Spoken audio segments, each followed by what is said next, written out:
It's you. Welcome. Hi. Happy garage sale Here day. we go. Here we go. What do we got? 10 minutes? 10 minutes until we go for our garage sale times? Yeah.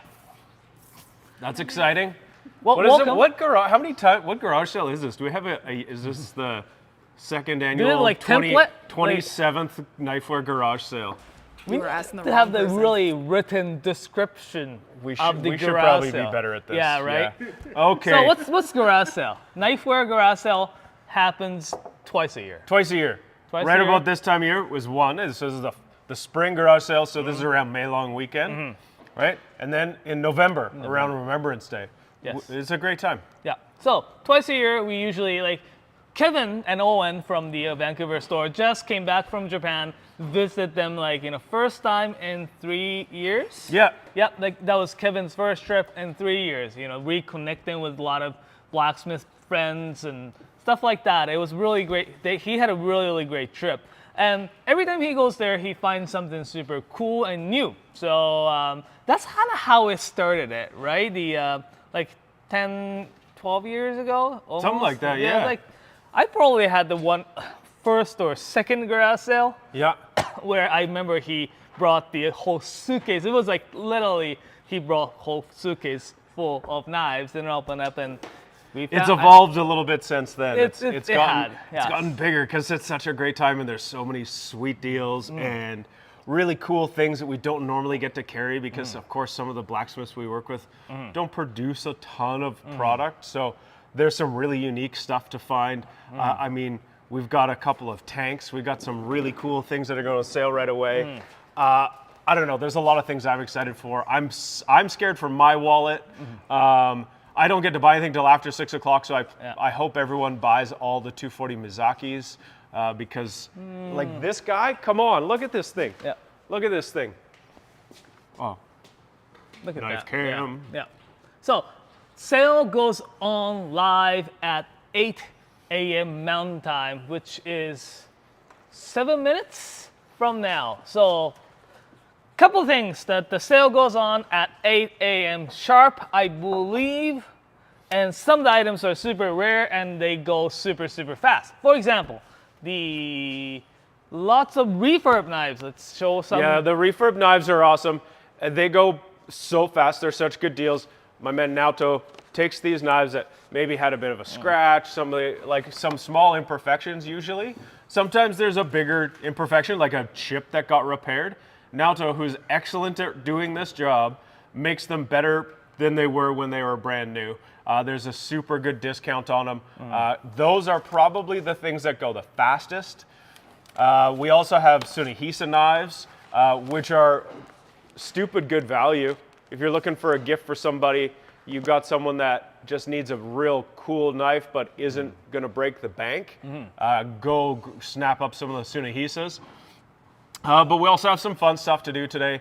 We got a couple little demos that we're going to do for you. We're going to talk about how to season cast iron. We got some pocket knives. We got some axes. What are you talking about? You're gonna use a single bevel. You're gonna use a Deba? I'm gonna do a little bit of cooking demo today. It's a springtime dish, so I decided to do this Thai meshi, which is the Japanese or the rice cooked with the sea bream.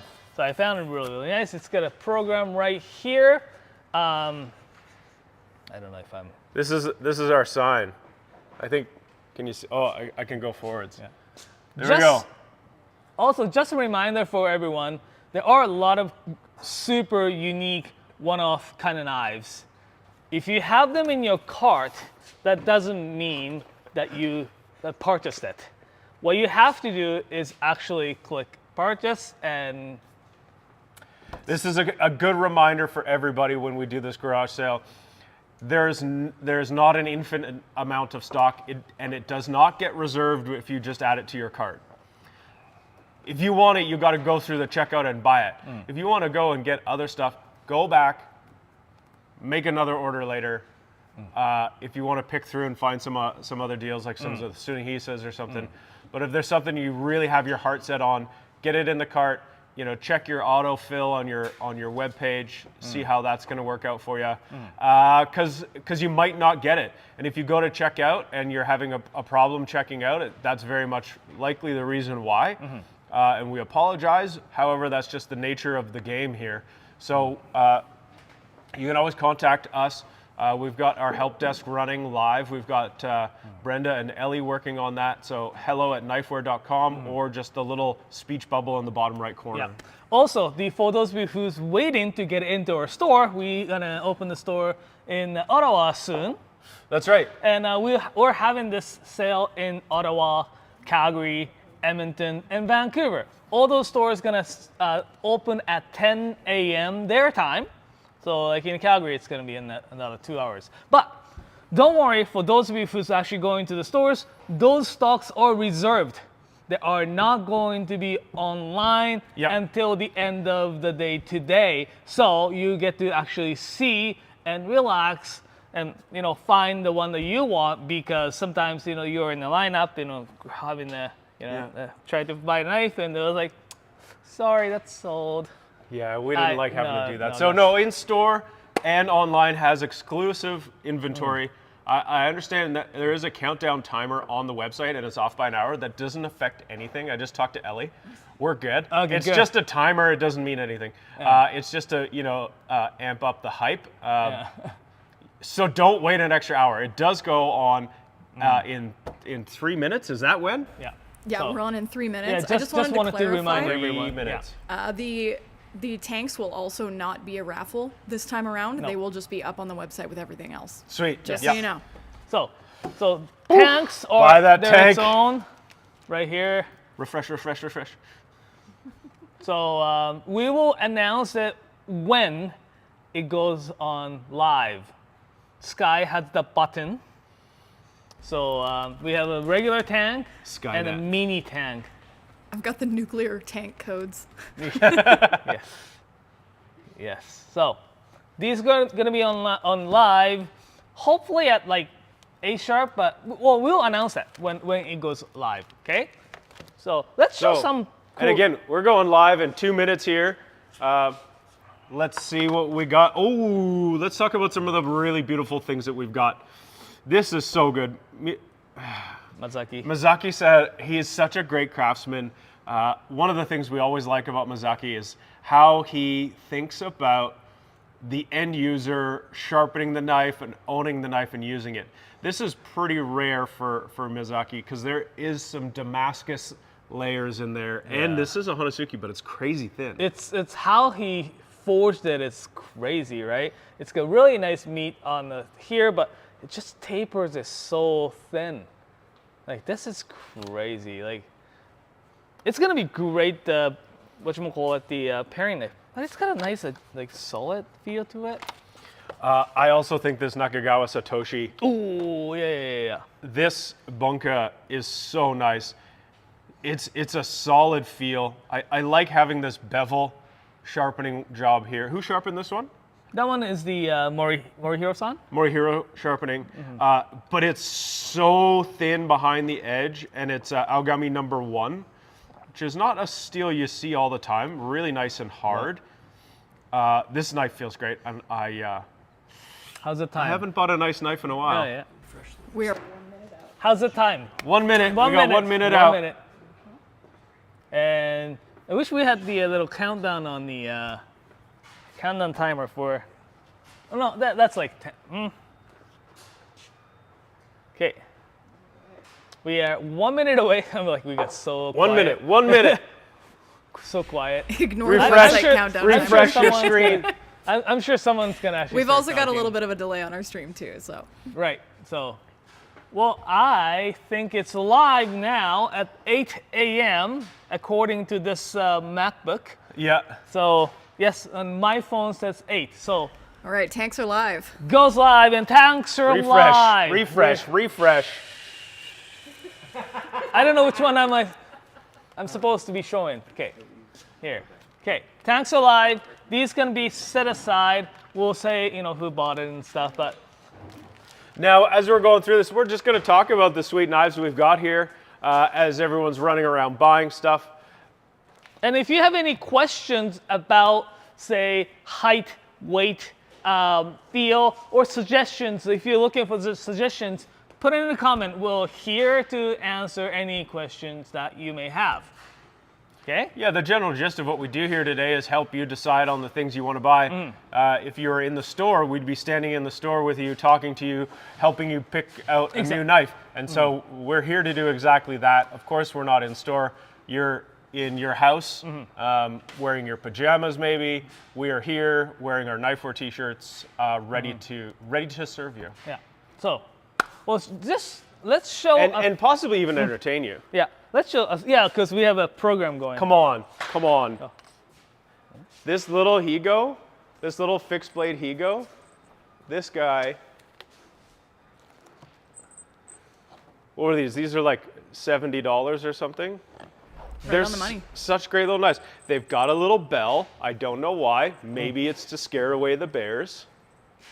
But I don't know. Higo Nakami is a knife that we have all these little folding knives, but this something like that dollar knife would be a super great thing to add on if you need a new little knife for your backpack. Oh boy, now Naoto's got some pretty cool stuff. These are the Hyoman from Hatsukokoro, but really beautiful Damascus. The sharpening on these things is incredibly thin. This one got so much love on Instagram over the weekend. Yeah. This one here is fantastic. It is very unique. The Nihei-san, the blacksmith from Nihei, from the Fukushima area, he is these two are unique, like one-offs kind of stuff. He's very good because his family owned a knife shop. Okay. But he wanted to step up his game. Like he's been sharpening knives and stuff like that, but he wanted to step up this game. So he decided to actually do a blacksmithing. So went to apprentice under this blacksmith, guess who? Yoshikane. Nice. I mean, like everyone. Seems like a lot of those cool. guys goes to the Yoshikane. So knife shop family to knife maker. That's very cool. I mean, it's not that big of a leap, but. But now he does like the things that not many other blacksmiths do, which is like forge welding or the folding steel. It almost looks like this is a hand-folded Damascus, right? So the layer doesn't just go parallel to the edge. It goes like almost like torsion Damascus, like Hinora does. Yeah, it's very right. cool. So it's like really cool. They're beautiful. They're pieces of work. Aaron, happy to hear you got what you wanted. I hope you're happy with them. We'll get them shipped out. Now, we often get a little bit behind on shipping here. This is a pretty big day for our warehouse crew, so shout out to them. They hustle hard today. Really, it's tomorrow, but I mean, last time we had a garage sale, all the packages that ordered today, all the things ordered today, were shipped by the end of day. To the next day. Yeah. So everything should be on its way to you by tomorrow. Okay, what do you got here?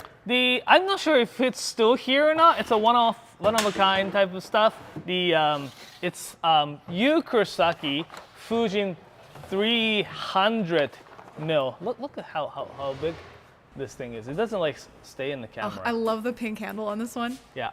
I did a little poll on Instagram. Like I Everybody have liked to the like blue do one. it good so that it fits in at the frame here. It's bigger than the camera. Yeah. Yeah. Yeah. That's such a beast. I want this knife. So I do a lot of meat cutting at home. I buy whole strip loins and whole ribs and dry them out a little bit. Actually, we should do a video one day of my meat hacks. But I have a lot of slicers, 270s. I really want a 300 mil Gyuto for cutting steaks. I think it would be the best knife to do that job. So this is a beauty. Another Kurosaki new thing. This is not a one-off or anything like that. This one here is the Yu Kurosaki gecko. You know what the gecko means? It's not a frog. Well, a frog is not a gecko either. Wait, gecko's that's not not a frog. No, a wait. gecko's a gecko. Oh, gecko is a gecko. Right, What does gecko mean? Well, gecko is the moonlight. Moonshine. Well, moonshine is different. Oh, Moonshine is different. It's too early for the moonshine. But the moonlight.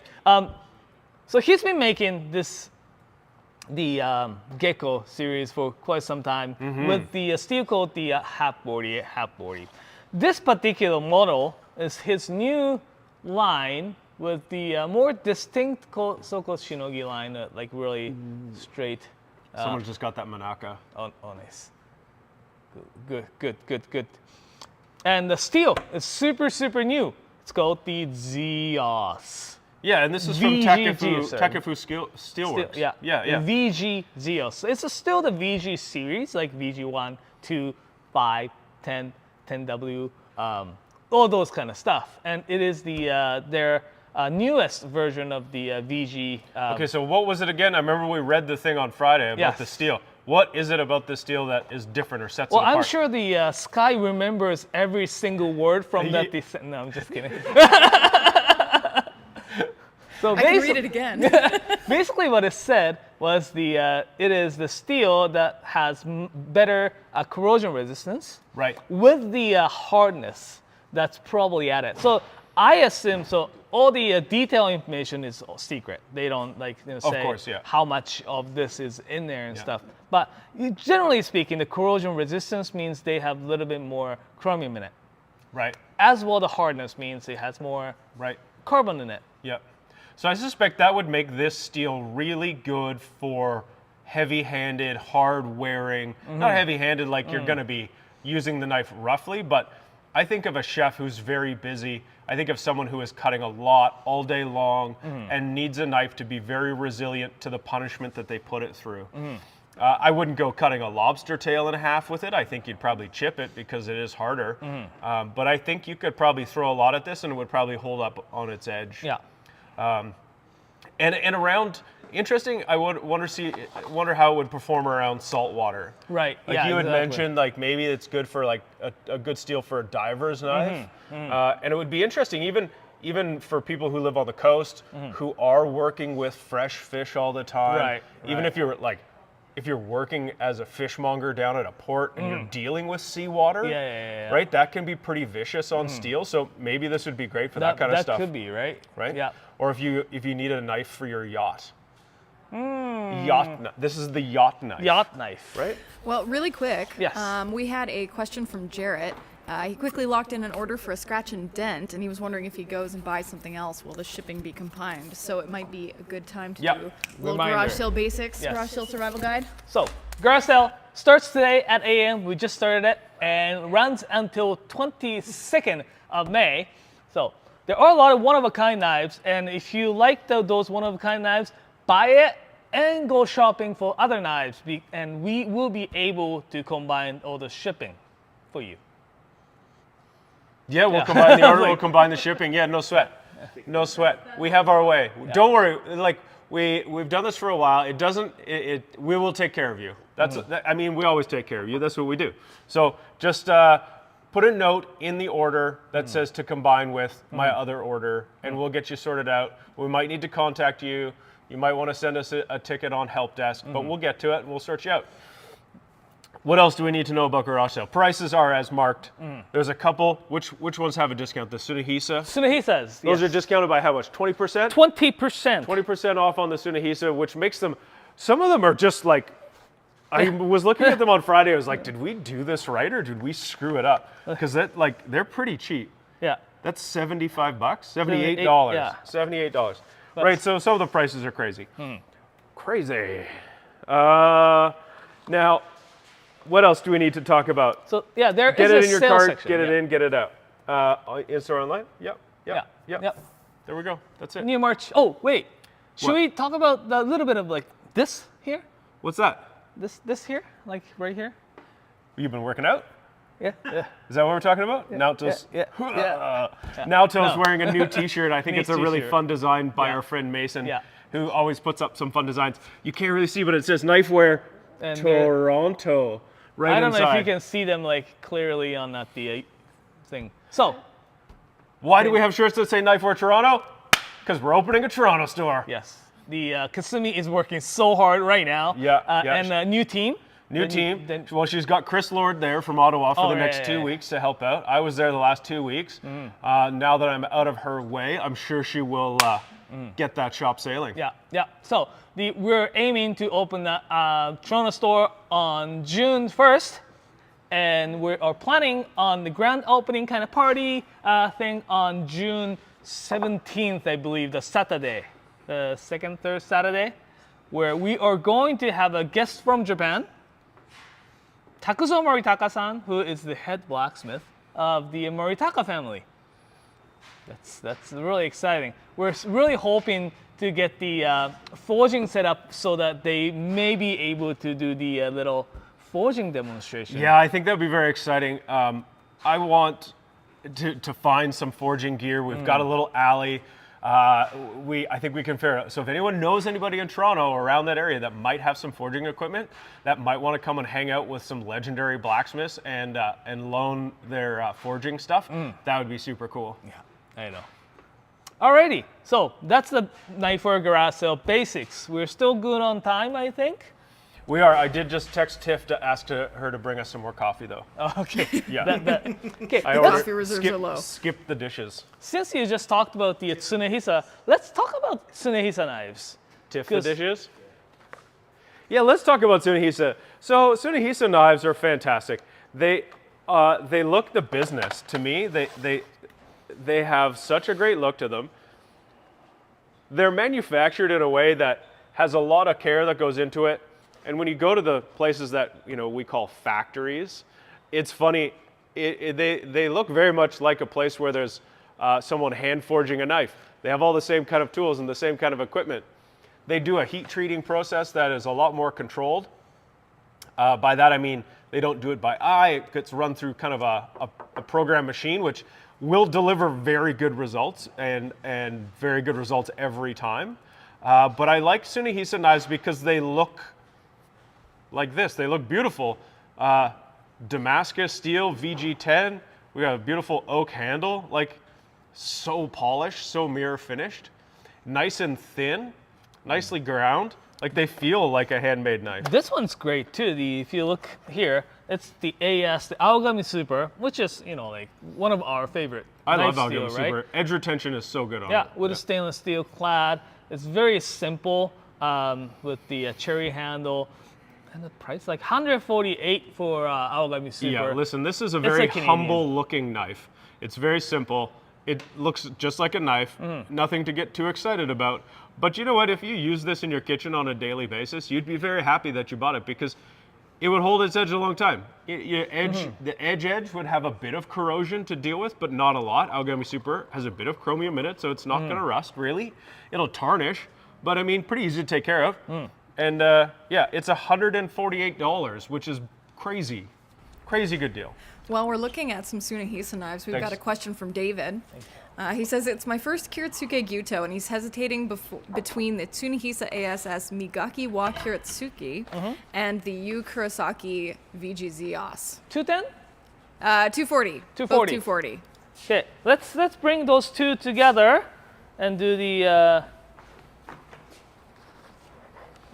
Did they say Tsunehisa AS? Yes. And Zeos. Yep. 240. I don't think this is 240.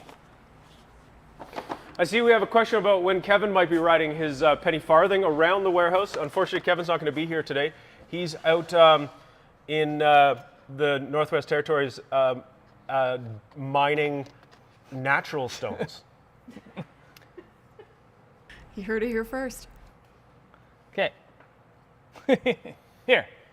Okay, we're talking about Kiritsuke? Yeah. So basically, you're looking at pretty different knives here. Not only just in terms of the price range, right? The one is made by Yu Kurosaki-san and his team. He's actually got a nice team right now. With carefully sharpened and polished knife, that's like $465. And Tsunehisa, that's again fantastic knife, very an interesting look for like right now on sale for $160. That's like super great deal. Both are gonna be like fantastic as regular kitchen knives. One thing about the Kurosaki-san's this knife is that it's like how thin the behind the edge is. Yeah. Yeah. It's the like light texturing on the blade surface is very nice. The grind is very different too, and I always like a knife that has that bevel here.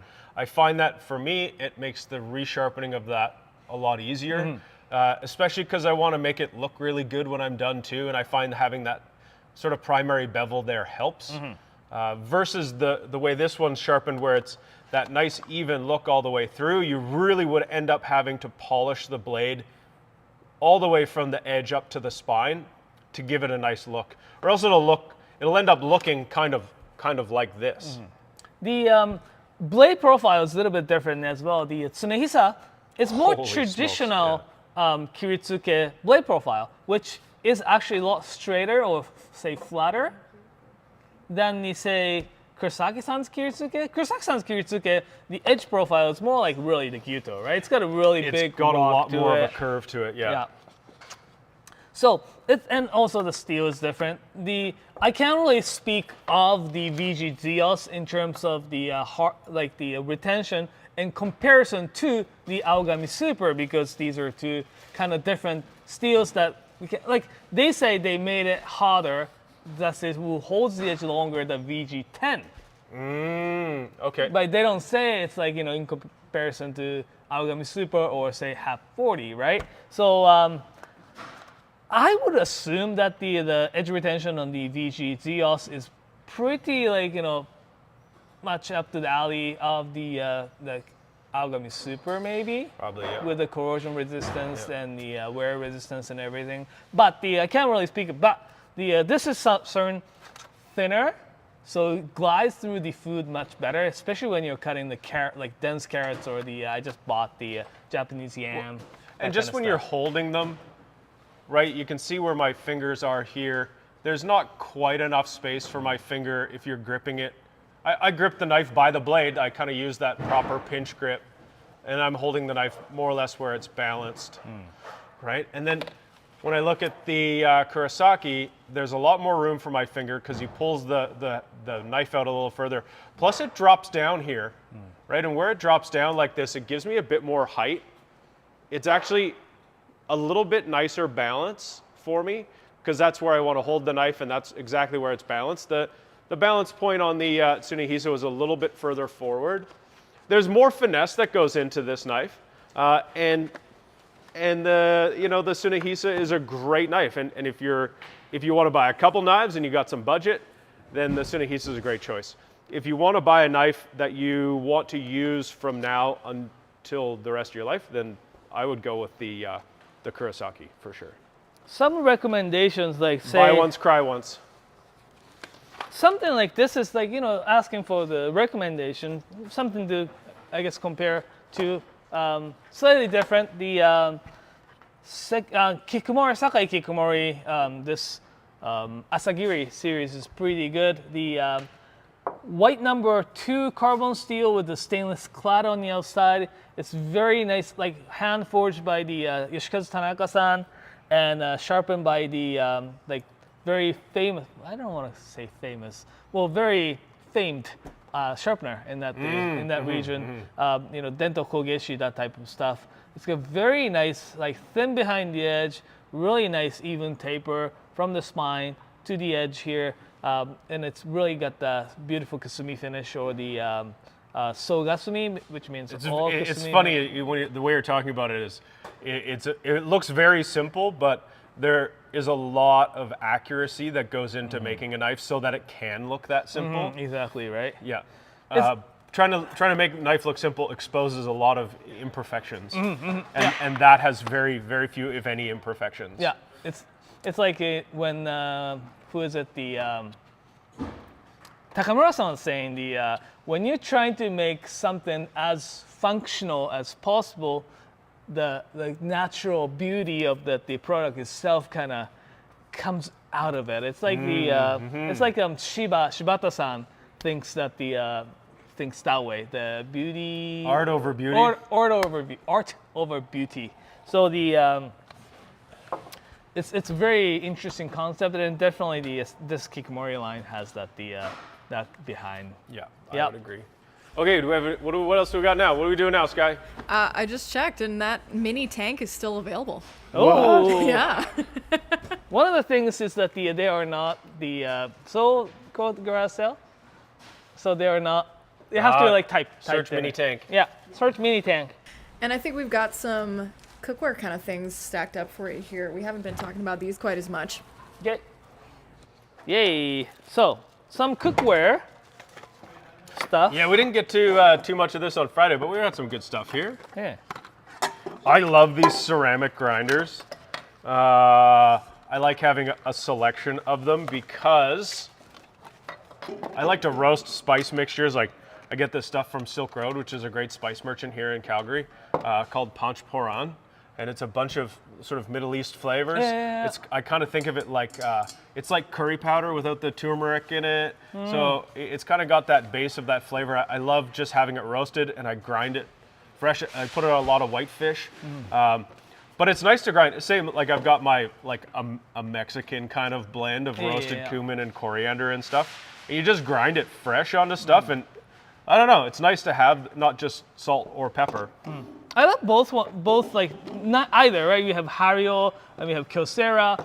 I love these guys that actually stand. This actually goes upright position. Yeah.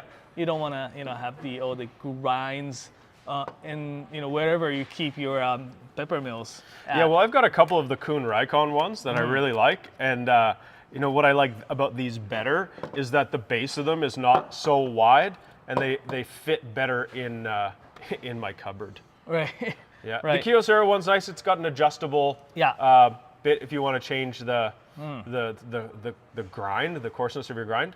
I like the Hario as a style. It's got own style to it. Well, I like the Hario style where it's got that sort of laboratory markings on it. You can't really see here. It's got it kind of feels like you're, a scientist. Yeah. You're a spice scientist. Is that a thing?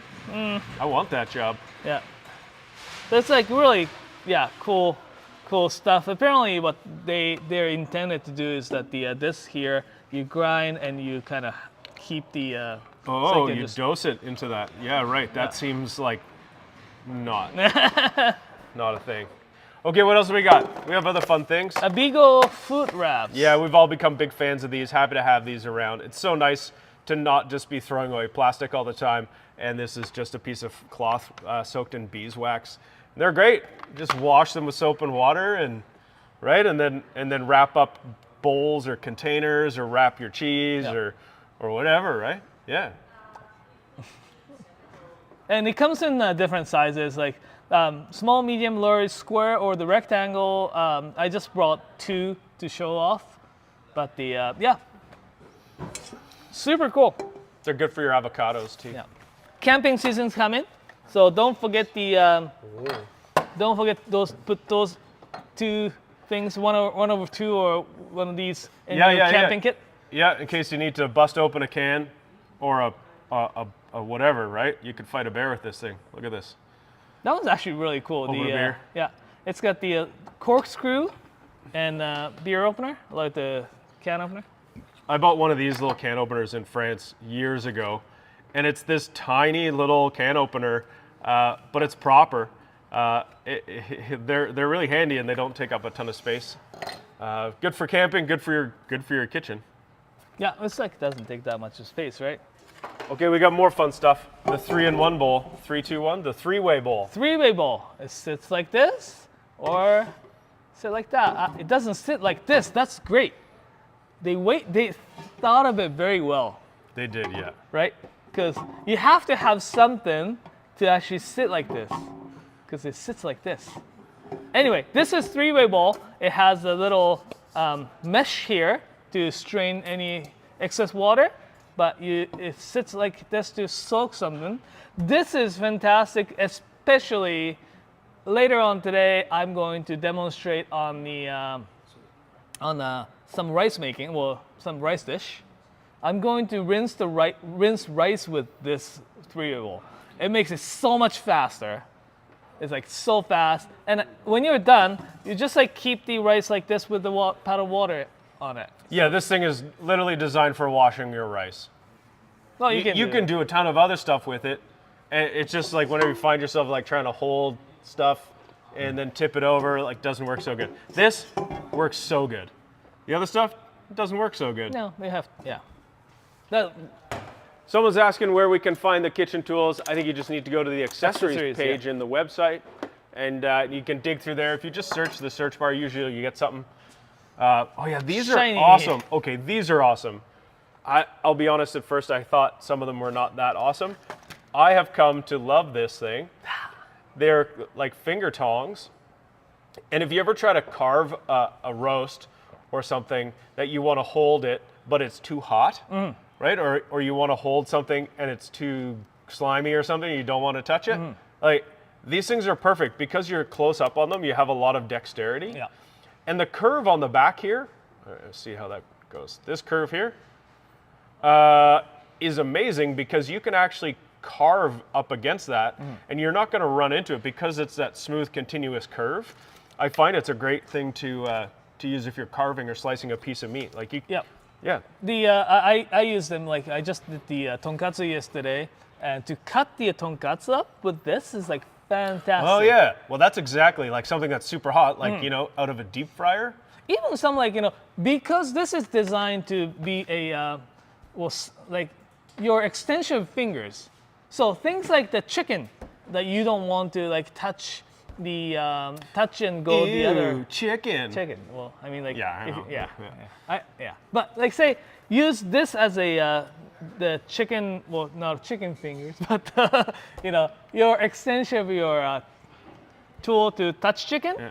Then you can do other stuff without like. Also, great salad server. Yes. What else? We got some long tongs with the holes. And we've got these ladles with the holes in the back. Yeah. Yeah, it's nice for skimming. This is gonna be really good when you're. This is great serving for like pickles. Oh yeah. Oh yeah. Oh, Never thought of it? Oh, yeah. Never thought of that. Yeah. Yeah, I use the king tongs for pickles. You still want to have a little bit of you still want a little bit of a what you call it, the soup or juice. Do you know what we need more in our life? Japanese pickles. Let me tell you, Japanese pickles are something completely different, and they are so delicious. Where can we get Japanese pickles? Why don't we have Japanese pickles? I want Japanese pickles right now. What kind? The shibazuke. Oh, okay. Those ones for sure were some of my favorite. Right. The, like, what's in that one? Ume? No, this. Is it purple? Yeah, it's a purple. It's the shiso in it. Oh, the shiso. Yeah. So okay, that's a bit of a sidebar, but if you've been to Japan and had Japanese pickles, you know what I'm talking about. They're very good. They're very unique. Some knives been kind of piled up on the side here, so I guess like there are some couple questions. We've got questions. Yes. All right. So. All right, David, le bon vivant. Please enjoy your day at the store. Say hi to the folks for us there. Yeah. We were looking at the Minamo Gyuto 210. So, Minamo Gyuto. The Yoshimikato-san has been like, you know, good friend of ours. He's been making, you know, Masakage Koishi, Yuki, Kiri, and regular, you know, like garage sale favorites like SG2 with the crazy, I don't know, chevron Damascus kind of stuff. The black Damascus he calls it. Yeah. This particular one is one of his newer, I guess, creation and invention. Minamo. Minamo means it's the water surface. Like literal translation is water surface. But if you look close, it's like whole small circles like overlapping each other, right? Oh yeah. Oh, that's beauty, right? So that one, it looks like water surface when it's raining. It looks like a bunch of throwing stars. Sorry, I'm a boy. Yeah, you're a boy. It's a very elegant looking knife. That deep dark wood on the handle and that red, plus it's so good. Oh. All right, well I hope you got it. Well, because it's sold out now. Just so you know, the some of those items, you may see them as sold out online, but I'm not saying this particular one, but don't get so disappointed. As I said earlier, some of the items are exclusive right now in the stores. Right, so like 6 o'clock Mountain Time tonight, you'll want to check back. Yeah, they may pop back up into our inventory. So check back and see if that's actually come back up on the online for availability or sale. So that there is always a possibility. So check back. And yes. Next. Yeah. Next question? Yeah. Is it? About the Minamo? No. The one that's next to you right there. The Oh. Tsunehisa. Oh, okay. Oh, Fujimoto. Someone wants to see it. Yeah, somebody wanted to see it, but This is the refurb Fujimoto. I hope you got this knife. It's, I'm going to be honest, Naoto's very, very good at sharpening, craftsman in his own right. And when he redoes these, I swear to God, it's better than when it came out of the factory. I actually intended to make it a little bit better, especially for this guy here. This was one of the knives that had a tiny chip at the edge. Oh, so, yeah. Like, it was brand new, but I decided to do a little bit makeover, I guess, right? So I made this bevel or the line a little bit higher at the tip and a little bit more flatter, so it glides into the food a little bit nicer as well. It's beautiful, yeah. And yeah, and we just make it really good price. I can't remember, I can't see the slash price, but these are one-of-a-kind knives. If you haven't got them, seems like it's been sold, but there are quite a few, the refurb knives and everything. All the stores should have some of the refurb knives as well in the stores. So check them out. Those ones, especially the in-store refurb knives, are not online. They're That's very right, yeah. exclusive to their stores. So check those ones as well. All right. Seems like we have like a lot of good deal seeker or hunters that I found these knives that sit in there.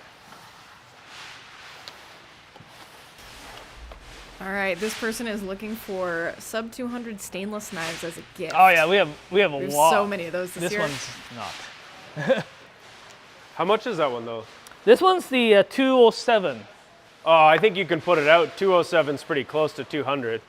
So what do we got here? We have VG10, VG10. This is Swedish stainless steel, which would be quite similar to a VG10, likely a little softer. And I mean, this is a fantastic knife. Both of these have very similar blades with the Tsuchimi finish on the outside here, that hammering. That hammering helps you glide the knife through the food. A little bit different lengths. This looks like a 165 versus a 180. Yeah, they both have a nice weight. You know, this Tsunehisa with the Swedish stainless is $100. It has a beautiful weight and feel to it. I mean, so does this guy too. It's a little bit longer with the handle here, right? There we go. But it has the nice wavy Damascus there. That looks like it's $140, which is a crazy good price. And Sky, would you tell me how much the Tojiro Basic Santoku is? Yes, I will. 1 second. It's like shocking. It's probably like $75. Yeah, something like that. These are so nice. This is a real basic blade, you know, just rolled and punched out, but good steel, and it's gonna have a nice sharp edge to it. Yeah, this is $65. $65, that's ridiculous. Oh, 98, do you have anything closer to the 200? Or is it all really low price? No, do we have anything? There are. Sub 200 I think means like Yeah. around 200 typically. You could go with something like the Aogami Super with stainless. Yeah, there we go. Yeah. That's a great idea. Look at this. This is a Gyuto. That's 210 millimeters. This is the size of knife you can use for tons of different stuff. That's $158. First. We have white carbon steel in the core, stainless steel cladding on the outside. Oop, there we go. And sort of nice to see this thickness of the have a whole spine bunch here. there. Yeah, not too thin, but still quite thin. This is a very nice little knife for $150. I think that would be a real win for you. Okay. I hope the McG, we answered your questions. If not, hit us back. But what's up next? Up next, garage sale, May 15th to the 22nd. Today, May 15th, all the way to the 22nd. That means today's not the only day of the sale. It goes for a week plus one. This is like 25% more. No, it's not 20. Week and a day. We'll run right until the end of the day on Monday the 22nd. And you know what else should you do today other than buy knives? Well, you should keep this live stream running because we will have fun and delicious things to talk about. Naoto's cooking some fish. I'm going to season a cast iron pan, or a carbon steel pan, I think even. And I even have, we're going to put up a graphic here for you on screen so you can see the schedule. Yeah, here we go. This is how high-tech Knifewear is. We have a graphic designer who gets paid to use a Sharpie on cardboard, right? It's the brand. And thankfully, he actually spelled everything correctly, which is difficult because there's no spell check on cardboard. Thursday at 2 p.m., we're going to have another video. We're going to run a wrap-up, and we'll get back to you with maybe some things that are still sticking around that we think are really good deals. Yeah, well, And late arrivals. we always end up just like getting a box of stuff, you know, tomorrow that was meant for the garage sale. So we try to hustle it in and sell it at this garage sale and have it available. So make sure you tune back on Thursday. That's when you'll find what's left. Yeah, what's left? So I want to talk a bit about those super fancy knives. I don't know if they're still sticking around, but I'll be right back. BRB. Says We actually Naoto. had a question about the 300 millimeter Mizu Hanyaki, one of those real fancy ones. Yeah. Yeah, is that what you're getting now, Tim? Yes. Oh, he's a step ahead of us. Naoto's stepping into our humidor. As you can see, we've made a humidor in the back here, which is essentially a vapor barrier with a humidifier. We live in a very dry climate here in Calgary, and sometimes we find the wood shrinks a little bit, so we're trying to temper it ourselves so it doesn't shrink badly. So let's start talking about these two super crazy, good-looking knives here. Sakai Kikumori branded, forged by the Whoa. Watch your fingers.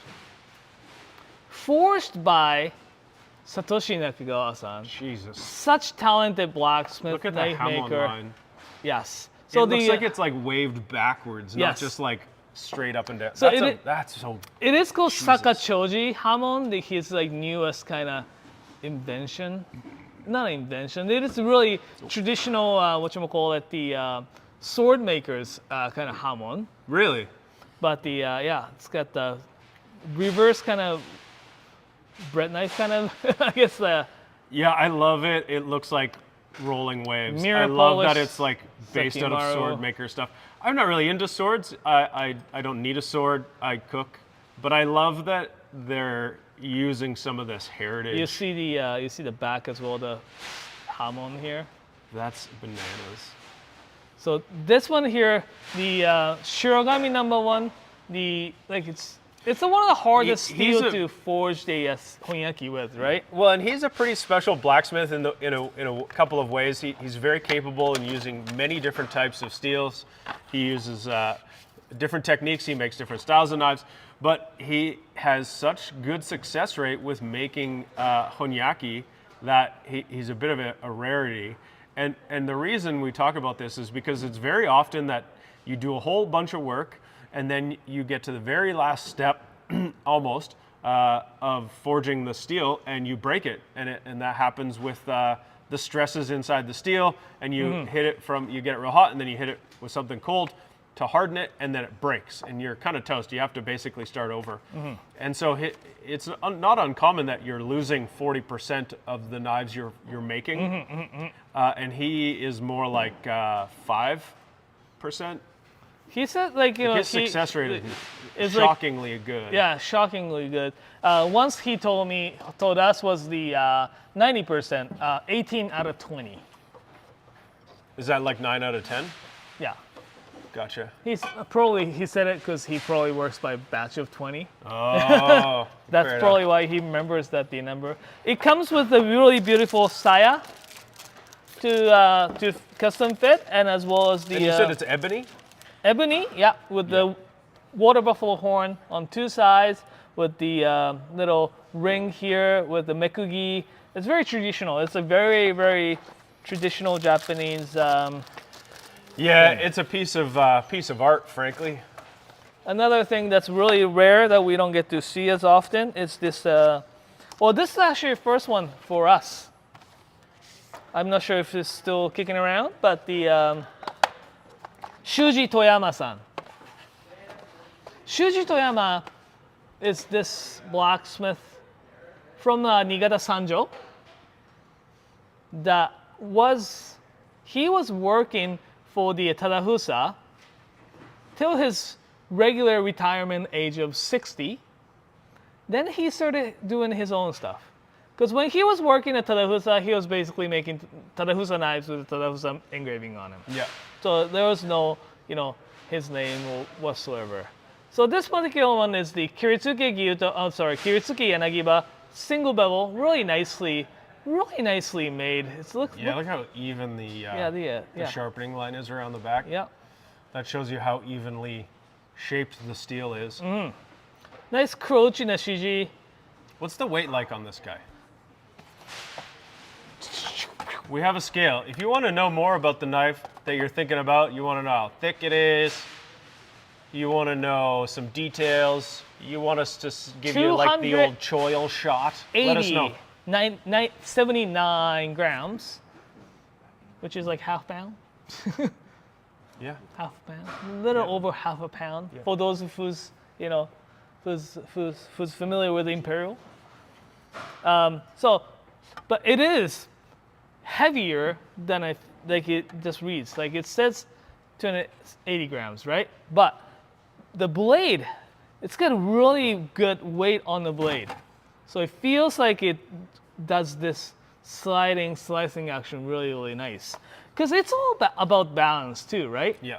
Yeah, like where the balance point is. Because this Yanagiba balance point, like unlike like the regular gyutos, this sits right here. Look at that. That's pretty beautiful.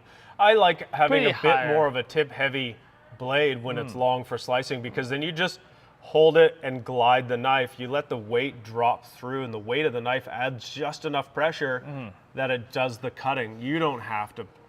Exactly, especially the Nagiba that cut these stuff. Yeah, you want to let just control where the knife is going. Yeah. Okay, what else have we got to look at here? So before we hop into the next one, we got a tiny update that the tank did glitch. There was something that happened from like the raffle last year. So we still have a tank, and we are looking into it, and we'll let you know as soon as it's available. Oh, something happened and doesn't let people buy? Yeah, we had some kind of leftover infrastructure from the raffle. Oh, So- I see. Ellie will handle it. So our web manager is working tirelessly to solve that problem. On the back. Okay, so this is another really, really rare piece of a knife. The made by Mazaki-san. He's such a talented blacksmith, right? Like you were gonna get the 240. Yeah. I love that. Like 240. regular clad one. This one here is his Honyaki. Look at the Hamon right here. It's really different. Like that's Hamon. Oh yeah, that's beautiful. That's Hamon. Yeah. But the way he sharpens, forges and sharpens, he does it so different. You see, it's not like perfect like the polish, right? But there's always reason for it. Especially Mazaki-san, like you see little scratch marks go kind of diagonal to the edge. Yep. Because he sharpens and finishes all by hand. So like he sharpens it this way to finish. Remember when we went to go and see him, and we were doing a lot of videos of the blacksmiths, and we went to watch him do a sharpening. We asked him to show us a sharpening, and then he actually has himself set up to sharpen under the stairs. Remember that? So he sits down really low, and he's got it. It's a perfect little spot for him because it's kind of a cozy little spot, and he's got some lights mounted right on the bottom of the steps below him. So he has really good light, right? It was a really cool little spot. Yeah. It was hard to film it. We were all kind of stuffed in this little corner. Didn't you go like behind, like this? You squeezed in yeah, like in a. I really tucked myself in around the back. We got some good photos, Yeah, but it was really cool. It was great. But what it is that he only uses a like really big heavy machinery only once, right? In the process. Because a lot of blacksmith knife makers, what they do is they have so-called aratogi, which is like really coarse grinding wheel to make a shape, then go shiagetogi and make the little bit of finer and finer by using those bigger heavy lifting sharpening wheels. Where he doesn't. He uses the heavy lifting aratogi first with the wheel, but he thinks the wheel sharpening with the wheel is not flat. No. No. Wheel is flat. It always leaves some kind of concavity. Some kind. So what he did is that he uses this heavy grinding like the aratogi, and he goes to the stones that flat. Yeah. So so when we get to sharpen it, or you get to sharpen it again, bevel is like perfectly not flat. It's got a nice convexity. It takes you a lot less time to do it because of Exactly. how he considers it. It takes him a lot more time to do it.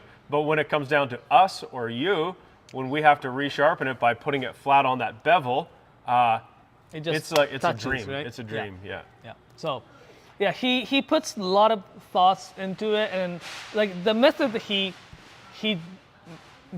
uses is so different from the even other blacksmiths, or even like those people who learned the blacksmithing method from. Like it's different from the Yoshikane. It's different from like all those people, right? So it's super cool. Anyways. We had a little question on screen here. How can you tell a hanyaki from other similar looking knives? There's a good telltale there. Good question. So let's show.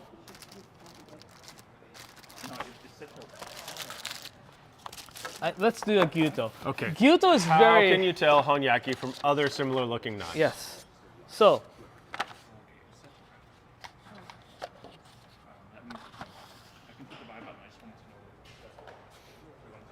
Similar looking knives. What's similar? I guess like. Is that like how to tell it apart from like a double? Yeah, like say for example. So here. 3 knives. One is not honyaki. The other 2 are the honyaki. So, Japanese knives are usually, the honyaki is a very rare method of making Japanese kitchen knives. Usually Japanese knives are made, the double bevel knives, are made with 3 layers of steel. It has got core, hard steel, and clad or laminated with 2 different type of softer steel. So if you look at regular clad knives, you see the line really close to the edge here. This is the lamination line right here. Where honyaki knives, what they do, one of the reasons why they call it honyaki is that the hon means true, yaki means to bake or forge or the quench.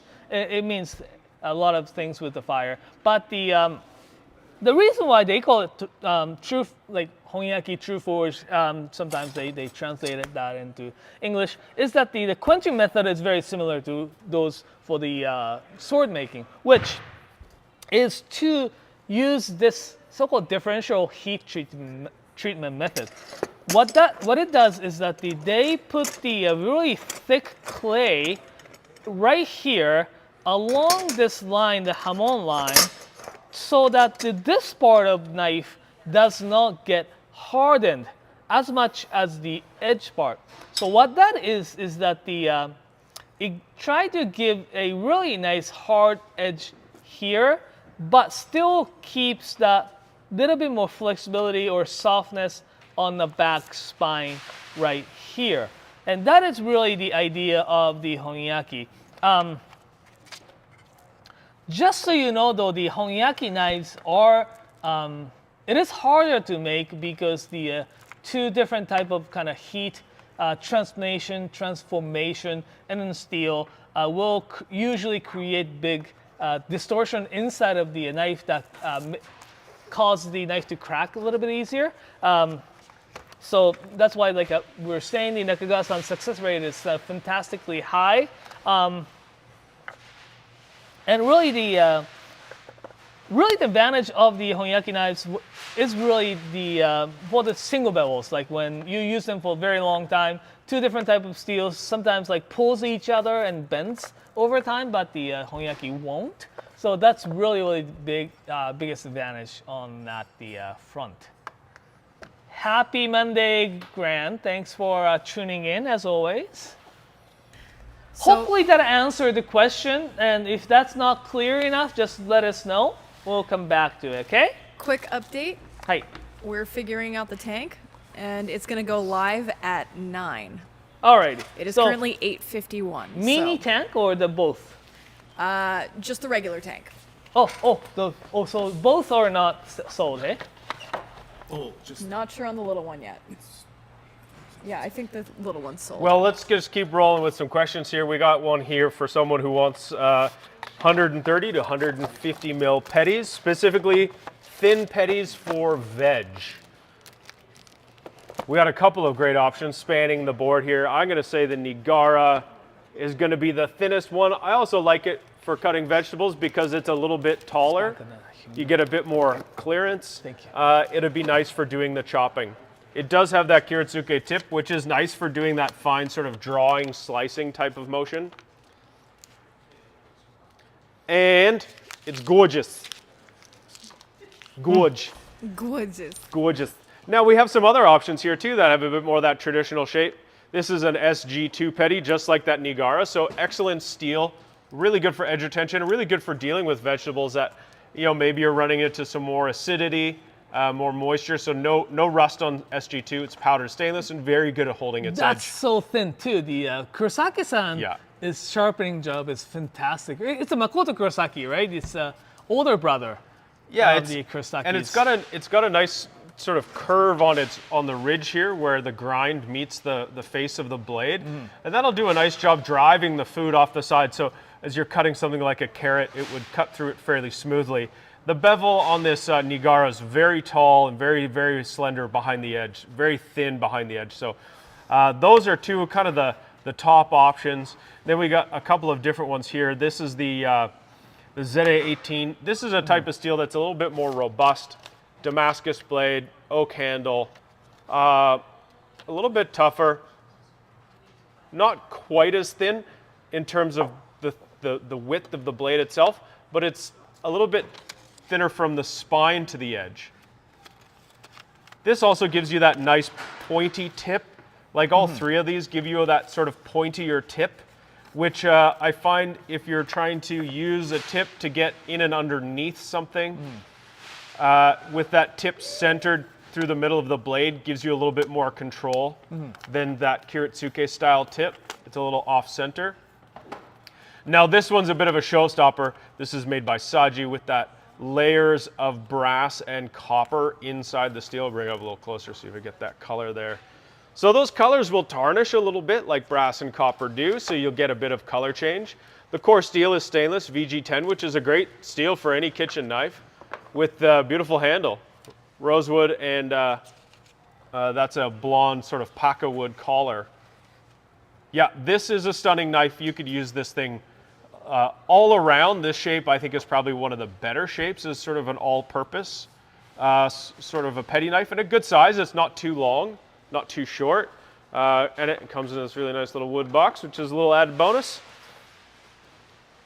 What else can I say about? Oh, I got this little guy here too. This is $78 if you want a real bargain.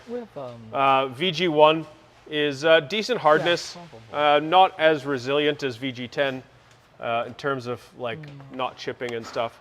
A good little pointy little knife. Nothing crazy exciting about it. It says gold on the back, right? That's important sometimes. Okay, I hope I've been able to answer your question. I think one of the thinnest thinnest probably is the Saji, maybe? Oh, the Nigara. The Niagara is the thinnest. And then I would say the Saji and the Makoto. Saji and Makoto. This is Saji. This is the Makoto Kurosaki. Those two would be super thin. This Nigara, I think, is going to be the best if what you're trying to do is more of that chopping style. It's got a beautiful handle too. So, alrighty. Next, someone's asking for Shindo Kyohei, and want us to compare the Nakiri to Bunka. That was Jared. Both are fantastic. I mean, like the so Bunka is the this shape here with These are so cool. With this a little bit of tip, I guess, slanted like this. It has a little bit more curve. It is more multifunctional, multi-purpose because it's a little bit thinner and it's got a tip to it. So when you're cutting dicing onions and stuff, you have a little bit thinner tip so that you can cut it into a bit better. If you're slicing down bunch of chive, it's a chive season here in Calgary. I have a lot of chives in my garden. backyard. It sure is. Yep. Yes, and they grow so super.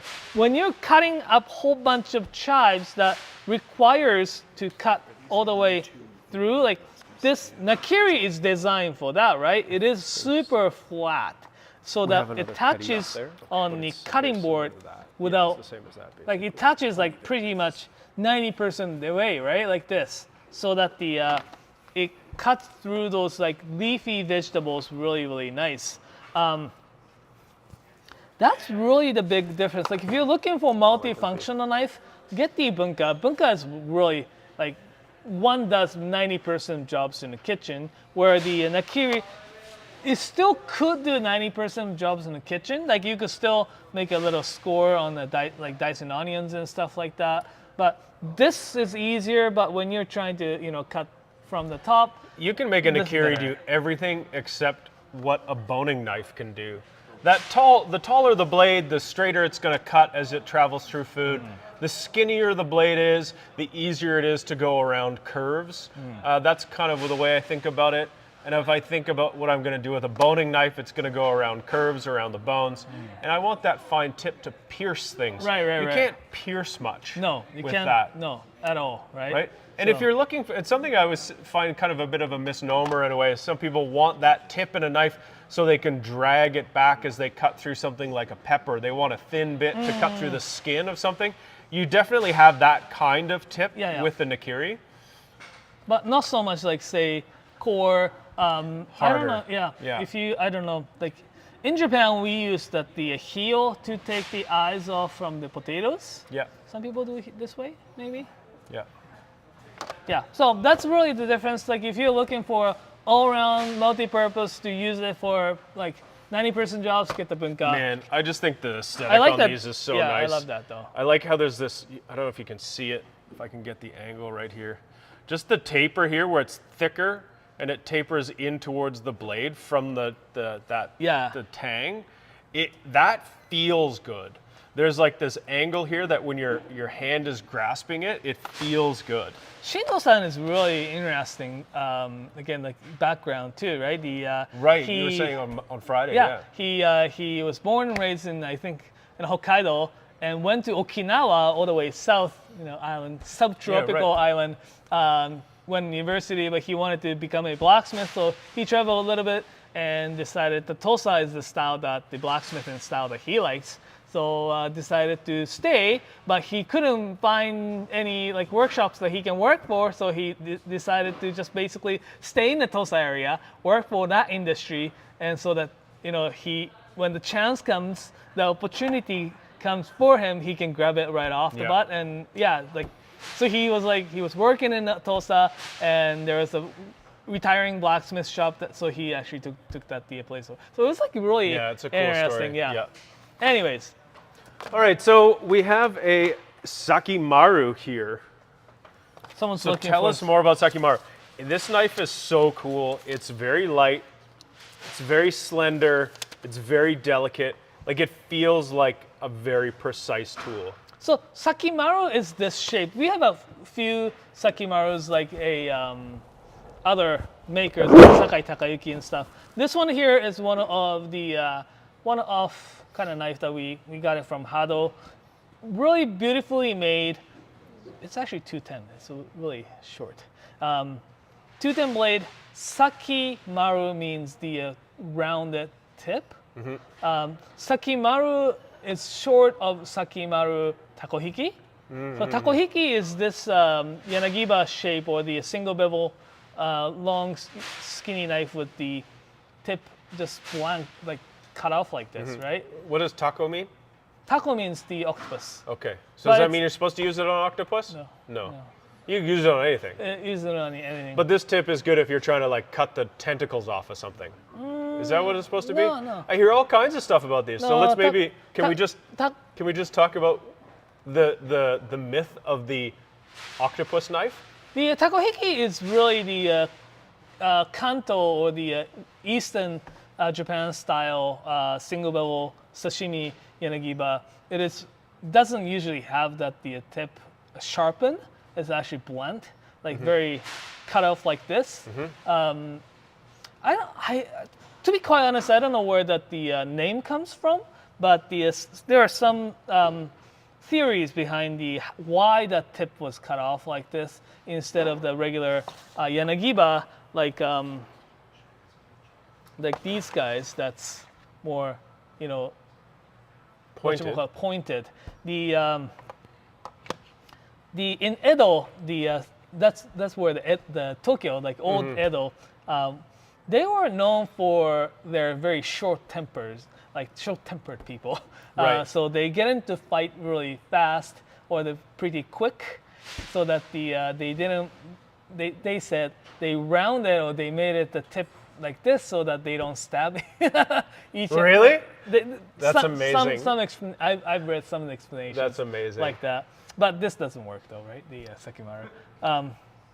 But to be quite honest, like when it comes to the like slicing action like this, slight carve on the edge works so much better than takohiki, which is usually this one has a little bit of carve, but the more traditional takohiki is like more flat, very straight, and it doesn't work on this because you're making a circular motion anyways, right? So when it's like the blade is carved, it works a little bit better. But yeah, that's kind of a little story. There you go, a little history with Professor Naoto. Okay, Saji Rainbow Damascus is the next up here. Let's talk about those. So we have two different Saji Rainbow Damascus. One is with VG10 core, which is these two. So the naming convention goes Takeshi Saji, and we indicate the type of steel, either VG10 core on these two, or the Aogami number 2 core on these ones. What I like about those VG10 ones is that the pattern is a little bit more, slightly more intricate. You can see like the little bit of eyes here. And it is a little bit thinner than compared to this Aogami series. Both fantastically like sharpened, thin behind the edge, but the overall thinness, the VG10 definitely has the little better overall thinness. Look at beautiful, like. Now, my opinion, I like the idea of the carbon steel with the brass and the copper, because I like the idea of watching this thing tarnish and change over time as you use it. Along the edge. The oxidizing, yeah. Yeah. I think that oxidizing would contrast along the edge with the face of the blade. Like I think it would look really cool over time. Yeah, you get that point. Yeah. Right. Yeah. But yeah, these are beautiful, beautiful things. I personally, again, like the like a little bit more intricacy, I guess, like goes into the VG10 series, because like it looks a little like compared to this.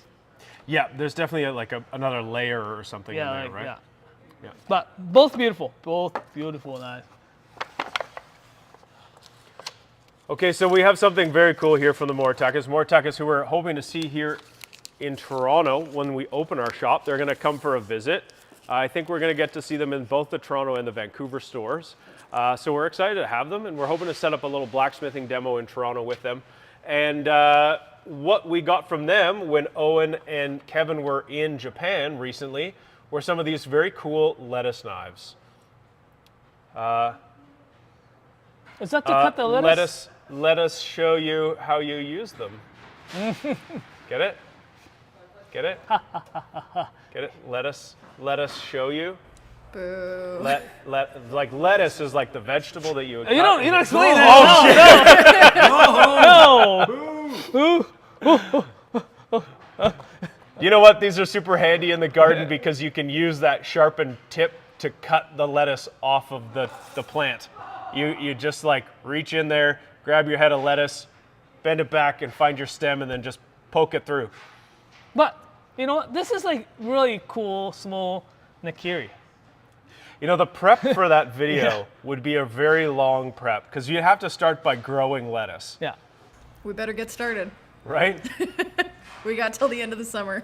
This is like really good, small, cool looking prep knife. Well, yeah, it's a great little harvesting knife, and it's also a great little prep knife. It's got good height to it. It's like a fun little nakiri. Yeah. It's almost like that Gurin nakiri. Yeah, with yeah, that slightly shallower heel to the tip. Yeah.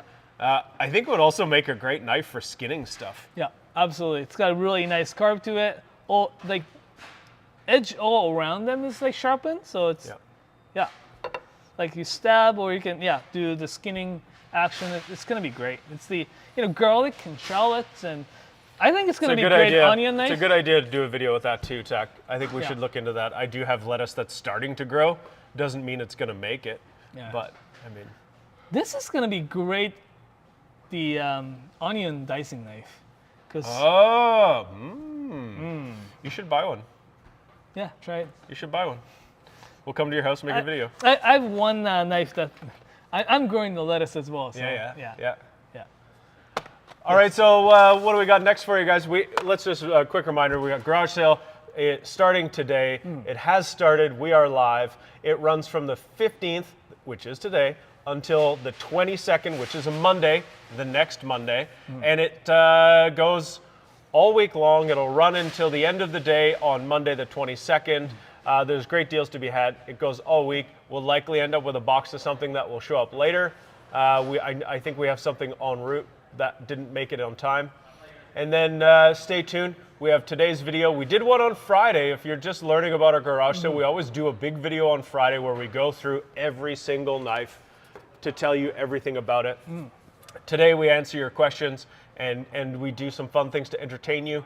Also, Thursday we do have a wrap-up live stream. We go through the things that have arrived late, what cool things are left, if you're circling back or if you have any other questions about the things you bought. Yeah, that's what we do on Thursday. And so today we are not just doing this whole day, we're doing lots of program. We're talking about some other things. Oh, and we've got our very high-tech graphic here. So here, axes, axes, and axes. At 9:15, we have axes, axes, axes. And we'll talk about pocket knives at 10:15. And how to season cast iron pan at 11:15. And right after the lunchtime, we'll do filet fish. Does that mean like we're gonna get a McDonald's? It means you can butcher something and then we'll just actually buy something from the level in which McDonald's appeals to me is pretty low already, and the level in which eating fish from McDonald's appeals to me is like sub-zero. Yeah. But we're gonna actually show you. I'm gonna show you how to fillet a so-called the sea bream. And can we bump that one up to like 11:15 because I'm sure I'll be hungry by then, and I feel like that's my lunch today, and I'm wondering. We ordered food, but I want to eat Nauto's cooking. Naoto's cooking is so good. My cooking is gonna be a like dessert, like 3 o'clock. Oh, I love fish for dessert. Yeah. Yeah. Like afternoon tea snack. You know. Okay, what is this thing? This is beautiful. Someone's asking. Really quick, we just needed the weight on this guy. Oh. Wait.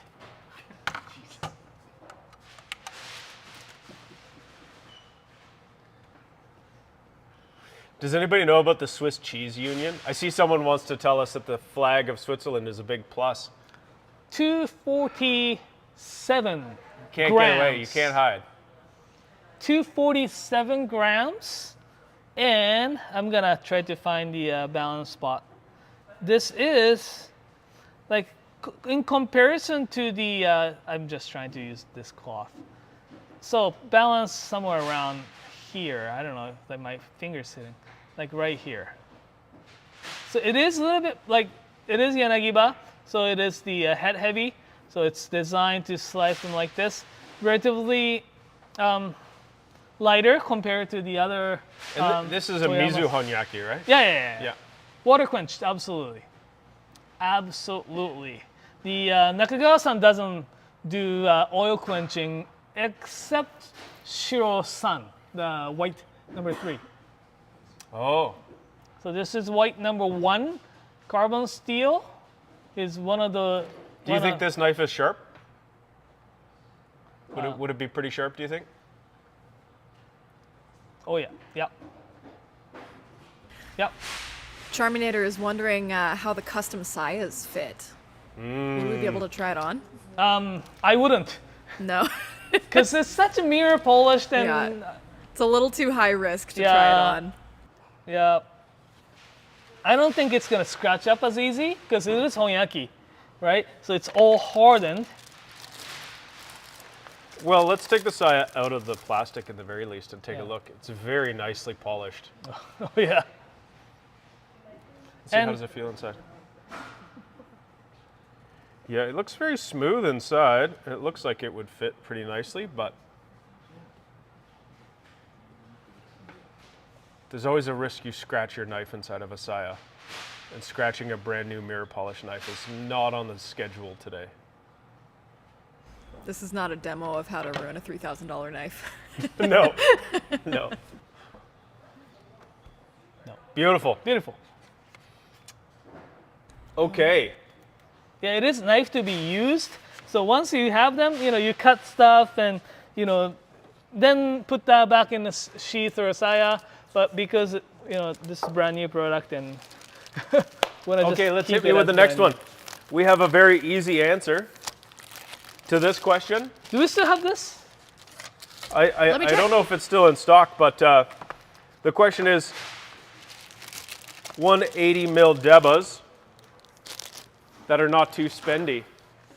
And this is a 170 mil Deba, and I'll grab the 180 mil Deba. That's the, we have Sasaokas too, right? So I've got the Sasaoka here too. So we've got 2 Deba. The price fell? The price fell off. Oh, okay. Can we get a price check, please? So this one here, O-U-L,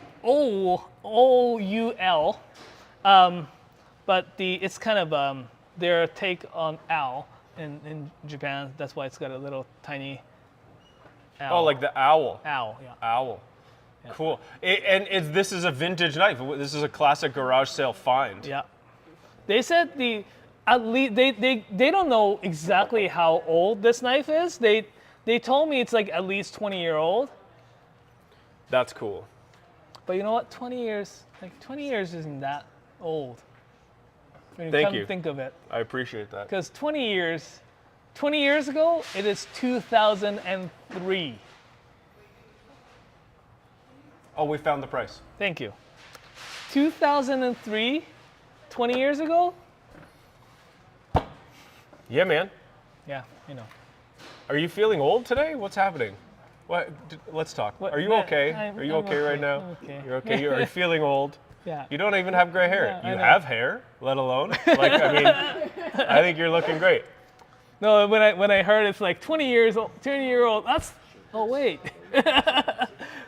But this is fantastic. It's a Funayuki deba, so it is not as thick as the conventional regular deba like Sasaoka-san's. Like, look how thick the spine is, where in comparison, Funayuki deba is oh yeah, look. Yeah, you don't want to put your hands behind the edge.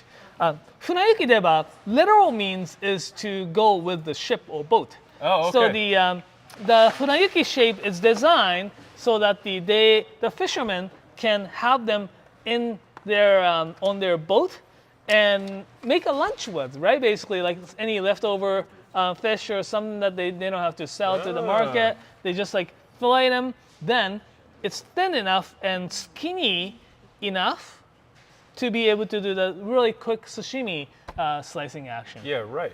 So it's really versatile, designed for the really versatility as well. It's a nice size. It's 170 millimeters. It's got a decent weight to it. If you're kind of getting into using deba, this would be a great place to start. It's not big and bulky. It would be a little bit easier to learn how to use. And it's 135. Yeah. Now this Sasaoka is a beast. It is on the heavier side of deba. Yeah. I mean, you could knock the fish out with the knife first if you needed to. It's a solid blade, but once you get used to using this, and once you get used to using the heavier weighted debas, like there's kind of no going back. Yeah. So if I mean, it's $317. It is a little bit spendier in comparison to the Uhl Sakai at $135, but I think it's got you that much only really of need steel. one deba Yeah. in your life, Yeah. unless you're really into it.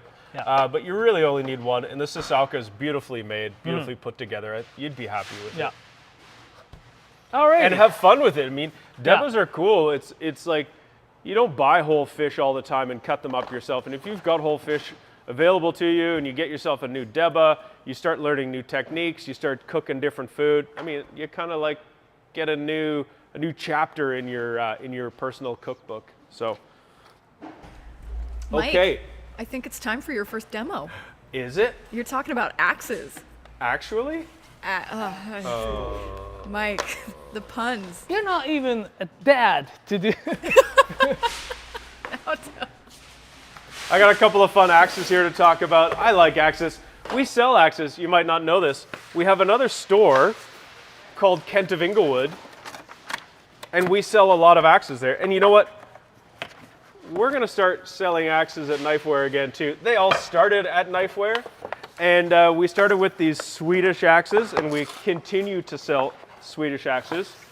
They are quite incredible. They're made with love. They're made by hand. They're made with real steel and hickory. You know, these guys aren't reinventing axes. They're just doing them really well. And I thought I'd bring out three because these are three that really cover all the bases depending on what you're doing. So Hultafors is a great company out of Sweden, and we find their axes are a great combination of price and quality. Hard to sort of get them laid out here. The space is designed for kitchen knives. So I'm gonna do a little prep on that stuff. what do we got here? So this is the Kvarfot felling axe. I'm sure someone who is Swedish could probably say it better than me. So this to me is kind of like one big axe if you want. Okay, there we go. Let's put me up here. This is better. This axe can cut down a tree, and it sure can cut down any kind of firewood. It's a 2-pound head. It's got a long enough swing that you can comfortably chop anything standing on a log, and it's gonna do what you want it to. Especially if you're just chopping wood in the backyard, just having campfires, it's gonna do a great job. Now, we have a couple other things like this. This guy here is pretty fun if you're more into camping or doing some bushcraft type of stuff. This is the Abbey, and this Hultafors is a little bit lighter weight, but they've also designed it specifically for being as much axe as you can need while kind of lugging it around.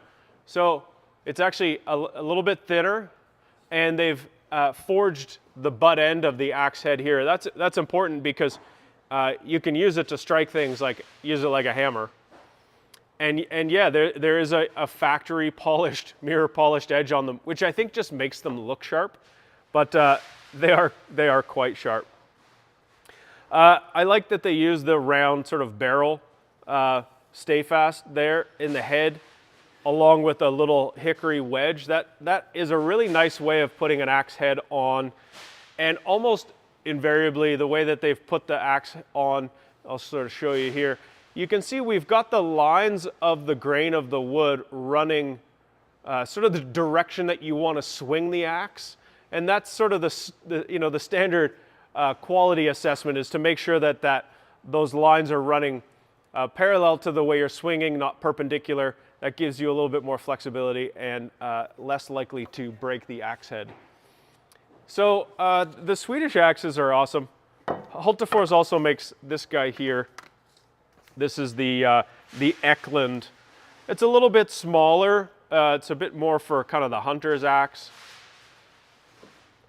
It's a very similar head to the Kvarfot, the felling axe. It's just a little shorter, a little bit more portable, but they do also harden the butt end of the axe head here. So, man, these are super nice. If you're looking, you can see straight down the head here. You know what? I wish we had some price tags on these so I could tell you how much they are, because we sell stuff, and prices are great when you sell stuff. So KentofInglewood.com has all of these axes. We ship them all over the place.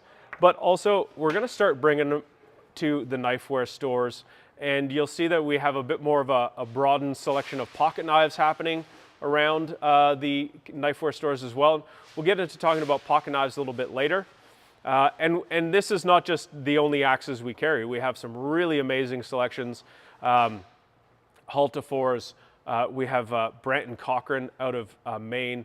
We have Council Tools out of Virginia, I believe. That makes some really excellent axes as well. So check them out. It's the time of year to be out there having your campfires, and who knows, maybe you want to start building yourself a log house or doing something crazy. There's carpenter's axes. There's all kinds of stuff.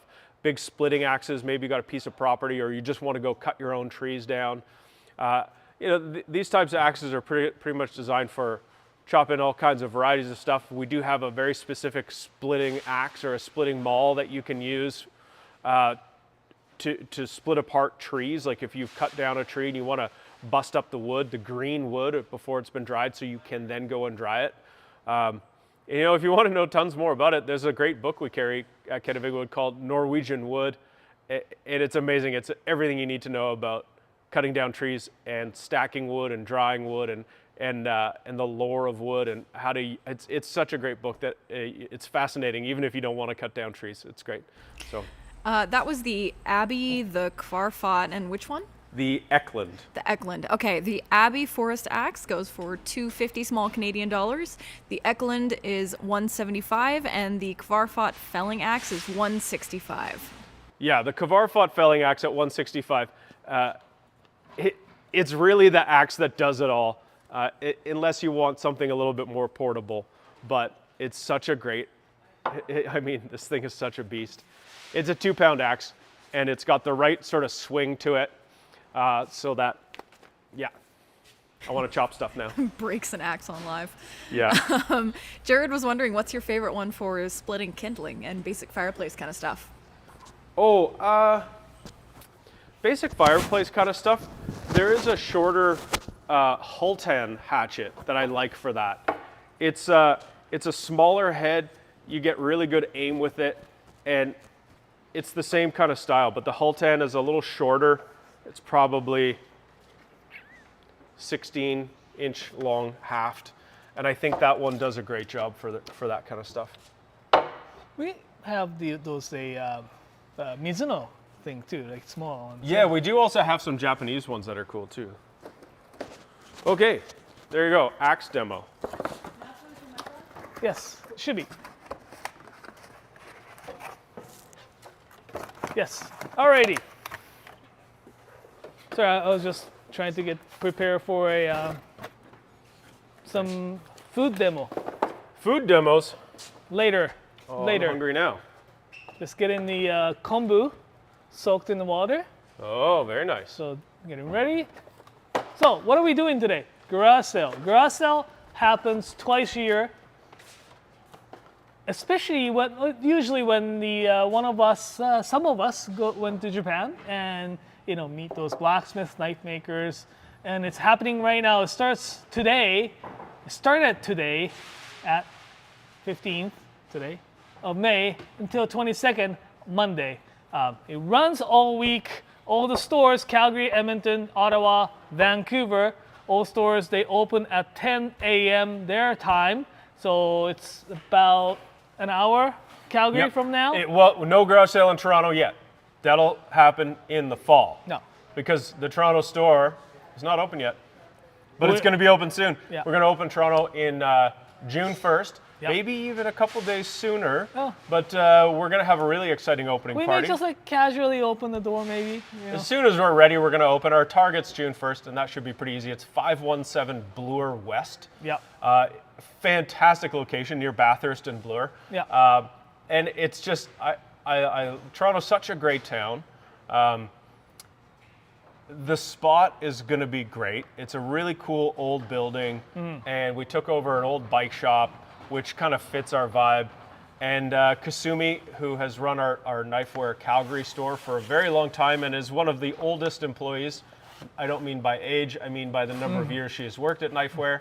And she is out to Toronto to go and open a store, and we are so excited, and I think you're all gonna like it. Yeah, yeah, it's such a great location.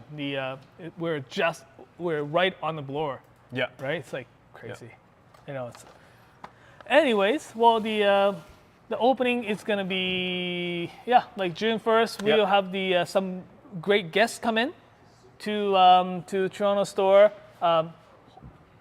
17th of June, we'll have a Moritaka family. Two of the Moritaka family are coming to visit us. Both are the more of the not a business side, but more of the craftsmen. They are two blacksmiths. So we're really hoping to have everyone can forge, but the Takuzo-san is the head of the workshop, right? So he is the. How many people actually work in that workshop, like on the floor producing knives? I think right now 3. 3 people. Yeah. So 66% of them will be here. Yep. Awesome. We love Moritaka's knives. I love Moritaka's knives. I love the Moritakas. They're such great people.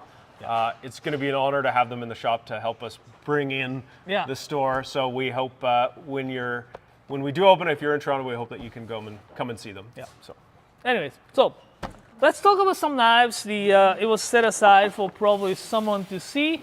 We have Nigara SG2 Damascus. He sometimes calls it Ammon. Finish here. The SG2 with the beautiful Damascus finish. Look at how many eyes they are. Nigara-san's workshop is such fantastic. It's got really nice efficiency. We get to go there, right? Yeah, last we did, last April. yeah. We get to go to see the Nigara's workshop. It's great. The vision that the Yoshizawa-san has is such a fantastic one, right? He hires lots of new and young guys who wanted to become a blacksmith or the sharpeners, who's interested in knife making, and because he thinks it's important to for his company to have those younger, vibrant people working for them, so that they could start maybe their own workshops in the future, so the whole area revitalizes in terms of the blacksmithing center, right? Look at the shape on that handle. It feels so good. It's like nice and narrow here when you're gripping it, but that width just behind your hand kind of gives you this natural stopping feeling. And then there's nice room up here in the choil. It's nice and curved. It's polished and finished, which isn't always the case. So it feels really good right out of the box against your finger when you're holding it. It's got Beautiful really nice balance. meatiness to it, but it's super thin behind the edge. Well, you know, I've been using a Nigara bunka for the better part of a year. Well, more than a year since we were there. I picked one up. Right. And it's the Damascus SG2.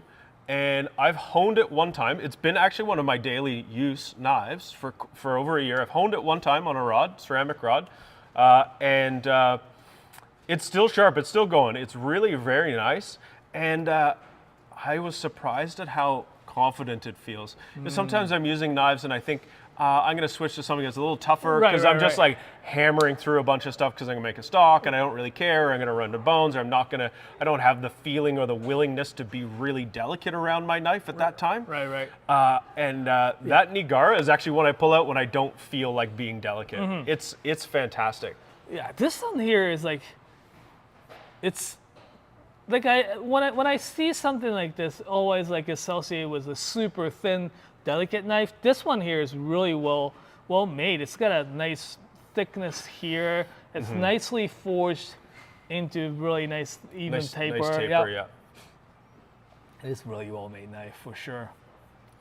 I don't know if there was any like specific question about this knife. It was just right here, so we kind of talked about them. Do we have more than just this, or are there going to be more in the stores or more online? There may be, yeah, because like what it says is that the one, especially if you see that the number like these, that means we have more than one of, and often these knives has been kind of distributed to the other stores. Yeah. So these are you will be able to see those knives in your local stores. Yeah, and so this is the custom handle versions. We do carry these on a regular basis, right? We get the Damascus ones all the time. Not these not ones. all the time. Not all the time. We do get Nigaras on a fairly regular basis, though, and we often have the Damascus ones with the custom handles here at the garage sale. So they'll be back in November as well. Yeah. So someone, is that a name segment? Oh, it's a petty segment. Is it? Yeah, I think we're just going to talk about petty knives. Okay. So we have quite a few petty knives right here. Petty knives. What is petty knives? Petty is this shape. It's derived from the French word. You probably say it better. Petit. Yes, it's Or small. small, Yes. Petite. So basically, the petty knives are smaller knives. Some actually, this one here we call it slightly different. We call it kobunka, but it's still a small knife. Generally speaking, petty knives comes in. This is really typical petty knife shape. It comes in different sizes, so the typical shape is like this, right? Nice and pointy, skinny, usually. 135, it comes anywhere from 90 mil, 75 mil, to up to like, say, 150 millimeter in length. Something like this is great because you can use it for any smaller stuff like coring stuff. Oh, I forgot the coffee left. Sorry. Coring stuff or doing a little bit of small chopping jobs with it. Small slicing action, maybe taking the sinew off from the meats, that kind of stuff. This comes very, very handy. For those who like to do just one knife to do peeling, this size, 100 or the 90 mil petty comes really handy. You get a lot more control when you're doing the coring jobs, peeling maybe. This comes really, really handy for that for sure. It is a little bit short, too short maybe to do any of the real cutting.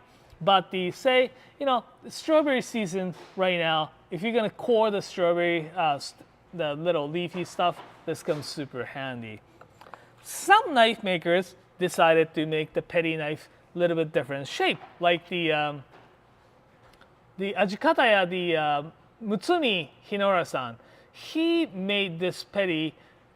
He still calls it petty, and the size is 135 millimeters, so the same length as this guy, but he makes it a lot taller, like it's much taller. So what that means is that you can grab like this and you can use it like a small gyuto or the chef's knife. This comes super handy when you're cutting like smaller stuff like shallots, garlic, ginger, that kind of stuff, and chopping it down. So for those who really, I personally don't hold, like, I don't usually have a very skinny knife to do just a peeling with. So for me, this size is fantastic for just chopping down small vegetables and stuff like that.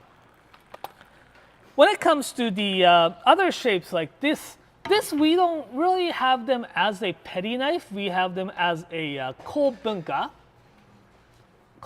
base. Or this one particularly we call it ko hakata because the Miyazaki-san calls his own knives hakata shape. It's got a little bit more like sweep up edge here. But this comes handy. Again, it's very similar to the Hinora-san's petty, right? It's nice and tall so that you can do small chopping jobs, garlic, again, shallots, any of the small dicing onions. Something like this comes really, really handy. And some makers make the kiritsuke petty.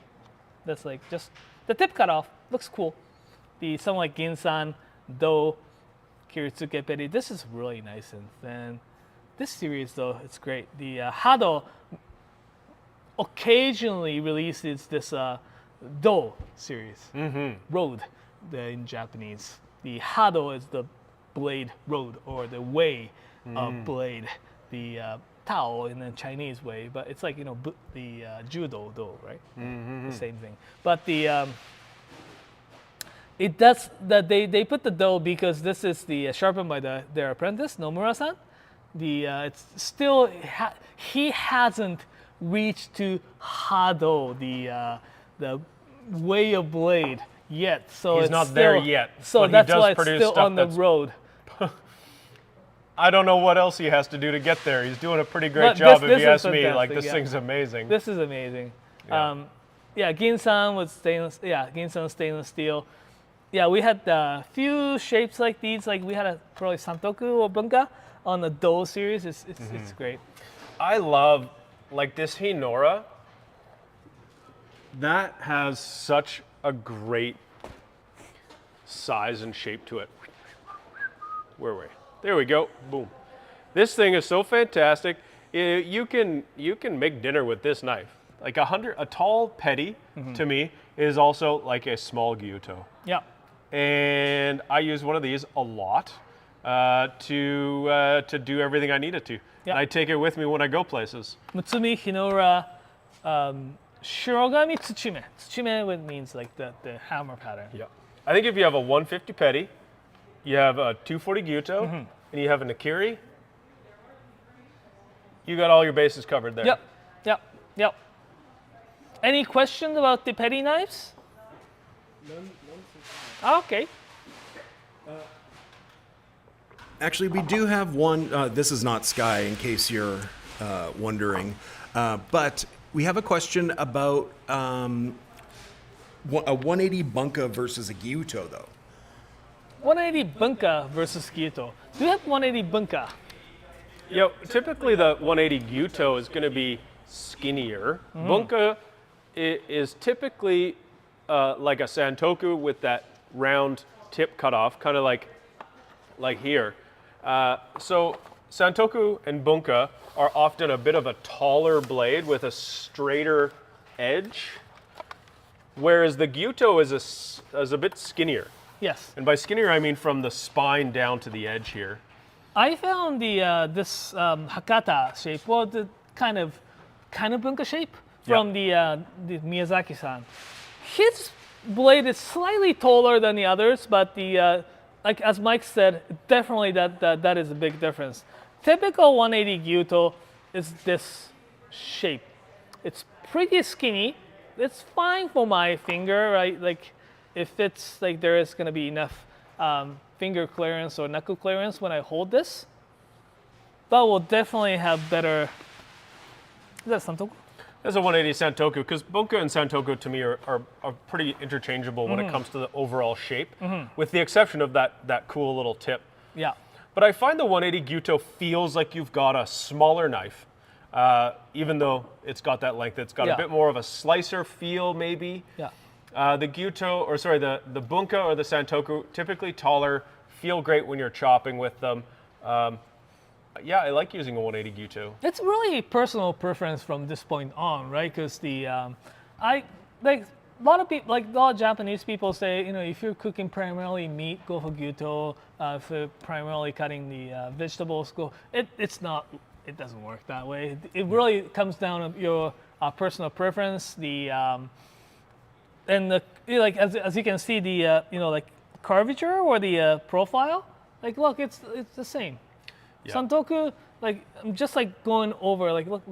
Oh, sorry, my finger. Like going over, like right over the santoku. The curves is exactly the same. Yeah, and so you can find.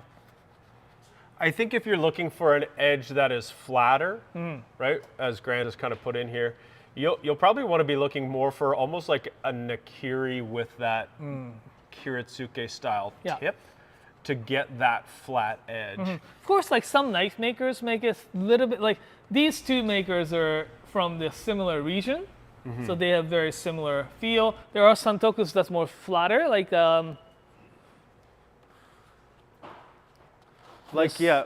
this.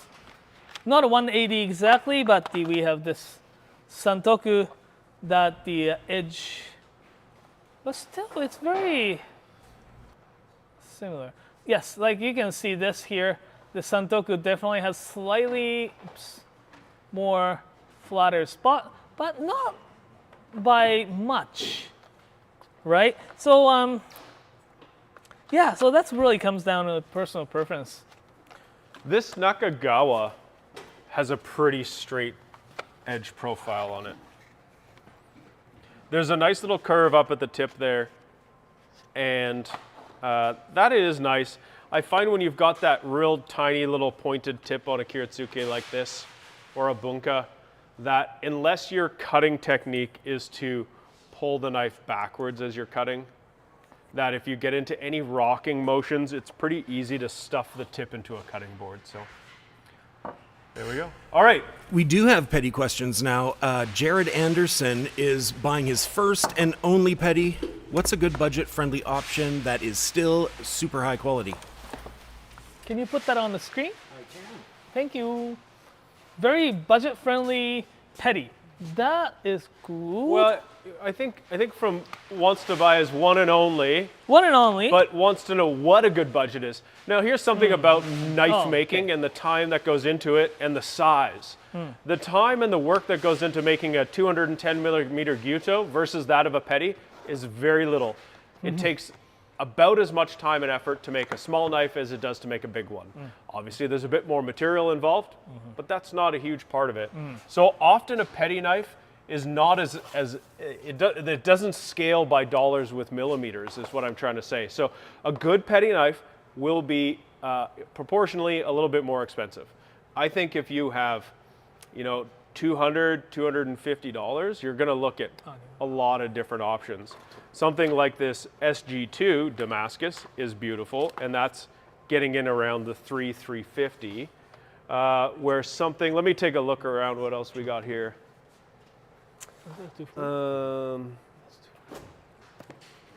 Yeah, this ZA18 from Tsunehisa, that's $150.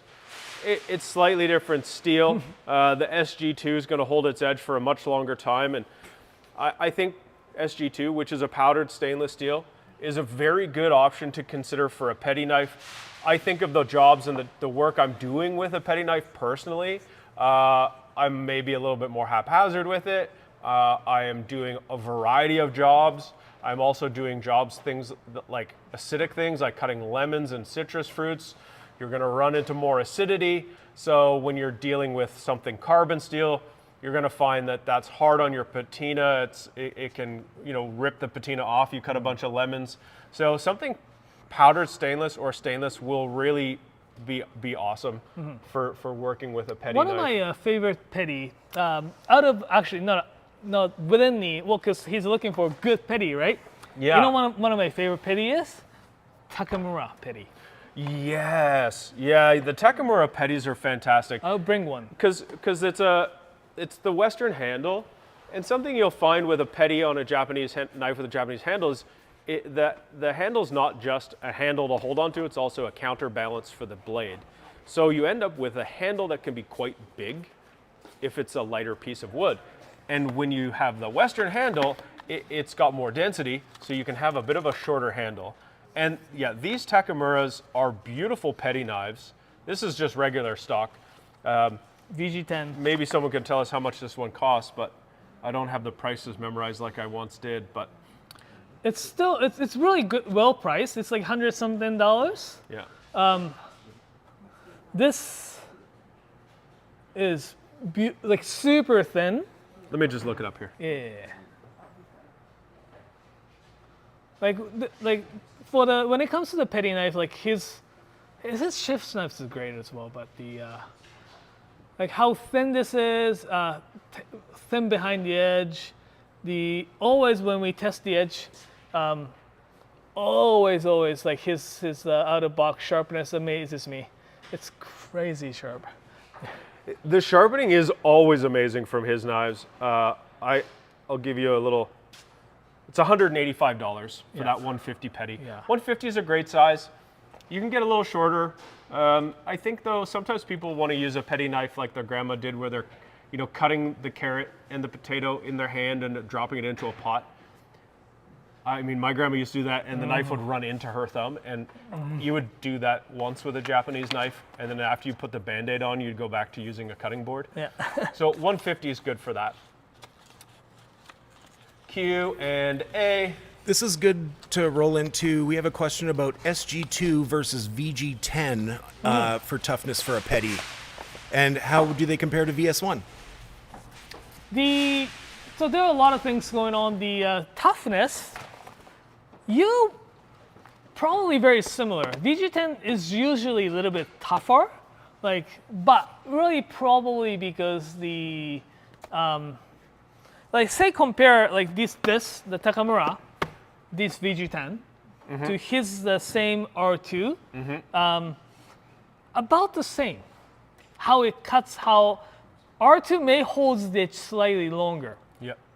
But the toughness-wise is very similar, because how it's sharpened too, right? Like you can't really compare straight comparison between the different type of steels with different type of knives. But R2 will hold the edge a little bit longer than VG10. Toughness, VG10 may have a little bit of advantage, but again, it can't. And that's kind of like on paper when you're looking at the specs and the stats of it. It comes a lot down to the thinness of the grind and the shape of the grind. Something like a Hado, those knives are very, very finely ground. So while you might have a much tougher steel from one knife maker. And as you know, the VS1, in comparison, I think VS1 has that similar edge retention per se. But the VS1 definitely will have the bit more bitiness to the edge. So that's great for the, keep its really grab, bite type of edge for the longer period of time. So so that's really the big thing. I have a VS1. I find that I am a little bit more careful with the VS1 than some of the others, and some Musashi. I don't know if it's just how thinly it's ground or the bitiness of it. I feel the torquing of the, sometimes when you're cutting, if your blade rolls a little bit, you can hear it kind of make that tink sound in your board. And I find that, I think that's a combination of the steel and the thinness. So I'm a little bit more careful. I've been actually less careful on his knives these days. Oh, have you? Yeah, but Sure, yeah. Why not? I have Stress testing is important. His Kuroshu, and yeah, it's like still one of the sharpest knives I've ever owned. It's how it glides, how it retains, and everything. And I've been trying to use it for a lot of different things, and But yeah, I think we're gonna have just side note. We'll hope we're hoping to have him back in Canada this year because this is his 10th anniversary year since his his opening of his own workshop. Yep. And he was hoping September, October-ish. Yep. Yeah. So hopefully we'll have him back again back in Canada. This is a great question. Thanks for throwing us a really fun one here. This is what is the weirdest, rarest shape of knife you have in the garage sale? I grabbed that short takubiki. I would say a Hakata bunka also fits, and I want to say lettuce knife, but the only ones left of those are in the stores. Oh yeah. Yeah, I think so. We have a lettuce knife. Well, I think we should pull out a gecko we as have one. well. Yeah. And there is, what about this Hanasuki? Oh yeah, this Honisuki. That Hanasuki. Or this. Oh, that Honisuki. This Honisuki. Like. Now, while they're looking for things, we've got a Hakata bunka on screen because somebody in the comments asked, oh, Grant, would a Hakata be taller than a bunka? I would say generally yes. Generally near, yes. Near the tip, yeah. Generally yes. Can't really speak, like Miyazaki-san's Hakata is generally taller, yes. Okay, these two are not really weird shapes, but I think they throw back to a couple of questions we had recently. So let's talk weird shapes. And then I got a real straight-edged bunka. Look at that thing. This is a Nigara. This is SG2. It's got a beautiful handle with the acrylic and maple, burled maple. Like, that thing is stunner. I can't remember who it was. Was it Grant? Who was talking about wanting a very straight-edged Ooh, I'm not sure. I think bunka Mason had the versus the 180 Gyuto? This would be it. Look at that thing. It's like a box. Okay, weird shapes. I like this Hakata. I like how the tip is kind of flares up at the top there. I like the weight that you've got kind of chucking it around. It looks really cool. It's very unique. This Hanasuki though is very cool. It's quite, focus, beefy.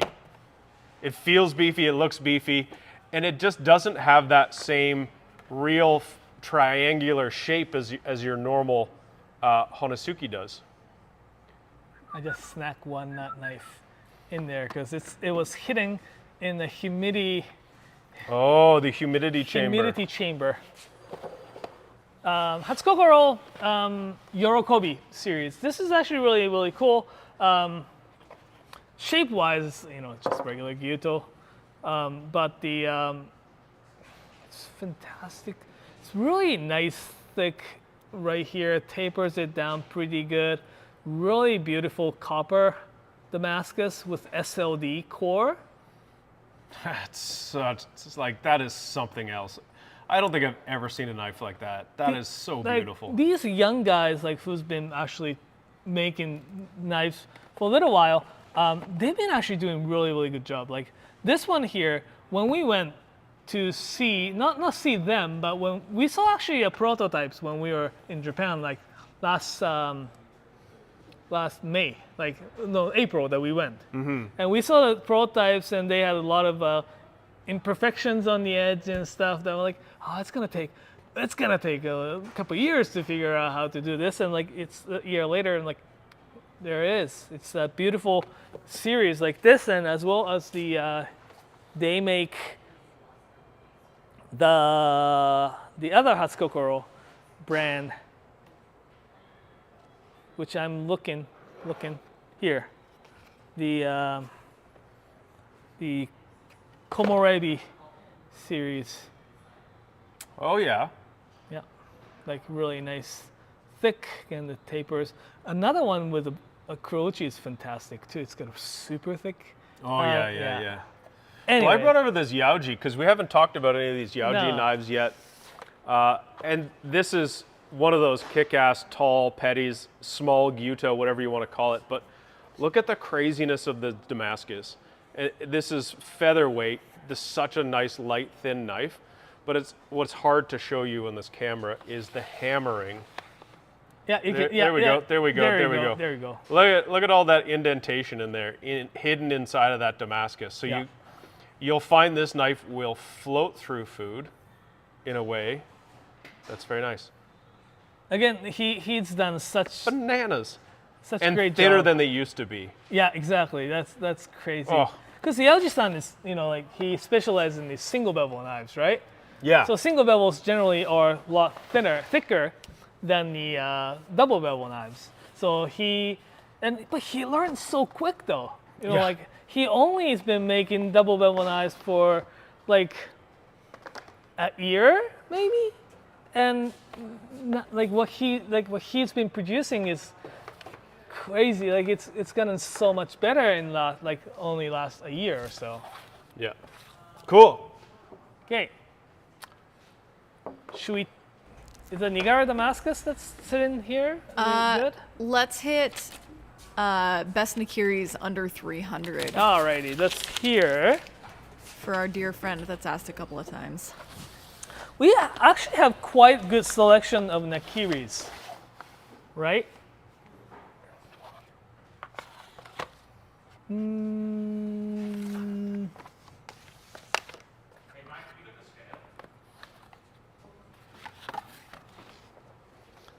we go. This Good. probably that's great selection-ish right here. The really the best from what we have right now for the handmade and the value Petties, yeah. and everything, go for Mazaki.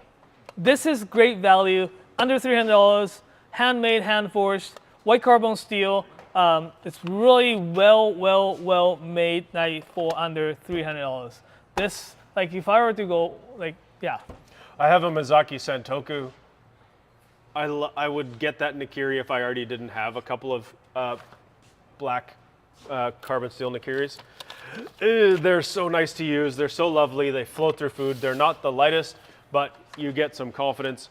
The thing I feel that is a nice touch with them is the flared tang. So when you're gripping the knife, it's very comfortable to hold.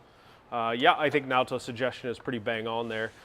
And then if you're just looking for pure value, this Aogami Super clad with stainless steel, $148 from Tsunehisa with the cherry handle. Kind of, plain Jane. Plain Jane, but there's a lot going on. That's a very nice knife. Yeah. yeah. I think for But I'd go with that Miyazaki. Mazaki. Mazaki, yeah, hands down. Yeah. something very cool is like something like this, the Hatsukokoro Kurosagi, the Aogami Super. No stainless on the outside, but it's probably got the really nice foot release. It's really flat, tall bevel. It's got a little bit of concavity, but that probably translates to the little bit more better foot release on this one. Pretty light, fairly light too. But yeah, like for really the value for this is crazy value. Yeah. Yeah. So good. The craftsmanship that goes into Mizaki's knives for that price is like, it's pretty underrated. Yeah. Yeah. All right. Did we answer the question? I think we did. We have We answered did? the question. Really quick, we had a question from Julia about the 120 millimeter Gyuto versus a typical petty. I think I popped it up there, but I don't know if we got to talk about it. Yeah. So 120 mil petty, Gyuto, 120 mil Gyuto. which is the done by the this guy, the Mune This one here? Ishi-san. Naoto. I'm looking. Naoto, I got it. I got Oh, you got it? You got it? Okay, good. So this here, and more typical. Okay, so the size, let's do this one here. Alrighty, so these two. He calls it this 120 mil Gyuto because I guess it has enough height to it. right? So you can do the little bit of chopping action with this. Typical petty usually is much more skinnier. There isn't much finger clearance. This one has a little bit, but not much finger clearance to it. So again, like it's really good to do a coring jobs with, having your hand do maybe a little bit of peeling action, which may be a little bit awkward with this. And a petty knife, you can do some lightweight boning and butchery type of work with it.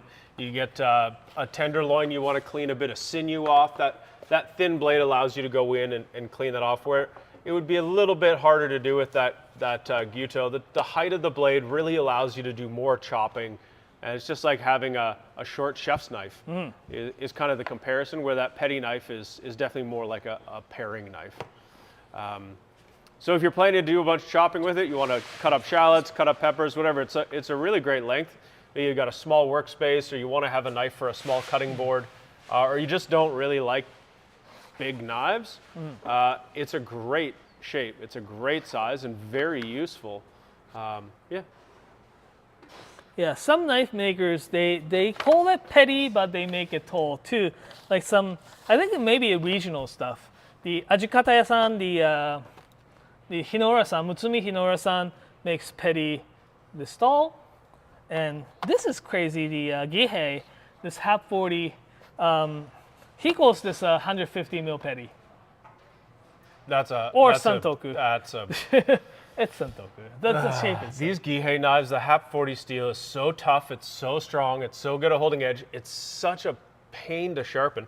No, I don't mean a pain, I mean it's just like you have to work harder to sharpen that. Yeah.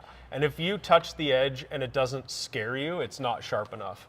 Like Hap 40 is such a great steel. Yeah. This is such a great little knife. I really actually want one of the Nikiris. And Gihei is it's pretty uncommon to see people forging Hap 40, right? No. Yeah, you don't see them. I saw them once that they were forging the either ZDP or the Hap 40 in front of our. It's just so hard. It just, you see the bouncing, from the. It doesn't change the shape as much because it's so tough. Shape to kind of forge into the shape. It's like, but the steel bounces back. Yeah, exactly. Right, it's tougher. It's tougher steel. That's why it can hold its edge a longer time, because it's tougher. Also means when you're heating it up and hammering it, it's also tougher. Okay, Julia, hope that answered your question. Now let's talk about what we're doing here today. Today is our spring garage sale. It runs until the 22nd. That is next Monday until the end of the day. Today we're on day one, so everything that's online is exclusively online. Everything that's in our stores, that's Vancouver, Edmonton, Ottawa, and Calgary, is exclusive to the stores. 6, 7 o'clock tonight, that stuff will go back online. So anything that hasn't sold in store will be available online. We do that so it is a lot easier for life. If you have people buying stuff that's in the store online, you end up going up to some poor person standing there in store holding a knife and taking it out of their hands. It's just rude. So if you are in a city that's got a store, I hope you're able to stop by and check out what they've got there. There's going to be some one-of-a-kind, some refurbished stuff, but otherwise worth checking back this evening. Also, Thursday afternoon, we do, starting at 2 p.m. Mountain Time, we will do a roundup. We have another live stream just like this where we're going to go through what's left. I think we've got some other stuff that's coming in. So there will be another box of knives that will be able to show up. They'll be like late arrivals. And it runs right until next Monday. We're going to have a couple of more demos. I talked about some axes earlier. We're going to talk about other stuff like pocket knives. We're going to talk about seasoning cast iron and stuff today too. Naoto's going to make some fish. He's going to do some demos. So stay tuned for those. Here, look. 10:15. What time is it now? It's 10:04. So like in 11 minutes, we're going to talk 11 minutes minus the delay. We're going to talk about knives for the pocket.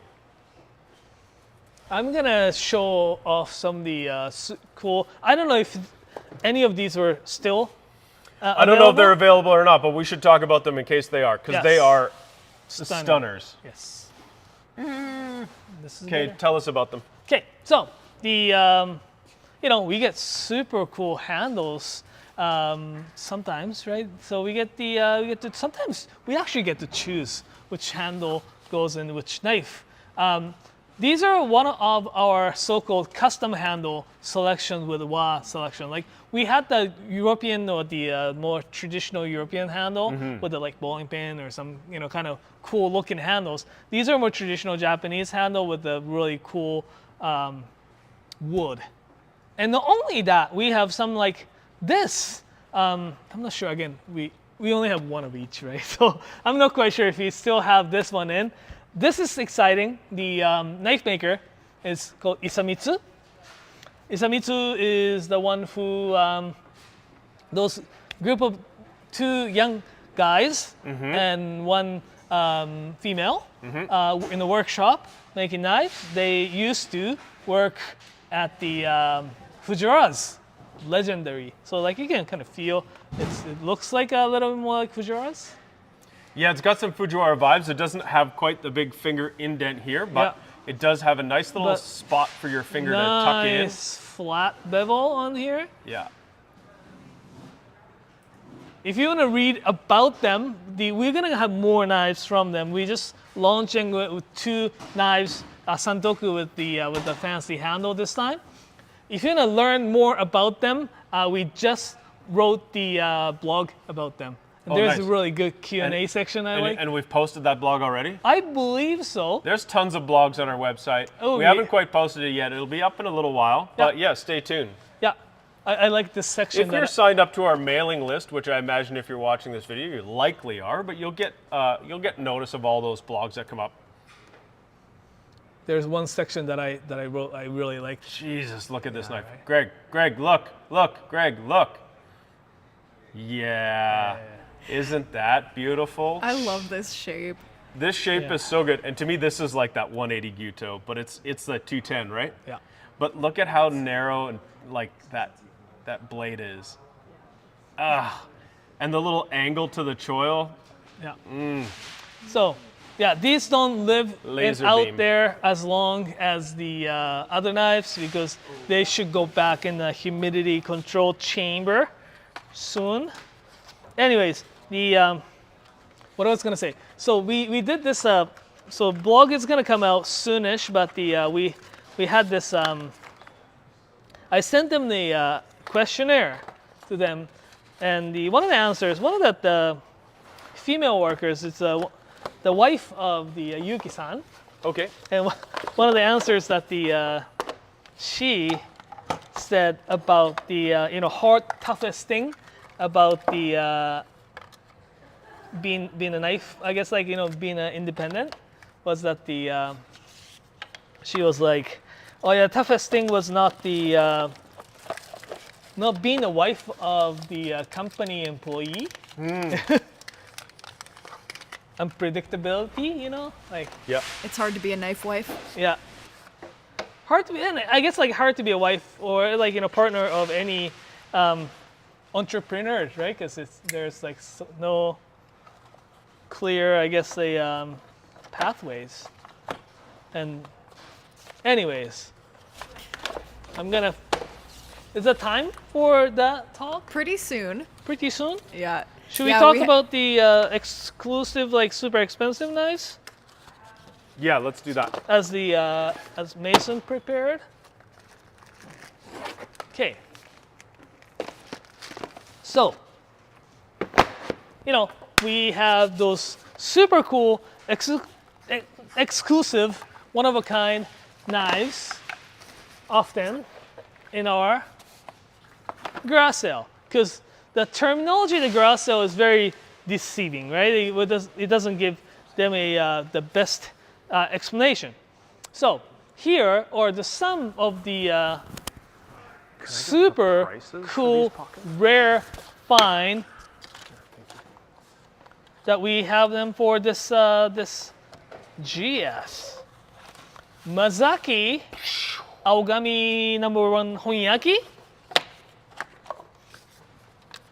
Aogami #2 with Shuji Toyama-san's Kiritsuke Yanagi.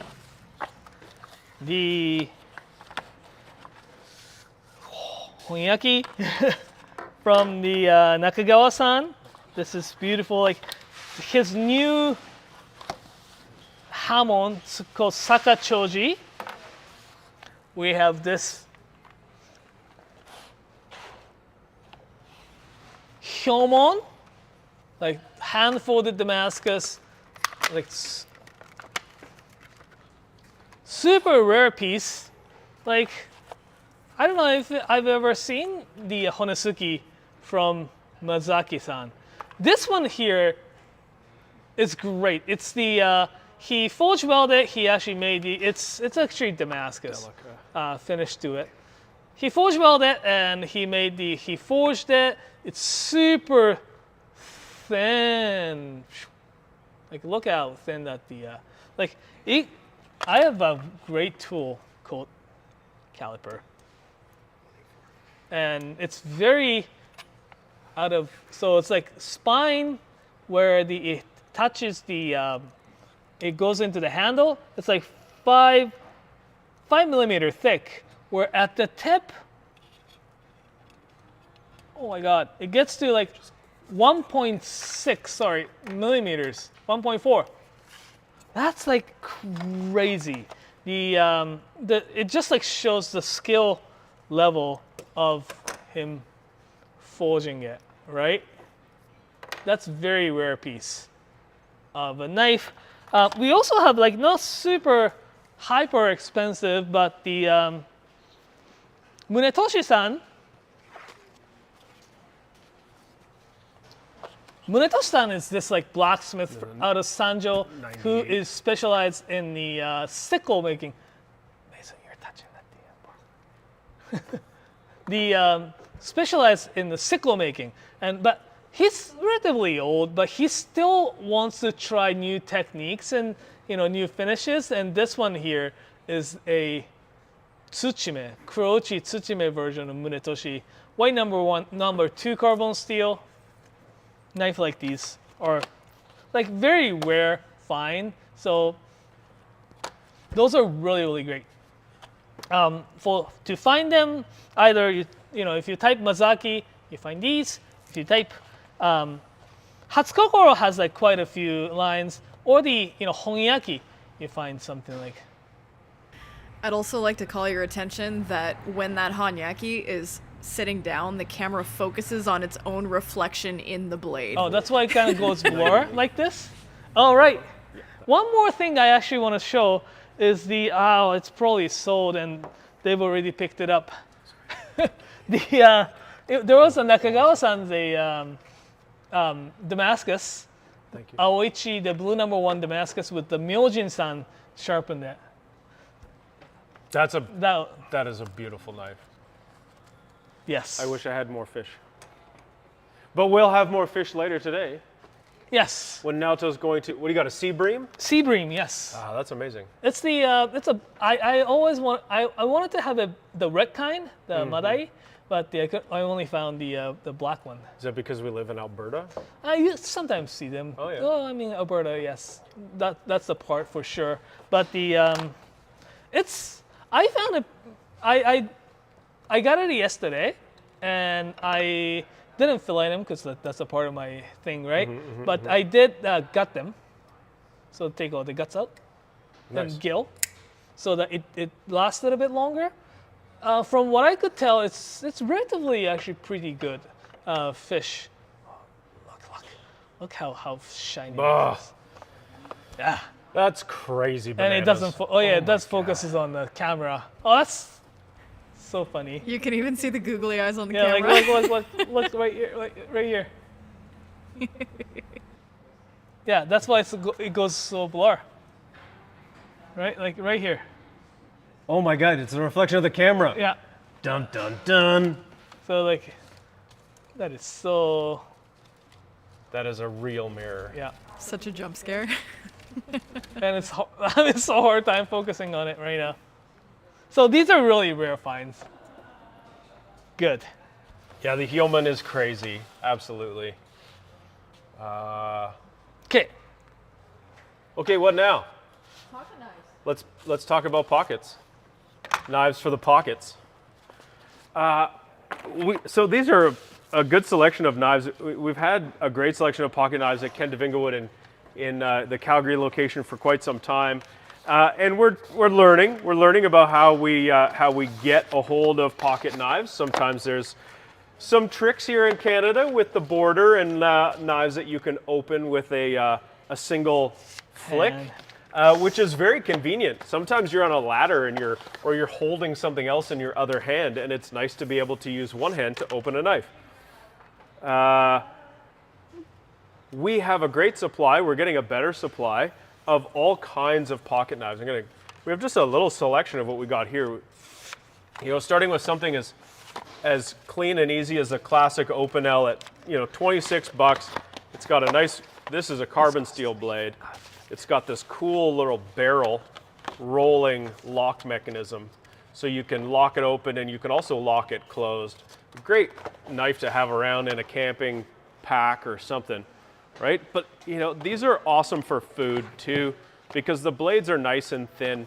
They're not super robust, but like any good Frenchman, you would need it for your cheese and charcuterie that you're gonna have in your picnic basket. They even have one that's a little bit longer that has a corkscrew built onto the side of it. And Open L's are fantastic. They've been around a very long time. They're very popular. And the people that have them will, you know, lose them, and they often come back and get the same thing because they just love it. It becomes so much a part of their daily pocket. Now we've got a few other things. We've got some great buck knives. I mean, I like this guy. It's got such a classic vibe to it with the old school look to it. Bucks are such a nice knife, and they've continued to be a very well-made knife. There is some stuff here in this like $50, $60 range. That's that classic sort of Boy Scout look or the gentleman's folder, all the way up to some stuff that is really, really well made. There's a guy who will go and do the heat treatment and tempering of the blades that garners a special badge on the blade. And we do have some other stuff too. We have some Japanese things like this Mugen Higo. This is such a cool Higo knife. It's a solid thick brass on the sides here with a nice liner lock. But you get that really cool Higo shape to it. I think that's one of my favorites. It's a nice pocket clip. It's a bit heftier, but it gives you a really nice solid handle. And I like the Higo knives. We've had Higo knives that are the more basic kind, that are just the simple carbon steel. We've had those at all our stores for years. It's great to have at the door for opening an Amazon package, or inside your fridge if you're a chef to bust open the straps on cases of food that are strapped down. So some of those, we also have been carrying Kershaw knives. They're a really good brand. Good price range, good functionality, good pocket knife if you're not trying to spend a ton of money but want to have something decent in your pocket. I like the ability to open the knife again with that single flick. There's a bit of a spring in there. And what that does is allow you to use your one hand for something else while you're using your other hand to open your knife. And yeah, Kershaws are great. They use good steel. Nothing crazy out of the park here. There are certainly some that are varied. There's a lot of different types of steel used in pocket knives, and a lot of people really get into collecting them based off the different steels and different makes. Like Spyderco is a great brand. They do a lot of what they call sprints, where they'll make a knife combination of steel, or they'll have a sort of a guest blacksmith make a knife that, or a knife designer make something. This Delica is a really great knife. Delicas, or the Para 3, is also a very good knife from Spyderco. Because it covers all your bases. It's kind of big enough. They use this nylon on their handles, which makes it very light but very tough. It's got this spine lock, so the locking mechanism is quite robust. And something I like about Spyderco's is they really think about the design of the user. So you can open it by using that little ring on the thumb. They've got this curve up here with the jimping, or these like little file marks here, so you can really push against the back of it with your thumb. And this grip, everywhere, it kind of expands outwards from the logo, but everywhere you push outwards from it, you get a really nice grip. And a pocket clip that's nice that you can actually switch to the other side depending on the pocket you want to carry it, or you can flip it up to the top as well. Spydercos are really versatile. They're very popular because of their just functionality. And the way they look is kind of unique, and it's unique because they've thought about how the knife is being used. And then last I got this beautiful knife from James. James is a brand out of the States. They related somewhat to the classic old Nixon watches. So the brand is about functionality, it's about quality, but it's not about crazy collector price ranges. They do have a couple things up in that range, but it's nice. It comes with this little felted wool sheath and this little wood block if it's a nice little spot to carry it. This is the Carter. That is not spring assisted. That's actually got Teflon or ceramic washers inside of it. So it's very smooth and very nicely flicked open. And solid aluminum. And the steel in this is called S35VN. And S35VN is a nice steel for pocket knives that has been hardened with some nitrogen, I think. And what it does is makes a knife very, very tough. So when you're doing those jobs you do with a pocket knife, that it can stand up to it. You can kind of put it through its paces. I know our man Nathan, who is off on a bit of a leave right now, has one of these, uses it constantly. He is not the most delicate person around, and it puts up with his abuse. So I think it's going to put up with anybody's abuse. Again, we've got these here at our Ken of Inglewood store. There's a great big selection there. There's more and more. We're filtering them into the Knifewear shops as well. There's going to be them sprinkled around the store or in a dedicated spot. Just because, you know, a knife in your kitchen is great, a knife in your pocket is also great. You get used to having one. It's like having your cell phone. You leave it at home and you feel kind of a little bit lost without it. So yeah, check them out. There's all sorts of different prices, and it depends on what you're doing with it. If you're going to cherish it and you never lose anything, spend all the money you want. If you just want a pocket knife because you want to be able to open packages or just have a knife for what a knife can do, but you know, you don't want to spend too much money or you tend to lose things, or you want to have a good variety of them, we have a great kind of selections there too. Kershaw's are definitely a good spot to look for that. You like that real classic vintage look, then Bucks are the way to go. You want something for picnics, something simple that you're not going to put through a lot of abuse, but use with food, then I would definitely look towards the Open L's. I personally have a couple of Spydercos because they're not big and bulky. I like that lightweight look and feel in my pocket.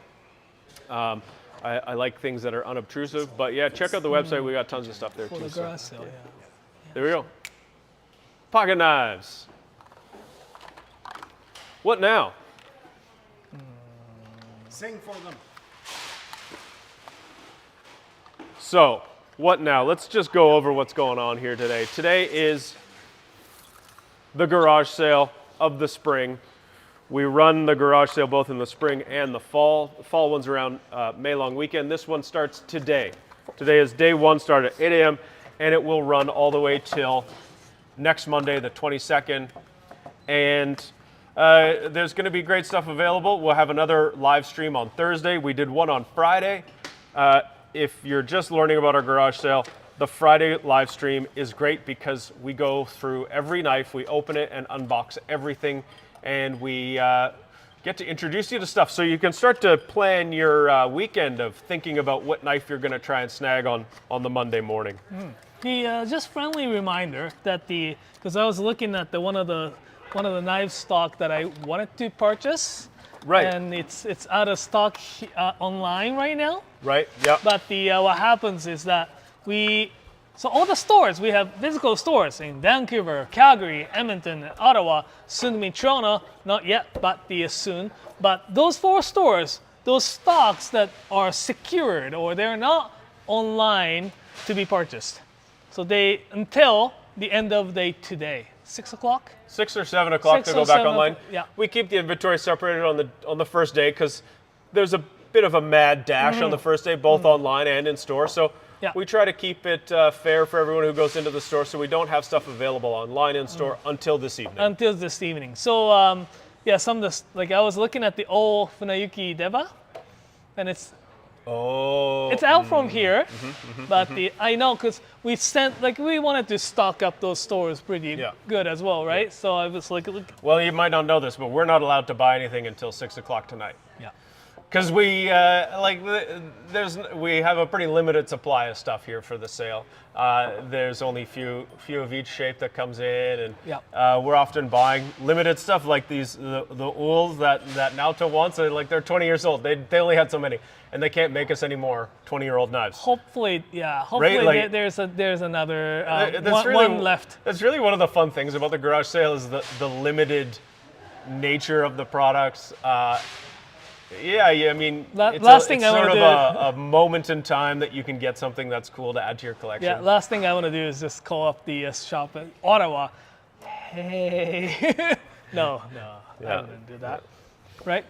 But if there's one actually left in Calgary store at the end of today, I may just going to go grab it. Good idea. Yeah. You should.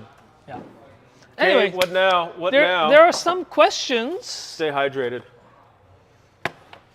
Does coffee counts as a hydration? Yep, sure does. Okay, there was a question.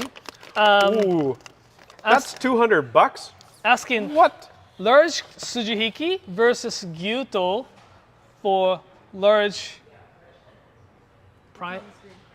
It's on the screen. Not yet. Not yet. Remember, there's a delay. Here.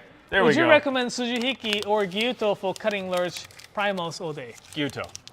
Gyuto. Next question. XX2GSXX. Yeah. I like cutting steak. I like cutting tenderloin. I like cutting strip loin and ribeyes. I find that the Tsujihiki is nice, and it will certainly do the job. It's a little bit more slender, but I find the Tsujihiki is way better on cooked meat, where when you've got the Gyuto, the meat's soft, right? But you've got more weight, you've got more hand clearance, you've got a bit more mass. And just getting through it, the height of the blade also helps the blade track straight as it's cutting through, so you're going to end up with a straighter cut. I always start by sort of sliding the knife across the top to start the incision.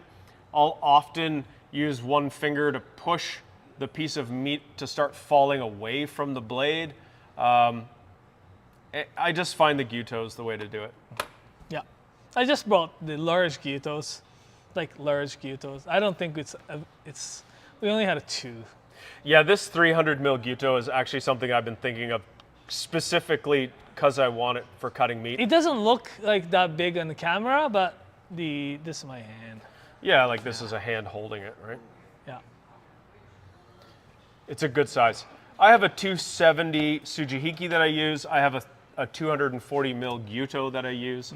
I have a 270 Takeda Kiritsuki that I use. I like that shape. I wish it was bigger because the Kiritsuki, the Takeda that I've got is very, very, very, very, very thin. So it's not got kind of the mass. I mean, this is pretty perfect. In fact, I kind of want that. Yeah, this is good. Right, or Moritaka. But yeah, because of the balance from the handle, it doesn't look that huge. No. Also, if you're considering a knife for cutting meat, think about carbon steel. You're not dealing with as much water or acidity like you are with vegetables. Especially when you're cutting meat, you're also a lot more in control of stuff. It's not like you're cutting a piece of meat and then in the middle of cooking other stuff, so you're a little bit more focused. I find managing carbon steel is very easy when you're doing meat cutting. And the edge can be very nice, especially because it's a bit more bitey in some ways. And it's very easy to sharpen. When you pop an edge back on it with a honing rod, it comes up very nice and easily. So consider carbon steel and consider Gyuto. Awesome. Awesome. Next, someone wants to see regular stock of the Kamagata. And that's the only one that we have. So. Kamagatas are cool. It's kind of like a Ko Nakiri, short little Nakiri. It's the same height as the Masakage Nakiris. And there's kind of a fun story. I mean, Kevin was in Japan visiting these folks one day and saw them turning out these knives, and he said, wait, what's that? I've never seen that shape. and they said it's a knife for cutting shoe soles. They were using it for cutting the rubber of a shoe, and he said, "Oh, that's cool." Now, I suspect that knife was using different types of steel and maybe different thicknesses, but he asked them if they would apply that shape to the regular kitchen knife lines that they were making, and they sure did. They're great. They're awesome choppers and cool and unique. It is like getting a little bit more limited supply in terms of the lines. Now we sometimes get Koishi, Yuki, and Zero maybe. Yeah, they're hard to come by. If you want one, grab it. There's so much demand on these knives that they're, like everybody, kind of streamlining things. So the Koishi is a fantastic option. They're good for cutting herbs, good for cutting cheese, good for cutting everything. You know, honestly, it's like having a small Nakiri. It's great for chopping stuff. They're definitely a unique knife. And it's really, it's very hard to go wrong if you buy a Koishi. They're Koishi amazing. is They're so awesome. Well made. So someone's looking for 210 deba. We are, again, 210 plus deba. We're kind of shortage on the debas. Like, we ordered, big knives, 210, and, not so much 240. There aren't that many that large fish in this part of, I guess, world. The 210, that's even the biggest salmon that you get, 210 will do, because you're just cutting half of that the width of the salmon. Yeah, I was going to say, maybe you could run us down the sizes of deba and the different types of fish that you would be using, because you don't go straight across. If this is the fish and this is the head and this is the tail, if you're using a gyuto and using a Western style of cutting, you'd run the knife all the way through. But if you're using more of our Japanese style, you're going to come in from one side down towards the spine, and then you're going to come in from the other side down towards the spine.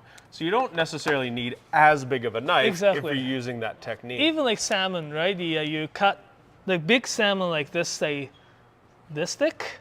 I don't know how thick, but you do it from the spine, and only part that you're gonna separate is just the top. And once you take the one part of the flesh, then you lay it flat and you just basically cut this much of. I guess if you're trying to take the skin off of a salmon, you'd want to have a longer knife. But you don't want to use the deba for it. Yeah. Because you create too much of the space. When you're skinning, I would use the Yanagiba. Yanagiba, yep. Yeah. I use a 165 deba on stuff, and I've used it on even something big like a halibut. Yeah. And using the sort of the more Japanese style technique, you'll find that the length. But Jason, this is the long answer to your question, which is no, we don't have any in this garage sale. We have some in a regular stock, right? Regular stock. Trying to stock up the so-called Yo deba, the double bevel deba from Tojiro that comes in the 170, 210, and 240. Yeah.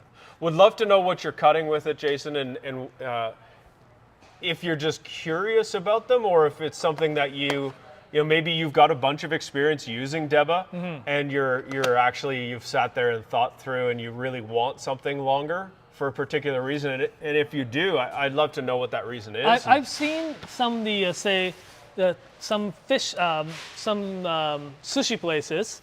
They get this big block of tuna, right? Then they are cutting into the saku, this blocks for the sashimi. Then I've seen people using that big deba to do cut as well. But let us know. Speaking of lettuce, our friend Richard is asking, is Kevin gonna bust out the bike? Kevin is unfortunately recuperating. He was out scallop diving in Japan and was attacked by a giant squid. No.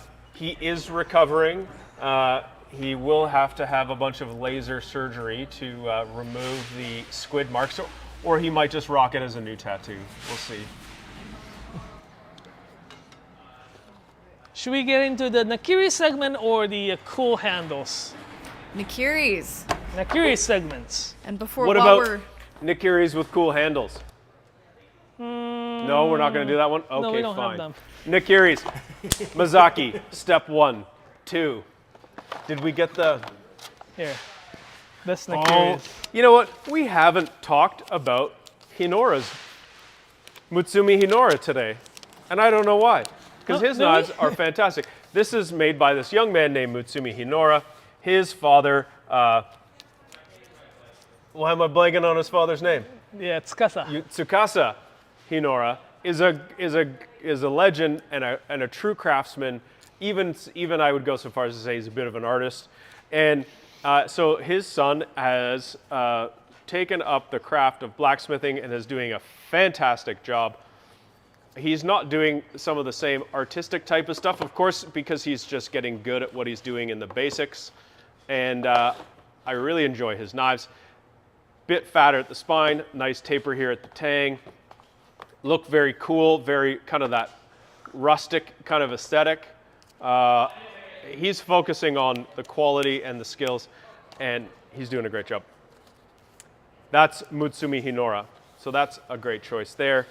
This is the black Damascus from Yoshimi Kato, made with SG2, powdered stainless steel, stunning, stunning look, and not too thin, not too thick.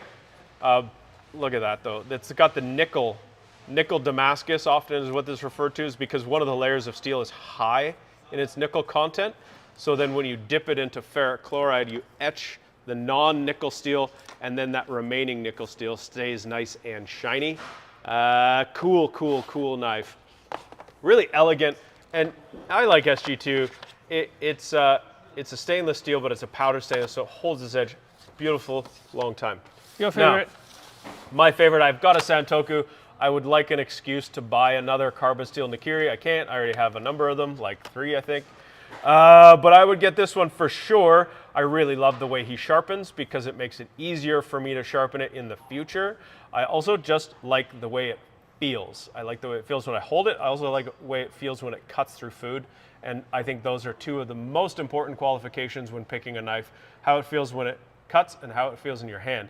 Because absolutely everything we sell has very good edge retention. There might be small increments that make it better one over the other. Like when we talk about how SG2 holds its edge a long time versus carbon steel or versus VG10, those differences are pretty slight on the grand scale of things, especially if we're comparing it to something like a Victorinox or a Kuhn Rikon or the Tamaguchi knife from Costco or whatever they're called. Yes, beautiful. Full carbon steel though. Sometimes with an Nikiri, when you're cutting more vegetables, you want to lean a little bit stainless. This knife will tarnish, it will change over time. We'll talk a bit about that when we get into seasoning stuff later today. But this knife is going to look different as you use it. It's going to turn gray and cloudy, and that's totally fine. That's what you want. If it turns orange, you don't want that, so you get rid of it. You just take something abrasive and remove the orange and then start again. But we can talk about patinas later. Talking about the carbon steel, this is kind of comes on the opposite of the carbon steel. The Yukurosaki Gecko with the VG Zeos. Again, we kind of talked about this new type of steel, VG Zeos, a few times, but their intention from the steelmaker manufacturer is to create the more corrosion-resistant steel, right? So it will keep it won't rust. Like VG10 was such great stainless steel. I never seen VG10 rusted. No. But this particular one here is going to be apparently more corrosion resistant, and it keeps the, it's harder than VG10, so it keeps the edge longer. Well, stay sharp longer, right? So this particular one is fantastic for that. And look at it. Oh yeah, look at that. There you go, there you go. Yeah. That's, I mean, if you want a knife that's gonna work, this is a knife that'll work. Yeah. It'll look the same every day. You can definitely put it through its paces. It's a very comfortable knife. The way that the spine drops down from the handle here adds to that comfort, I find. Yeah. If you want a driver, that's a good one. Thank you. And a polisher. Another thing, if you're looking for very simple and, well, the look-wise uninteresting, but the steel inside of this particular one, Gihei Kazahana, Half-40 Kazahana series is maybe one for you. The Half-40 is this type of high-speed powder steel that has such a hard, high hardness. Well, that's impossible. No. Half-40 Kazahana. How do we spell Kazahana. Gihei if we want to type it into the website? G-I-H-E-I.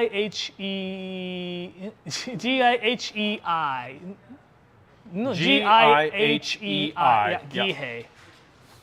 It's really I guess unassuming look, right? It doesn't have fancy Damascus or anything like that. But just I know a couple of people that have this knife that are knife collectors of very, very, very nice, very fancy things. And this is a knife that they use all the time. They say it cuts great. It feels great as it cuts through the food. And it's very, very dependable and always sharp. So yeah. From the experience of people who own it, they are all very, very, very big fans of the Gihei. It's pretty light too, though. It's pretty light. Yeah. They could slap a piece of Damascus and polish this up a little bit. They could lean into some of the design part of knives, and they could charge a lot more for their knives. Yeah. But they don't, and you know what you get is value. This is weird Nakiri. You're a weird Nakiri. I don't know if it's called Nakiri. Oh, they call it Nakiri. They do. It is. It kind of feels like that lettuce knife almost. Yeah, right. So this one here is the Sakai Takayuki Guren. Guren means it's a crimson, the red, that red, the Homura red. This one here is called Nakiri. It's not really the conventional Nakiri as you see that the edge is actually much more carved. So it's great for rocking chop actually, rather than a just push cut kind of stuff. So you know where the picture is. Oh, okay. Okay. Sky just put the sticky notes where our face. There you go. I understand. Yeah. So this one here, Homura Guren Nakiri, which is actually really, really great. It's robust. It's blue carbon steel. It's really well forged, and it is a little bit thicker. It is a bit heavier, in the comparison. But the taper on that is on the fantastic. bevel is really nice. Yeah. So this is it's actually pretty. 260 grams versus. Oh, I don't think it's gonna. 175. Yeah. So 100 grams difference? It's like 100 grams, 110 grams. Oh my God, 100. Oh, this is so heavy. It's 100 grams heavier. But it actually does feel it goes like it. Not that one. That's 160. so, yeah. So. Because again, I think that 160 is probably pretty standard kind of weight. Yeah. This is a little bit thicker, but it's gonna be definitely more robust. I won't see. Oh. We should take picture and what they did. Yeah, so that's like Nakiri.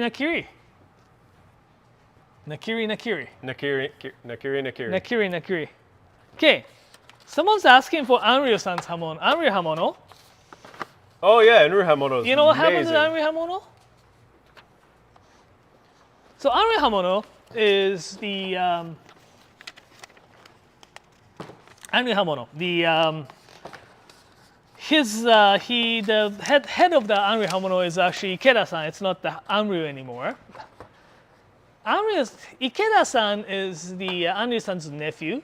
Been working for Anryu-san for a very long time, and just last year, the Ikeda-san officially took over the workshop.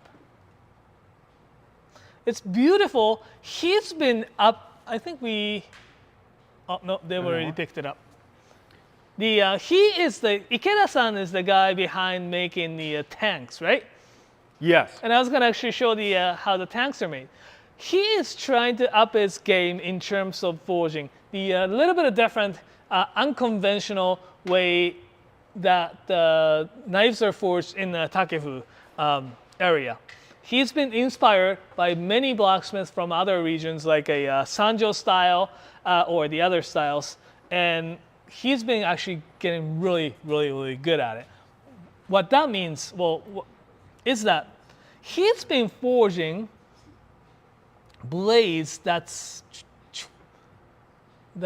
it's got really super even taper from that were attached to the handle and to the tip. Oftentimes, back when we were looking at some like old Anryu style knives or the Kato senior knives, it had a thick, really like here, and it's not gradual. It's just like getting really drastic taper, then goes like that, right? He's actually trying right now. It's very like Sakai does this, right? The Sanjo does this. Sanjo sometimes does it a little bit different, but it's more even. He's been actually trying to do that. He's trying to get better at what he does. Yeah, absolutely. Amazing. He's already pretty good. Yeah.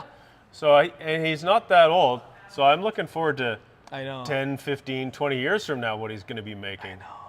The very amazing. latest batch that we got from Ikeda-san, the Kumo series. It's good. Oh yeah. It's really, really good. Ooh. It's really good. I love the handmade stuff. It's so fascinating to see how they grow and change. Yeah, I know. Sometimes from batch to batch they're different. Other times they're very, very consistent. Yeah. But yeah, the latest batch of Kumo that I was like looking through some of them, and like they retain the same look, retain the same probably cut in like the sharpness, but at the same time he made it again slightly like really nice, slightly thicker at the handle, and goes like. So I'm really like we're very looking forward to seeing like what comes out of his workshop soon. Me too. Yes. Okay. What's next? What do we got now? Alrighty. So I think we're gonna set up for a couple of things. If you've got any questions, go ahead and pop them in the comments. We're gonna take a quick break here pretty soon, but really quick. Our friend Ben asked, can someone remind me how the sale works? Do certain knives go on sale at certain times? Everything online is on sale right now. There will be a couple more things left over from the sale in the stores that are going to pop on kind of around 6, 7 p.m. Mountain Standard Time. But as it is, everything is up and ready to go and priced to sell. So we will take a quick break and see you in a bit. Are we going to play a commercial? Yeah, we have a countdown, yes.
Thanks for your patience. Here's a little reminder for the program here. The time is just 10 to 11 now-ish. So there will be some how to season the cast iron / carbon steel frying pan coming up soon. And at noonish we will have the how to fillet fish.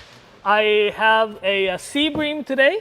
They look pretty good. I just picked up from the Asian store. The sea bream is great fish, right? I mean, like you can do the very classic Italian. I don't know how you call it, acapazza, the fish with the whole shellfish with the water and olive oil and sun-dried tomatoes. I'm not making that. I'm making more traditional Japanese food today. But I'm going to show you how to do a Japanese, a so-called taimeshi. In our region, taimeshi means the sea bream rice. So you cook the rice with the sea bream and the kombu and salt and sake and salt. So I will show you how to do it. And donabe actually, so stay tuned, right? For those who like cooking, stay tuned on that. What we have is new Knifewear merchandise. Somebody had asked about your shirt earlier too. They were wondering if it were for sale. Knifewear Toronto shirt. Should we? Like this. You can like. There we go. Yeah, that you can see that a little bit better with the overhead. Such a cool design. Yeah. So yeah, Toronto. What's the last word? Oh, it's an exclamation mark. Toronto. Toronto. Okay, so we have that, and do we have this caps already? Hands off my knives. New March? Yep, they are. They're in the stores. stores. Oh my god. I love those stickers always, you know. And I love this newish, old new, that actual, you know, says like, please do not touch my please knife. do not touch my knives. I'd prefer it if you didn't. Yes. Or this like Akira inspired sticker. Yeah, that one's Yeah, super cool. yeah. I like that one a lot. This is my favorite new sticker for sure. Oh, I like the pixelated Oni sticker too. Oh yeah, that one's cool. Well, I think we have it coming up. Yeah. Alrighty. So like a shirt. what do we have? So we have that's one of my actually favorite shirt. And, This one's cool because it's like these Onis down the sleeve. So this is like the first long sleeve shirt that we've done. Yeah. And I can't make it happen. I don't know what I'm doing here. Pixelated. Oh yeah. Oh, that is cool. That's like That's the 8-bit style. Yeah, exactly, right? So we got this long sleeve guy here. We've got the kawaii but deadly on the natural colored cotton. This is a big favorite of mine with the rings around the neck and the sleeves. Kawaii but deadly. Cute but deadly. That's what kawaii means. Puffy fish. Puffer fish. New version of the old Ramones, or as some people would say, the President of the United States of America logo. But we have got Toronto in here. That one. Sorry.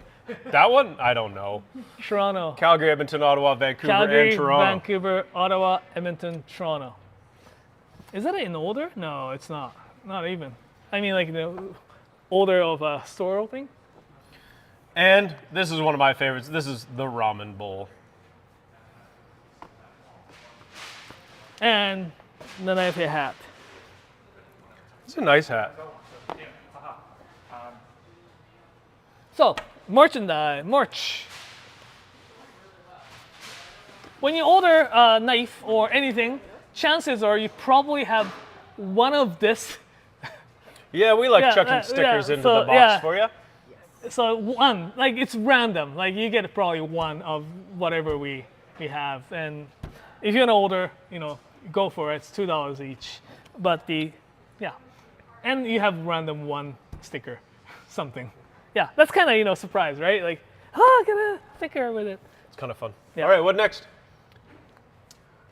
Yeah, warehouse crew. These guys, they are killing it. Yeah, they're absolutely killing it today. We have a really, really awesome crew of people that work here. Not just out Knifewear in general, but this warehouse crew is amazing. They're going to have most of your orders shipped by today, and if not, they'll be in the mail tomorrow. Yeah. They're working, as you can see. We've always set out to provide good service and real service, and even when it comes to ordering online, things don't wait for 5 days until it kind of gets packed up and shipped towards you. We think that you've placed the order, so we should probably try and send it to you like as soon as we can. So we try and hustle it. So should be coming to you as soon as possible. We try and take our time to get it right. However, these guys are good at their job. So, there's piles of Nigaras showing up here. So we want to show off some cool handles. As cool handles. Cool handles. Cool handles, Luke. So we have. Oh, I like these ones that have the acrylic and the wood. Yeah, it's got the both. Now, do we know if any of features. these are still available? Not sure, but you know what? The chances are a lot of those, especially those acrylic European style, more traditional Western handle, have gone to a stores. So chances are they'll probably still have some in stores. Look at that. This one's cracked. The pattern on these is so great. This is cool. That's cool. I do like the flaring, the shaping of these handles. Focus on the handle. There we go. They're just so comfortable to hold. They add a bit more weight to a knife. And, there's a difference between a Japanese handle and a Western style handle. And sometimes you'll hear folks say, we'll get a knife with a full tang. That's how you know it's good. And I remember that's what I was told when I first started learning about knives and buying knives as a young chef. And to a certain extent, there was some truth to that. But it's not always the truth now. And we only get good knives. And what I have come to decide is the real factor determining whether you want a Western or a Japanese style handle is how it feels when you hold it. When I'm buying a larger knife, I almost always err on the side of the Japanese handle. I like the weight and how it lightens the blade up. When I'm looking at something that's smaller in a petty knife, I kind of like the Western style handle. It makes the handle a little bit more compact. But as far as quality goes, they're all good quality. There is a look to it and there is a feel to it. And it just comes down to preference versus an indicator of quality. One of the other differences sort of long-term down the road is changing over a Japanese handle is a lot simpler. If there's ever any damage, which sometimes there is. I think every year we probably see 3 or 4 knives that come through the stores that someone's dog has chewed up. Because, I mean, it's probably pretty tasty if you're a dog. But it's a lot harder to repair the Western style handles, and we don't really have the machinery to do it. But Japanese handles, pop them on, pop them off. Yeah. We just got the breaking news. Breaking news. It says, so all the out of stock inventories that's probably are kept in those physical stores, well, they're out of stock because they are at physical stores, will come back in online stock in between 6 and 7. Yep, so we have it distributed between our warehouse here, which is currently representing the website, and then it's spread out between 4 other stores, and those other stores are rolling along right now. We keep the inventory separate for the morning, or for the day, and then it comes back online in the afternoon, just so that customers there have a good shot at buying it, because unfortunately, in the past, we've had to basically pull stuff out of someone's hand. They've decided to buy it, and then someone buys it online. So, Pearly handles, hey? Pearly handles. Pearly handles McGee over here thinks that he thinks this knife should be his. Well, I think you should get this knife too. You deserve yourself a little prezzy. Yep. Look at that though. Look at that. Like that's got to be. It looks like burled maple or something on the the bottom there. I love the combo. Yeah. I would like this knife too. We can't buy it until 6 o'clock though, because we're staff. Staff can't buy until later in the day. Because Is it staff? we have such limited supply. We really try to let everyone have a crack at it, and it looks like everything that's in the warehouse is sold out today. Oh. So speaking of limited supply, hopefully we'll have some cool stuff come online this afternoon. Okay. Can you talk a little about the two of the custom Japanese handles? Yes. Sure, yeah. Those are the Isamitsu. This is a newer set of blacksmiths, a newer shop. Yeah. Isamitsu, two folks who once worked for our man named Fujiwara. They've gone off and started their own forge. And as you can see, they're following in the footsteps. They're making blades that are very similar to the Fujiwaras, the same sort of Kurochi style of finish. You even see a bit of that orangey type of color coming out of them. Yeah. Very, very on brand there. Yeah. The this one here, well, we have a few more coming in, but it's just really to start the introducing, I guess, like these knives to the folks. So we have two. Just two actually. This garage sale with this fancy handles. We'll have more. We'll have 210, Akiri, Sentoku, and 210. Did I say Petty? Yep. 4 different shapes coming out from this white carbon number 1 with no stainless steel. It's very, very simple Isamitsu, but again, like we wanted to kind of showcase and wanted to show the. And you said, sorry, which handles? Western and Japanese? No, it's all Japanese. All Japanese. And yeah. different handles. This is like really the special. These are sort of limited. We Yeah. typically only get these handles for here at the Yeah, garage exactly, sale. Yeah. exactly. So, but it's great. It's bevel's really nice and flat. You'll see those knives more. These are just again special occasion knives, I guess, right? Yeah. But Isamitsu is great. They are working really tirelessly. Getting their honing their skills, learning the market as well, because they just started it and they just had the first year anniversary. Oh yeah, it's Yeah. been 1 year. That's it. So, looking forward to seeing things coming out from the workshop. I actually get to. You didn't go there, right? I actually get to go visit those two people there. Now it's 3 people operation. It's fantastic to see any of those younger places or youngish, I guess. I mean, they worked there for quite a while, so they're in early 40s. I think early 40s is youngish, don't you? Yes. Mason does. Feeling old. Okay, what do we got next here? Oh, we haven't really talked about this one, did we? I don't think we have. Yeah, No. it's a great price. Masutani. Matsutani. Yeah, we've had a lot of these. But they've started doing a little bit of different things, right? We had the regular VG10 Damascus with more, doesn't have a Tsuchime. We had a VG1 with the little bit of Tsuchime. It's kind of had the both, right? This one here. So VG10 core, the Damascus, it's kind of hard to see. Layer here, and a Tsuchime, and a nice blue handle.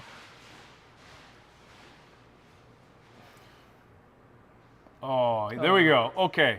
What they tried to do is to make the knife that's like knife for everyone, right? Like it's affordable price, 156 on this guy. Does not have like fancy, look to it, but it's fancy enough. Like it's got the really nice blue-ish handle. There's a lot of value in this knife. I mean, it looks the business to me. Exactly, right? And from using them, they're great. They're very great. They do exactly what you want them to do. And Kevin just visited them, right? Oh, yeah? Yeah, Right. Yeah, nice. First time. I think the Matsutani make great gift knives. We seem to have a decent supply of them. We often are finding there's people, we'll do corporate orders for people that have a team of people they want to give a gift to, 20, 25 knives and get them engraved for them. So, I mean, it's a great gift at Christmas time if you want a bunch of them. The Matsutanis are a really great option for doing some corporate order stuff. Yeah, absolutely. Corporate gifts are kind of a fun thing to do. Awesome.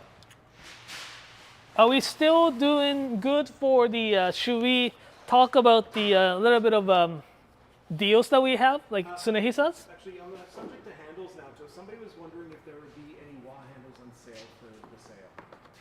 Any ones without the blade? Oh, Without the handle. without a handle. Stay tuned. We may have them. Oh, just one handle?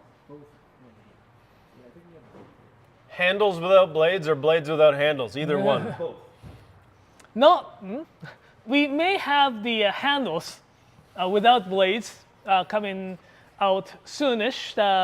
We're working on it. There are some handles that we got a little bit late, and also some of the as-is condition that we were working on. The ones that we accidentally cracked or cracked because of the dryness here, and we did a little bit of creative repair to those, and hopefully those guys gonna show up to the garage sale in next couple of days.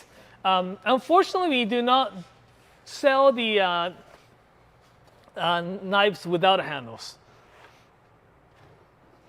If that makes sense. But you could probably take it off if you wanted to. Yeah, exactly. Okay, Exactly. what are we doing here, everybody? This is the garage sale. It is the one of two of the year. We've run them for several years in a row. Starts on a Monday. It goes back in time. The beginning of it was Kevin goes to Japan. He buys himself some knives, does some business while he's there, picks up a suitcase and fills it with knives. Comes home and flips them, sells them, and started it on Mondays because it was always about knives that were great deals. And our root is, we're all a bunch of ex-chefs, so it's nice to sort of give an opportunity to those young chefs who are often off on Mondays to come in and get a good deal on a knife. And so that's why we start on Mondays, but we run for a full 7 days. Right now we're actually going right until the following Monday, 8 days. The 22nd is the last day. We have another live stream that'll be coming up on Thursday where we're going to bump up some stuff. I think we have some more things arriving. And tonight, watch out, there's going to be all the stock that's in stores going to become available online. And I think we have a couple more demos to do this afternoon too. And we're here to answer your questions about anything that you might want to know about Japanese knives.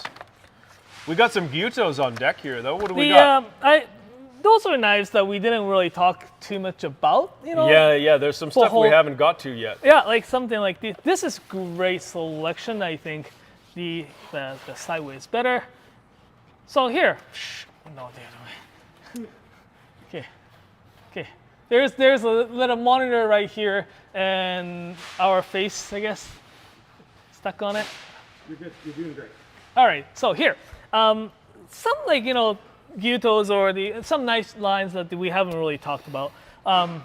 That's your favorite. Isn't it? I love this knife. That's one of your favorite for sure. I love how tall the blade is. I love the look. I love the texture. I love the hammering. I love that it's stainless steel on top of blue carbon steel. And I've used it. My friend Sky has one. She let me use it for a week, and it didn't dampen my enthusiasm for them at all. Sakai Kikumori, this particular line from Sakai Kikumori is fantastic. Again, for those who really like the tall blade. That is like, and really nice fit and finish as well. I mean, they're very simple. I like the aesthetic of them, but I also like that they're very, very nicely made, like as is Sakai's style. Yeah. Something that we haven't talked about is this guy here. Engraving. I can read this. Engraving is actually not the manufacturer's name. It's engraved with the Hatsukokoro on it. Hatsukokoro has like a lot of different. They deal with a lot of different blacksmith knife makers, manufacturers, that kind of stuff. But this particular one is made by Yoshikane. Do you know Yoshikane? I know Yoshikane. Yoshikane we used to have when I started at Knifewear. We had lots. I think you have the Yoshikane. No. No. One? Oh, you don't? My brother-in-law has one. Tuten Gyuto. Yeah, the Yoshikanes are really lovely. We ended up moving away from them because they ended up not having knives for a while. I think there's a long story there, but now we're starting to see a couple more, and nice to see them. Yeah, we kind of grabbed like these guys with the white carbon steel with stainless cladding. It's really nice, really even bevel, very thin behind the edge, really nicely ground and sharpened. Kick-ass look, right? Like Kiritsuke and stuff like this is really, really well made knife. White carbon stainless clad. Yeah. Something that's so interesting about Yoshikane, and the more we are meeting blacksmiths in that Niigata region, they all seem to spend a bit of time learning from Yoshikane-san. Exactly. Right? It's cool that they've got such an influence, and I've always liked that region because you start hearing things like the straight razors we get, the Iwasaki straight razors. Well, they've got it's a one-man show, and he has an apprentice now, so it's a two-man show. Yeah. But what it is the apprentice is sponsored by the region, the prefecture, the government is funding these craftspeople and helping them to be able to afford to train another generation. Yeah.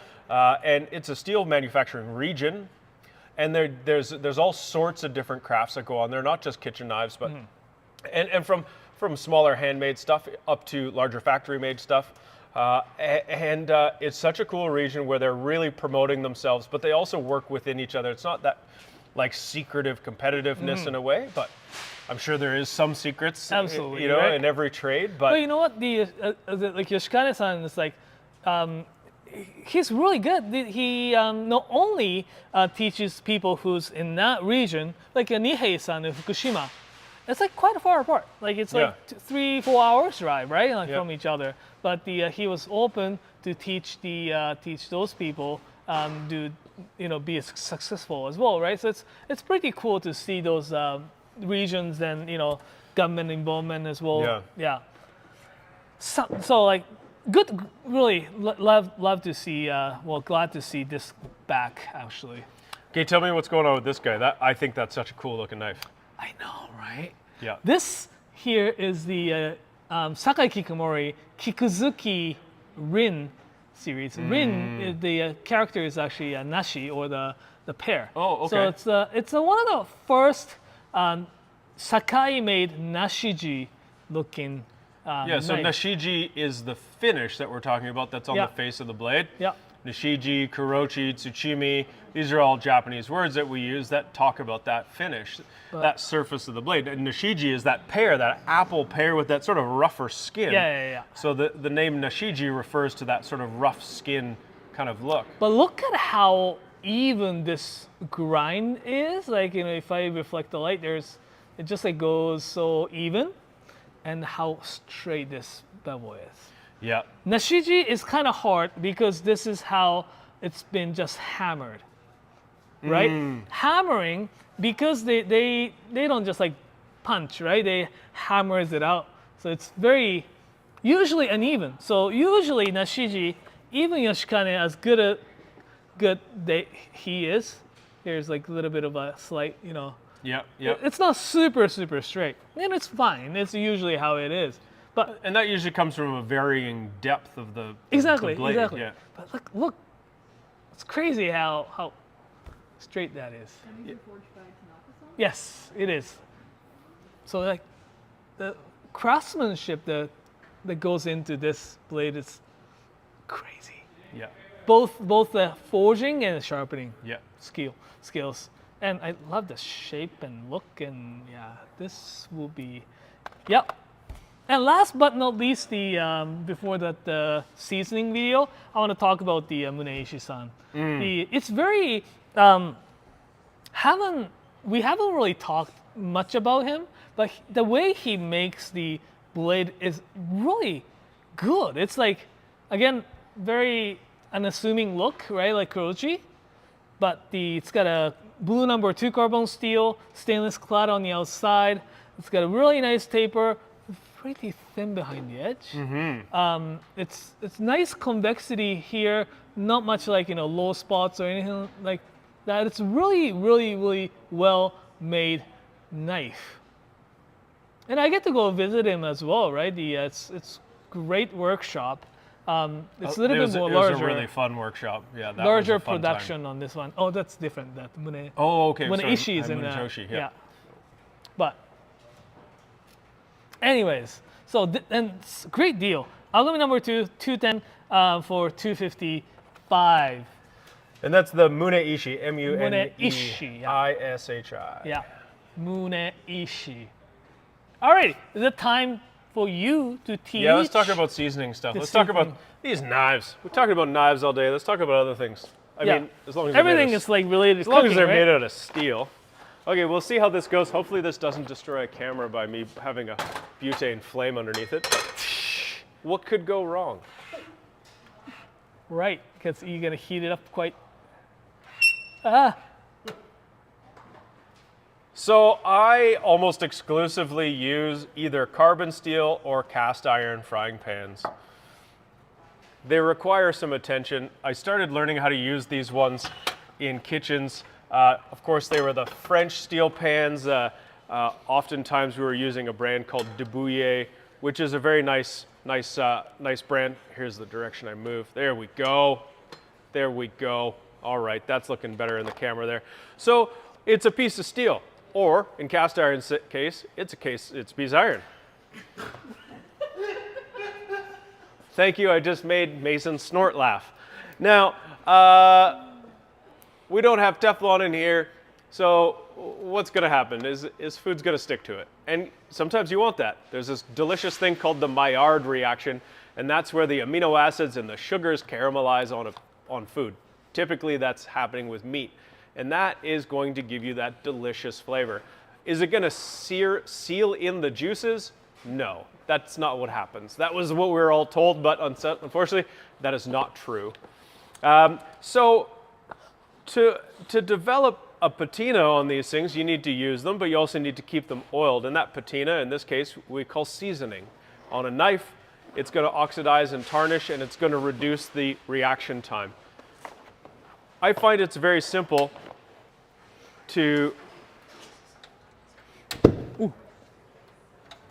do. What happened? Stop.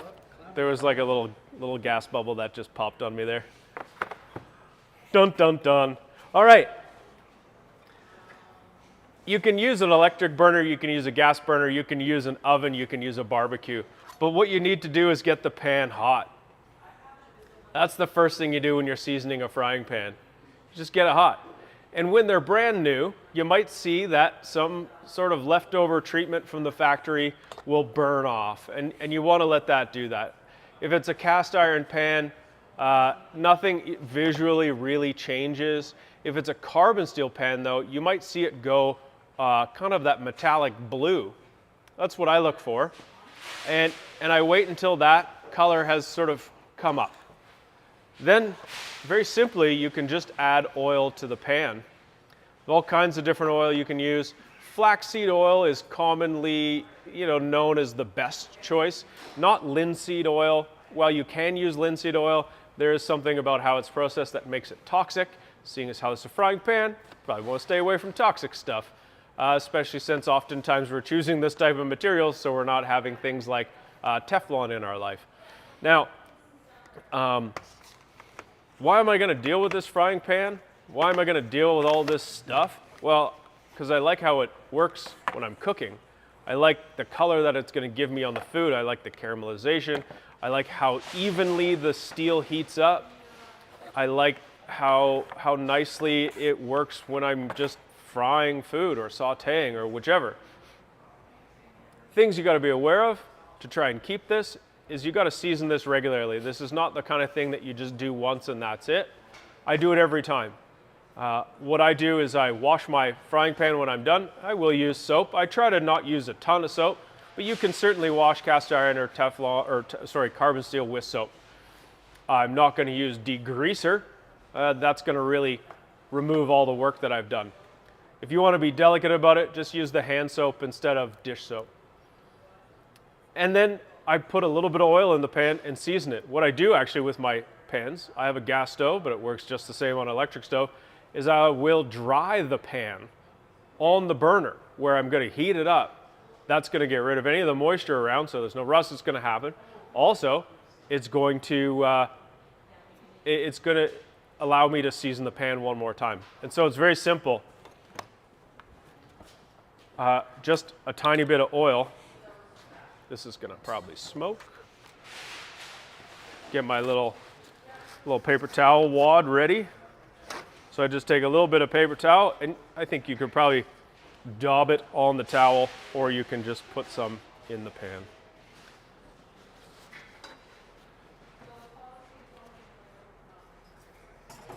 Now, if it's a brand new pan, I would season it, I'd add the oil and I'd wipe it out.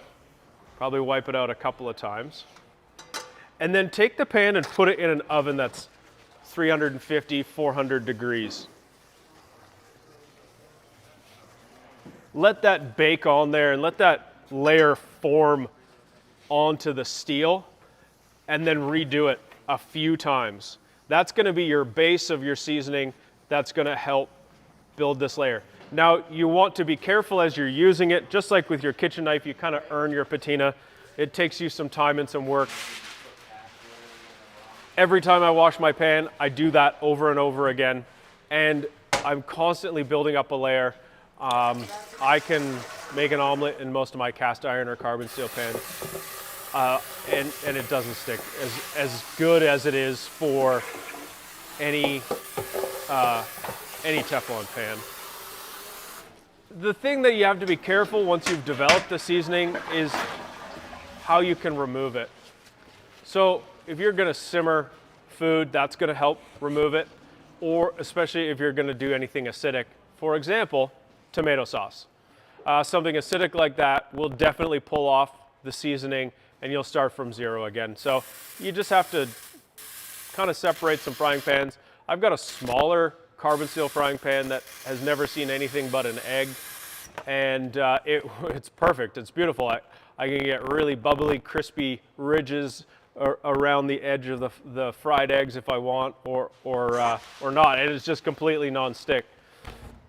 So staying away from those acidic stuff. Use a different pan, use stainless steel, whichever. But when you're trying to get caramelization happening, whether it's a piece of meat, a fried scallop, even just caramelizing onions, doing it in cast iron or carbon steel will pay dividends. It's so nice to use. And if you like taking care of stuff, it's not that hard to do. You just wipe it out. You know, don't put it in a dishwasher. Like I said, I wash mine with soap and water. I'm not very aggressive about it. I just try and get the sort of surface layer of grease off so it's not really getting that gunkiness. I'd like to season it with clean oil.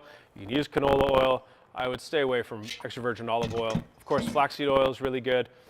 Some people make some mixtures with beeswax and stuff. I haven't tried that yet, but I'm gonna try and experiment with something. I might even try and come up with my own sort of like seasoning oil. We'll see how I can blend something up and see what works best. But again, doing it all of the time, just make it part of the washing and drying. So it's wash, dry, heat the pan up, wipe it out with some oil. And if you do it a lot, you'll find that sooner than later, it's the best pan you own. So we carry a bunch of different ones. This is the Prince Kogyo pan.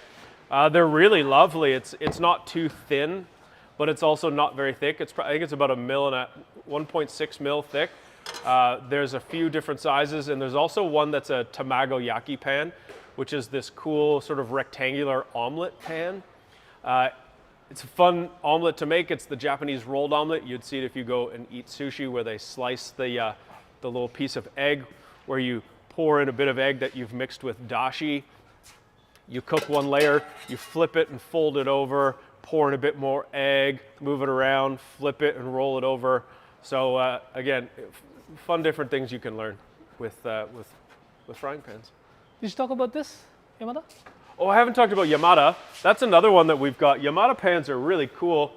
One of the things that's awesome about them is they're hand hammered, which kind of increases the density of it. So while it's thinner, it actually does a very good job of heating up very evenly and spreading the heat around evenly. Also, we are going to get the Kirameki pan back-ish, soon-ish. Yeah. That is really good. Carbon steel frying pan. It's got a textured, right? It has the like a stone kind of finish to it. Yeah, so while it's still just a simple carbon steel frying pan, that texture really helps for non-sticking kind of. It sure does. Yeah. And the Kirameki pan has a bit of a seasoning already. It's like you got a little layer of like silicone or something on it. No, that's not true. Not true. It's got a different coating on it, but. Yeah. But no, it's just really oxidized steel. It doesn't have any. Really? No, that's amazing. It's fantastic. Yeah. Okay. There we go. Seasoned. Seasoned. Ready for the fried rice. Ready for fried rice. Oh, that's always a tough one. Yeah. Really quick, Mike, we've got a question from Uncle Greg. Yeah. He says he's got a brand new carbon steel pan and some of the buzzy wax. Have you heard about this? About which? Buzzy wax? Huh. I think it's I've seen the cast iron, Yeah, I've seen some bars of stuff that you Yeah. can get that are a combination of things, and I imagine Buzzy Wax has beeswax in it. I know those Debouillet pans, they do come with a layer of beeswax on it. I suspect they would work really well. Beeswax can take a really high heat. Yeah, I think that sounds good. I've seen one of those bar stuff. Yeah. Yeah, I think you get the pan hot and then you just sort of wipe the bar around Yeah, inside. Yeah. That'd be a great way, because if you're just pouring in oil, you kind of end up using more than you need to. Sometimes I just use the spray. Yeah. Yeah, Greg, I'd love to hear it. Let us know how that Buzzy Wax treats you. And like I said, we're thinking about maybe trying to formulate our own. Yeah. Maybe we'll use maybe it was the beeswax from our bees. Yeah. Right? Our bees. Yeah. Yeah. Can we season frying pans with honey? Because we got some honey, That would be such a sticky mess. right? I can't imagine it would work at all. Well, maybe we could get some caramel candy out of it. Yeah, right? Maybe. Caramelized honey? Can you caramelize honey? Yeah, we did for our beer. Sounds good. Yeah. So there are a few questions, seems like. All right, let's go back to talking about knives. You guys want to talk about knives? No. We're ready for You want to talk about knives? Yeah. Yeah, we'll talk about knives. Let's talk about some knives. There's like some sticky, on the Koishi Kamagata. So let's get it.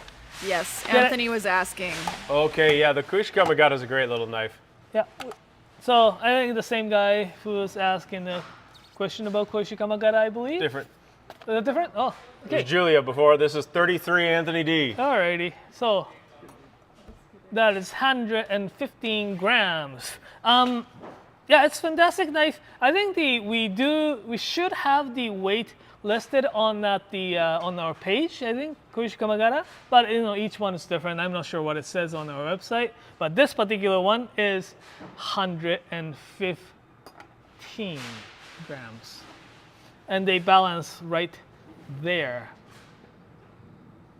So it's like right in the middle. So 115. So like 60 grams and 60 grams, Yes. Alrighty. Hope that helps. It's pretty light. It balances very well in the middle. So Those little Kamagatas are awesome. They're like a little chopper. It's basically a small nakiri, like a ko nakiri. Yeah. Same dimensions, but shorter in length. And that straight edge is nice. It's good if you're chopping herbs, cutting cheese, cutting an onion. Sometimes you want that height and that weight that comes with the height, but you also don't want something particularly long, and that's where a Kamagata really shines. okay. Alrighty. So Oh, we got some can we fun get toys. into the cookware segment? Cookware. Cooking tools? Actually, tools. I'm going to throw you one more question before we get there. Yeah. Let's do another question. We had a really good question about Tamahagane from TAC. Do you deal with any blacksmiths that use it? Which I'm pretty sure is yes. And is there only one form of Tamahagane? Tamahagane is this steel made out of the steel sands in Japan, and we're using this type of kiln, and it is, generally speaking, it's only made for a sword making.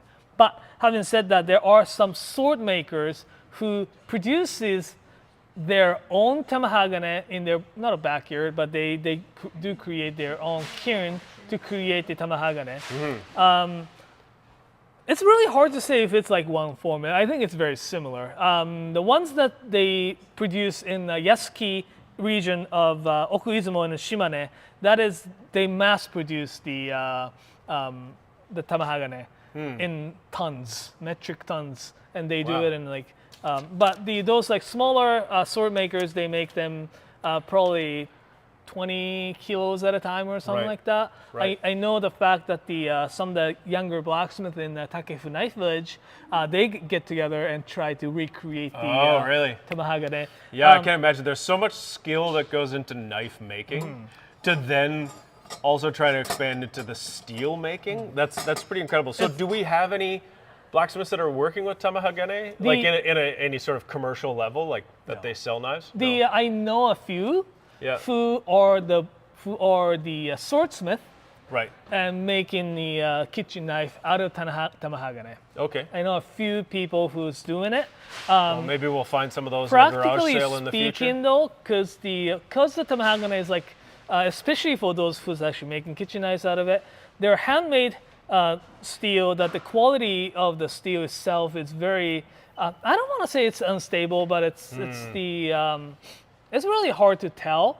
And for the amount of work that goes into creating the tamahagane, and tamahagane is like this type of steel that's has like one part is really high carbon, the other part is really low. So they have to fold it over and over to make it. It's feasible to make a kitchen knives, right? So amount of work that goes into it, and Yeah, the Well, it's all a modern balance. modern steel coming out of factories is significantly easier to work with and often, better in all sense of the word. That it, as far as a steel to use for a knife, but it's not quite as cool as And generally somebody speak- digging out sand and then pouring it into a kiln and Yeah, cooking it it's- for right, days, right. right? So there's a lot of romance in tamahagane. absolutely, but yeah, absolutely. But like tamahagane is a sword steel. It's not necessarily swords. You don't want to make it too hard. Yeah. No, You're in a battlefield. you got to know- hit other swords. Yeah, and if it breaks, you die. It's Right? true. So usually, like swords, the carbon content is much lower than the kitchen knives, and thus it doesn't Doesn't make a great hold kitchen it knife. as Right, I as see it what you're should. saying. Yeah. So, cool. Cool. Anyways, we may get some knives out of tamahagane in That'd the be fun. future. That'd be fun. That'd be fun. Yeah. Anyways, cooking. Any other questions before we move on to the? We've got a couple, but we've got kind of a little lineup going, so I think we can talk about a little bit of cookware and then Yeah, hop talk back about into the these Q&A. things, and then we'll get to that. All right. Cookware. Let's cook. We have a lot of cookware. It's like really cool stuff here and there. In the 11:15 segment, I will be talking about using these tools here. The fish scaler, That's the best fish scaler ever. yes, and fish tweezer. I guess they haven't changed. So, fish scaler is to scale, take the scale off from the fish. Fish tweezer, take the bone off. I'll be using this to scale fish and doing all sorts of stuff. This comes really, really, really handy. And I'll show you a little bit of technique and trick to do scaling fish without making Without making it rain, yeah. fish scales, and Yeah. then you find fish scales stuck to everything for the next month. Yeah. I'm very interested in this trick. Just do it in, I would say, In the sink and running water? I'll do it in a bag. Oh yeah, doing the bag's good. Do it in a bag is good. Yeah. Anyways, so that, I guess the camera haven't. Okay. So, we have these. What are those? What are these? Oh, okay. Switched. What are these? Chef press. Yes, they are crazy good, eh? They're perfect. I can't believe I lived so long without them. Yeah. Chef's press. It's basically a piece of Stainless steel. that goes on. Yeah, presses food that needs to be in place. Yeah, you're trying to sear a piece of meat, and the meat doesn't want to get seared, so the heat kind of makes it tighten up, and then the outside touches, but the middle doesn't touch. Well, the chef press squishes it down. And so you see that a lot with burgers on a grill, something like that. Chicken. Chicken. Chicken thigh. Get a nice sear on the skin, nice and crispy. Yep, nice and crispy. Yeah, while it doesn't get too. And you don't have to stand there with your hand and push on it and get burnt by the spattering oil. Or the what I used to do. squeeze all the good things out. Yeah. Right. These come super handy for that kind of stuff. Do you know what else I use these for? Is Paperweight. Yeah, paperweight. Yeah, because I have so much paper blowing away on me. I use it for marinating and brining stuff. Oh, yeah. Right. I also use it when I'm if I use my sous vide machine, the circulator. So I want stuff to stay below the surface of the water. So I'll just drop it in on top, and it keeps it out of the water. I can totally see this for good for pickling. It's so good for pickling. Yeah. You don't want any of that stuff, especially if you in fermentation. You don't want anything rising to the surface. Right. So this keeps everything below the surface. Oh, that's actually a really good idea.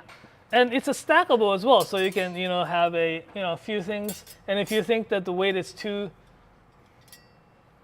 I have 3 of the mid-size one, which is the I think it's an 18 or 13 ounce. 13 ounce, yeah. 13 ounce. I am definitely gonna buy this big guy though. That's the 18 ounce size. Yeah. It's the perfect size for a lot of stuff. I think a combination of them is about what you need though. Yeah, exactly. The pizza's here. Oh, And it's from this place. we get the pizza. We found packed in a box something real fun. Here's a sidebar for you. Japanese, should I just do it here? Alrighty. We found a Japanese ad for Domino's, and I think it's pretty amazing. Now, to tell us what kind of the flavors that we get from Japanese Domino's. All right, so should I use this? Right here, yes. Right there. Okay, so we have the regular stuff, right? Domino's have the quattro formaggio and stuff like that, but they have the Korean kalbi, Korean kalbi. Oh yeah, that'd be good. Yep. charcoal barbecue beef. What? They have mayo and potato. Mayo and potato. No, mayo and shrimp too, right? Yeah, there's Really? this mayo and shrimp. It's like Donabe pizza. I never want shrimp on a pizza. Okay, what's that one? Okinawan style? It's called tropical. It doesn't. Tropical. It doesn't say Hawaiian. Doesn't it? What's on that? It's Hawaiian. Oh, it's a Hawaiian Ham pizza. and pineapple. Okay. Pepperoni, but it says American. Oh, all right. All right. Yeah. Is there okonomiyaki pizza? Can't speak. They can. They don't do it here, but I'm sure like some places do. I love getting the Japanese news in packages. So, okay, enough of that. What else do we got? These things, the King Tongs. These are things that I've just started taking these over to friends' houses. I often go to places that we just hang out and cook, and I just bring these and I leave them behind. And then I usually get a phone call that says, you left your tweezers here. And then I say, oh, those are for you. And people are pretty happy because, man, these are so functional and they're so useful, and you find a million reasons to have them once you get them. They're strong enough to use on a barbecue. Yeah. They're fine enough to pull pickles out of a jar without shoving your hand in it. They're great. There's something super cool as well from just Gestura. Gestura, yeah. Gestura. Yeah. They make fantastic serving spoons. They came up with the little tong with the little rip here, so that when you put that on the table, the tip doesn't touch. Oh, that's clever. Yeah. Too bad we can't. It's kind of hard to see from the top-down view here. Yeah. But you get it. They're pretty good. They're a little bit more delicate, better for plating type of tongs if you want to plate your food delicately. Yeah. And what about this thing? I know this thing. Oh, that one. This thing's great. This is amazing if you've got a flat top. This is amazing if you're trying to get underneath something because it's real soft and bendy. Yeah. But it's got a nice spring to it. It's a really thin piece of steel. Oh, look at that. Yeah. Right? It's so thin, it goes like, yeah. This is fun. Yeah. It's great for fish. Yeah. Yeah. It's a good little lifter, good little scraper. Sometimes things do get stuck to your pan and you need to coax them off. The secret is don't try and pull it off. Let it sit there. It will cook itself off. Yeah. Here. It's the another really cool, useful tool called yakumi pan. In Japanese, it's not called yakumi pan. It's called the VAT, the vat. But the it's yakumi is like in Japanese, it's a seasoning, right? So like this comes really handy for say when you're making ramen. You have the green onion. You have the some like the bamboo shoots. You have that or tacos. You know what? It's great for tacos. It's great for serving. It's great for cooking. It has a lid on it, so it's great for outdoors for barbecues. Like say you're gonna have a party and you're gonna have like a hot dog stand, because there's a lid here that fits right on top perfectly. I like it because I like to do lots of like, I have this big wok and a big outdoor burner, so I like to do street noodles. I love noodles. I like stir-fried noodles, so I like making pad thai or chow boy dio and stuff like that. So you've got about 19 things to pull from, Right. and I'm always using every tiny little dish in my house, and it's difficult. Yeah. This makes it very easy. Yeah. Your little eggs and some, Yeah, you know, yeah. your noodles, Yeah. Just have them Bean like sprouts. sit in like right next to your cooking station, and comes really handy. It comes in the this one here is 4. We have the 6, and that's the 2. We had a smaller version of it as well, but we found this one probably comes a bit more handier for like any real cooking. Yep. Yeah.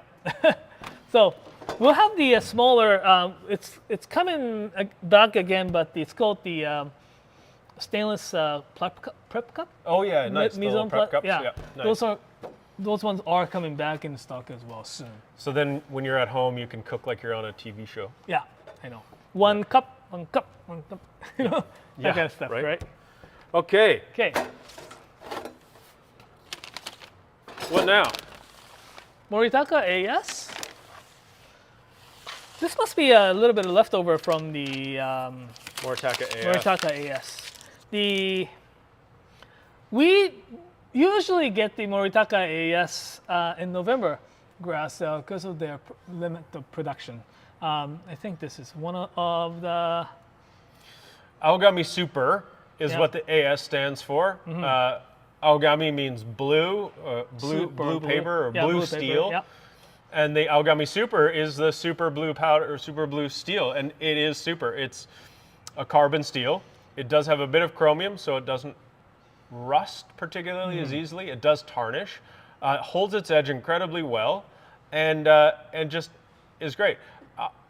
I have a big fondness for Moritaka's knives. I think that there are arguably things that are better on paper in a lot of ways, but when it comes to the way it feels to cut pretty much any food I've ever cut with a Moritaka, I don't know. I think they're some of the best knives out there. They are the only few who could actually forge weld the super blue carbon steel in the Yeah. house. They are so proud of it. They really like the Yeah, fact yeah, that nice. because they fail quite a few times, right? Because if you actually heat it up too much, apparently the super blue carbon steel started to crumble. So it's inusable in that case. Interesting. So it's forge welded in house, really nice stainless steel. I guess the tang's been Yeah, they weld a welded stainless there. steel tang onto the blade so that there's no worry about the rust inside of the Inside of the handle. hand. Yeah. It's good. It's really nice. I Nicely really made. I like touching the edge up on a natural stone, Oh yeah. and then it just feels so great when you cut with them. Yeah. Anything like cutting an onion, cutting a piece of meat. I find they work really great for cutting cured meat, something dense like a salami. yeah. No, they're just they're simple. They're not flashy. They're very good at their job. Yeah. We're gonna see them in July. Yeah.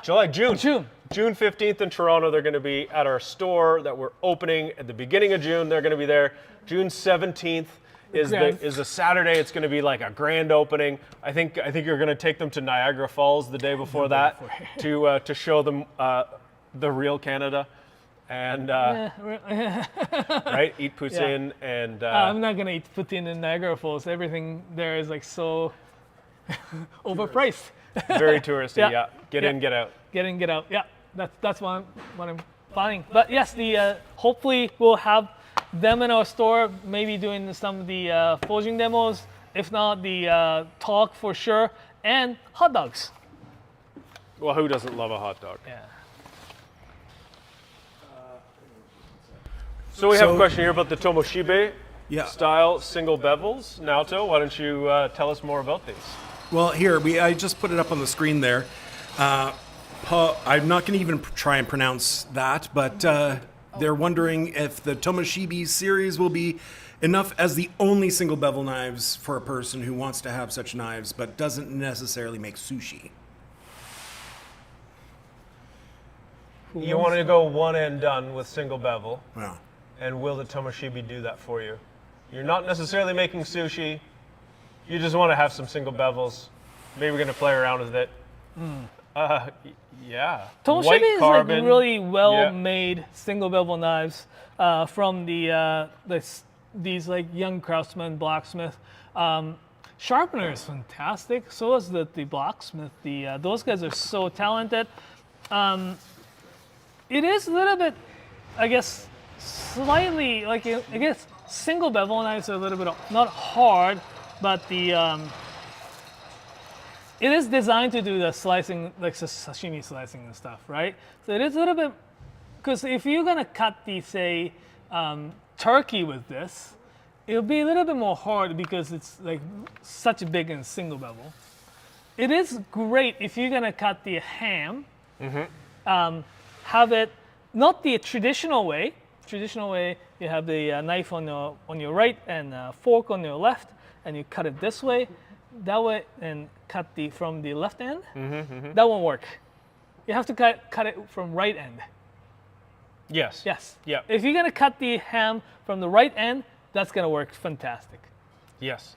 The thing with the single bevel is that it's an unequal triangle, I guess. It is like an airplane wing. It's going to drift. It'll pull one way over the other.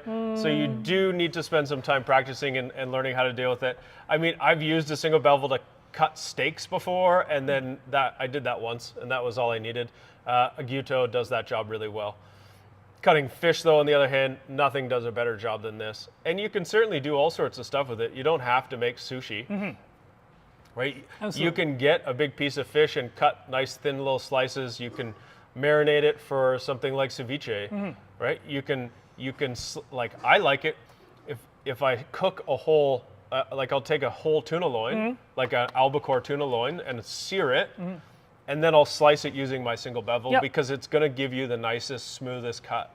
I cook the steak and I serve it. I serve it cut, right? Like on a cutting board. You slice it up. I'll usually use the single bevels because it gets a lot more cleaner cut. Yeah, and that's the thing is when you're cutting something that's going to get cooked, the surface that's left behind from the edge of the knife isn't as important because once you cook it, it then changes again. But if you cook something or you're not cooking at all, and that last thing to affect the texture of the food is the blade of the knife itself, having that really smooth finish makes a big difference because it changes the way it feels on your tongue. Not so much maybe the usuba. Usuba is a little bit more specialized tool. But yanagiba can be really like those, could be slicer, could be a sashimi slicing. I use it for skin fish, and I like using the usuba for making coleslaw. Because you can shave everything so fine that you just like toss it with a dressing and serve it, and it kind of like cracks people's minds because of like how fine it is. They're not entirely sure how you got it that way. Right. But the answer is yes. You can get these Tomoshibis and use them as your single bevels from now until forever. Yeah, they're absolutely. very nice. They're very good quality. Very well made. Yeah. The sharpening job is going to be pretty easy compared to some little bit like less. Like some we do have this little less expensive, I guess, single bevel than these guys, but from the how it's made for the longevity, sharpeningness, or the ease of sharpening, these guys are white carbon steel is so nice to sharpen. Unbeatable for sure. Alrighty. Do we have more questions? Have we sold everything already? What's left?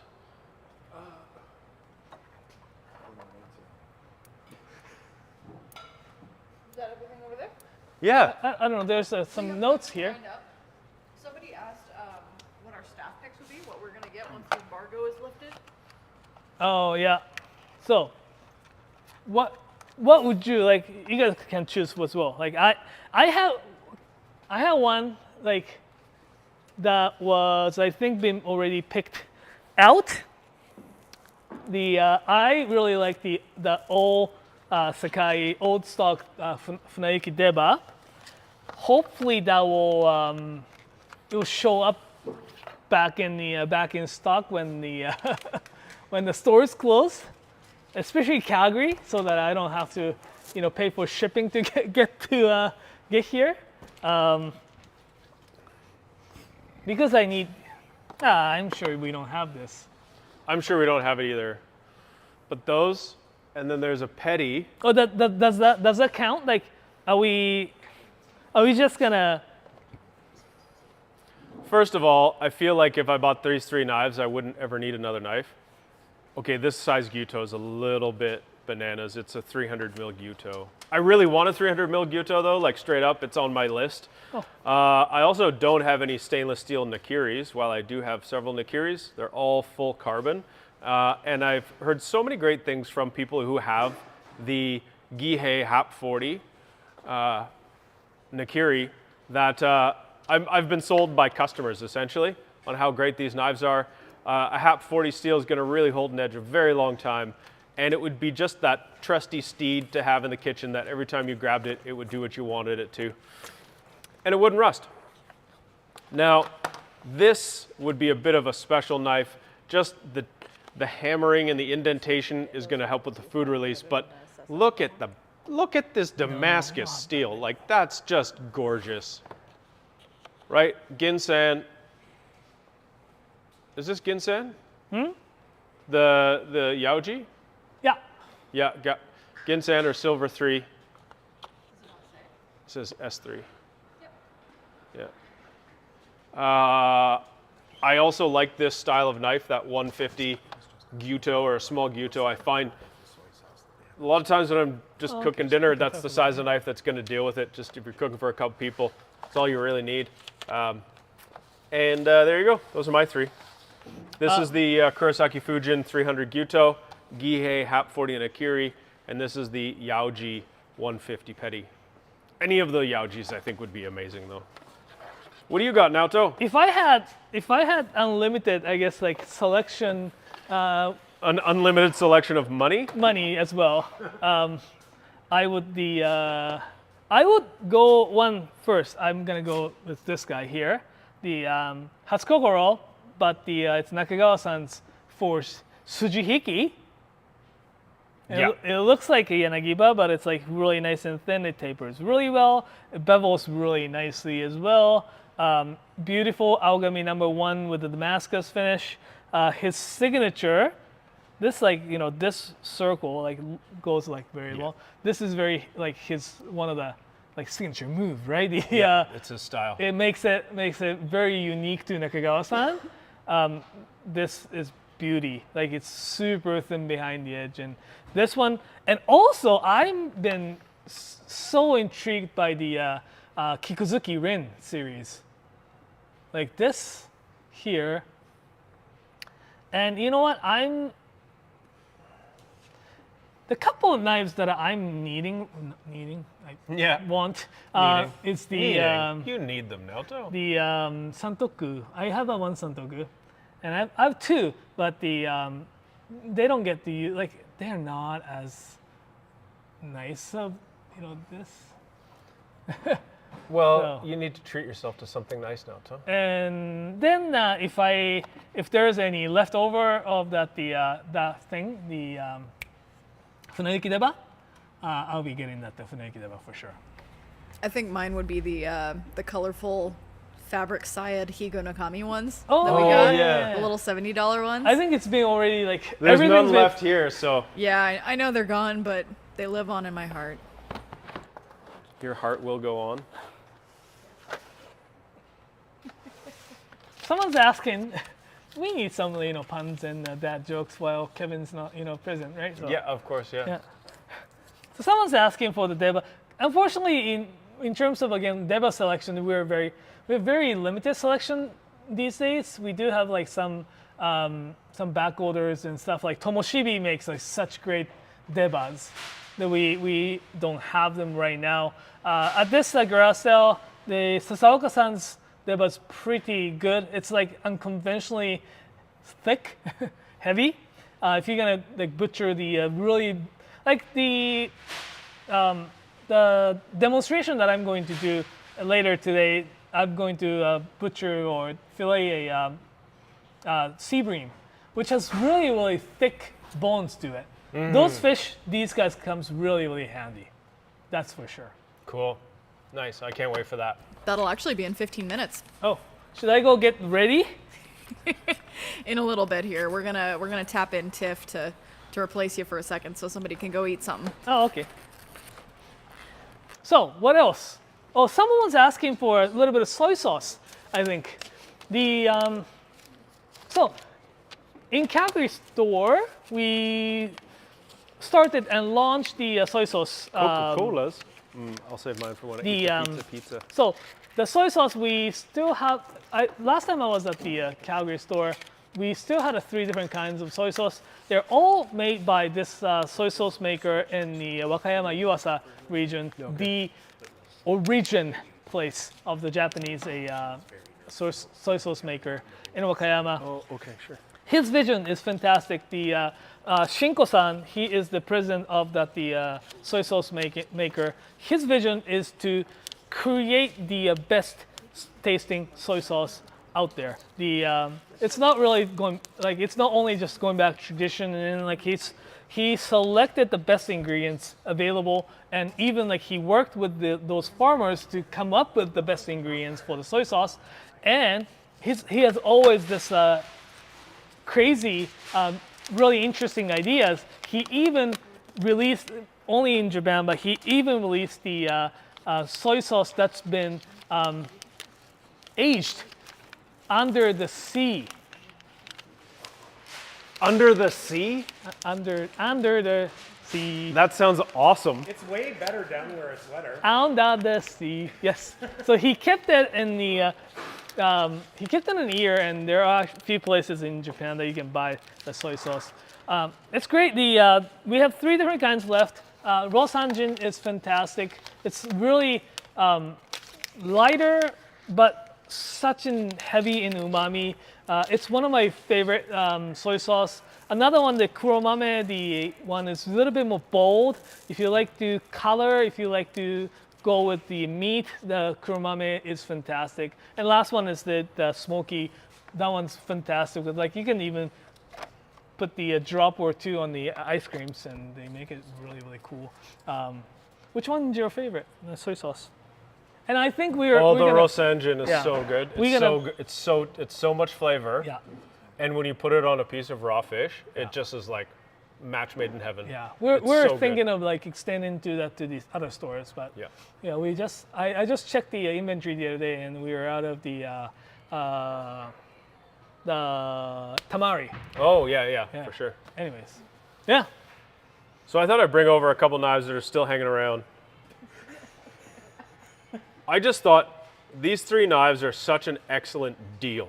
And the garage sale is always a little bit about deals. Yes. So these are 3 that I think are just fantastic knives. The two of them are the Tsunehisa. Yeah. This knife is such a cool looking knife. I love the way the handle is. I love how they've tapered it in around the back. But this is Aogami number 2, clad with stainless steel, with this nice hammer texture on the face of the blade. This knife is $148. This thing is light, it's thin, it's balanced really well in my hand. If you're a chef, or if you just want a good gift for somebody that's getting into cooking, or maybe you just want a cool ass knife that's kind of just like the right price, this is an excellent choice. Kind of a cool look on that handle, but a real traditional feel to it. Likewise, I find that this Santoku, with the more Japanese style handle, same thing. We've got that hammered finish on the blade with the food release. We've got stainless steel cladding on the outside with white carbon steel in the core. This white carbon steel is, like I find when I'm learning to sharpen knives, that when I learned to sharpen with white carbon steel, I thought I was the best sharpener ever. I just found out after it was the steel. It's so easy to make this stuff crazy sharp that you can shave with this knife. When it comes to cutting food, it's fantastic. You have a little bit of maintenance to come down to the edge where it can tarnish and rust, but whatever. It's super light, it feels really nice. It is everything a Japanese knife needs to be, and it's $140. So another really great deal. And then this guy here, this is the beautiful little Kosantoku from Masutani. VG10 steel is a great steel, a little bit Damascus. It's got the hammer, like it looks great. But as you can see, it's a little bit shorter. It's about 130 millimeters long from the edge to the point. And this is the size of knife that you can make do all sorts of work, especially if you're someone who's just not enthusiastic about having a big knife, or maybe you live in a tiny little apartment, or maybe you're just like moved out and you don't want to leave your knife out and you got to take it back to your room every time. Like, whatever. But if you like cooking and you want just a good versatile little knife, this little fella is a Kosantoku Koryu Blue, or Munetoshi always has these, sorry. And I just thought I'd show off a couple of knives that I thought were really great deals. So whatever. Now I've been told to tell you, this just in. No, just kidding. So, I mean, what are we doing today? Today is about the garage sale. Garage sale runs from today. We started at 8 o'clock this morning. We've been here since like, what, 7:30 doing this?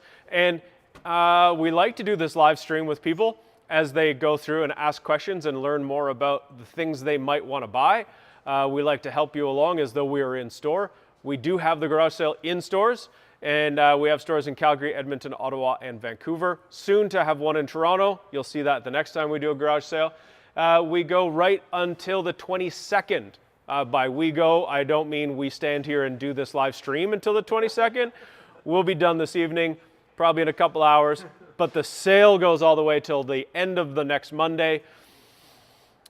Great deals to be had. Thursday, we do a wrap up at 2 p.m. That's 2 p.m. Mountain Time.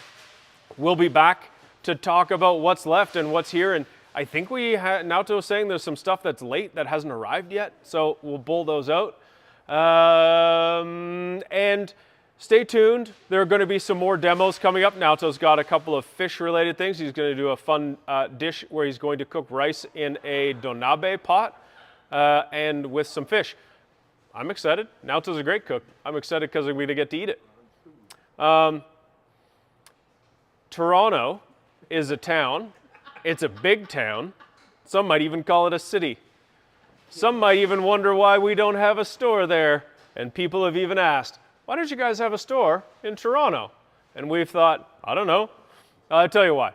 Because two important things for us when we open a store. Well, one very important thing is that we have the right person there to run the store. And we have the right person who wants to move to Toronto. She's moved already. She, if you may have ever shopped at the Knifewear Calgary store, very likely would have run into Kasumi.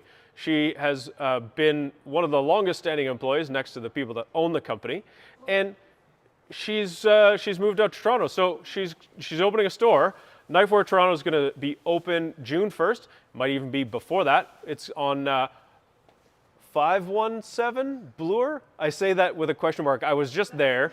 That sounds 517 right. Bloor West. What a fantastic neighborhood. We've moved into an old bike shop. It used to be Sweet Pete's bike shop. Got too small for Sweet Pete, so he's moved on down the road. And it's an excellent space. It's an old brick building. It's like 100 years old.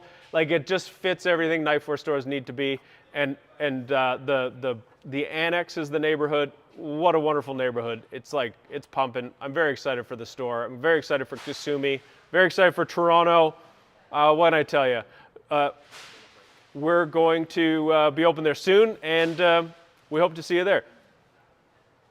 All right, we're going to take a real quick break while we set up to butcher a fish with a deba. All right, we'll see you in 5 minutes.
Welcome back. Naoto didn't quite make the cutoff, but that's okay. We're just hanging out. How's everybody's day going? We had some pizza from Domino's. Tiago's picking some knives. They've been hanging like little banners in the back of the warehouse that have like the order numbers that they've done. And I think they just passed 200. Did you see those? I haven't not. No. Oh, here he comes. Here comes the star. Naoto, you're live right now. Hello. I'm back. Welcome back, Naoto. It's good to see you. Good to see you. Alrighty, it's a demo time. Hey.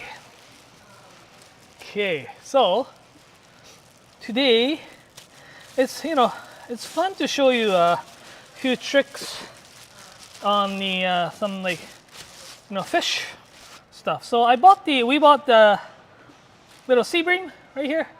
It's very fishy. I cleaned the inside yesterday, so it's stuffed with the whole paper towel. But it's really to kind of keep the freshness a little bit longer. But I didn't actually scale them, so I want to just show you how to scale first. So I just put it back in the bag and use the how centered am I? Good. Okay. And I'm just going to use this tool to scale them.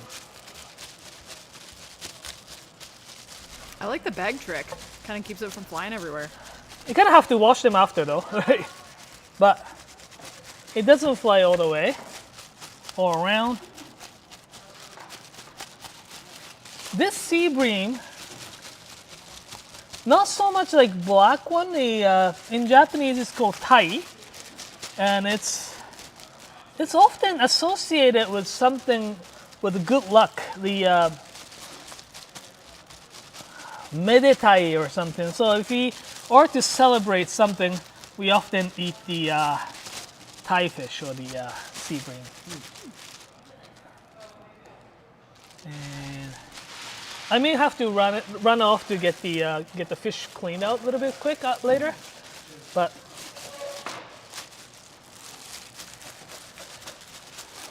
so yeah, this way it doesn't like fly all over. But the often they have, especially this Thai, has a pretty big scales, right? So we'll make sure.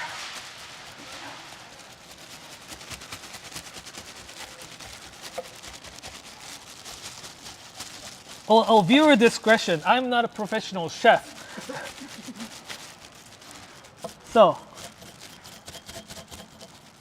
I may not be as the greatest, but I have done a few times, and you can probably relate it to yourself. Well, maybe if you're a chef, not really. Better than me. Alrighty, so good. I'm actually gonna do this. Oh. Will you tell us a little bit about the knife you're using when you get a chance? What's that? Will you tell us a little bit about the knife you're using when you get a chance? Yes. So I'm using the knife called Deba. Deba is this very traditional. I should probably go wash this. This knife. Deba is the traditional Japanese fish fillet knife. It's got really thick spine to it, so that when you go into cutting into something really hard, it doesn't chip as easy.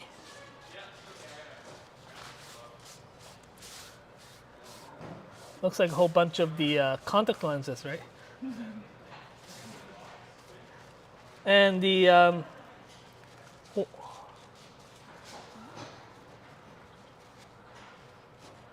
yeah, I should go wash this fish really quick.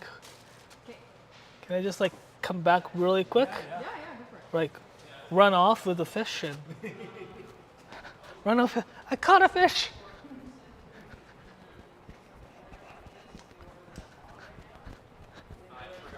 Oh my gosh, there's a fish.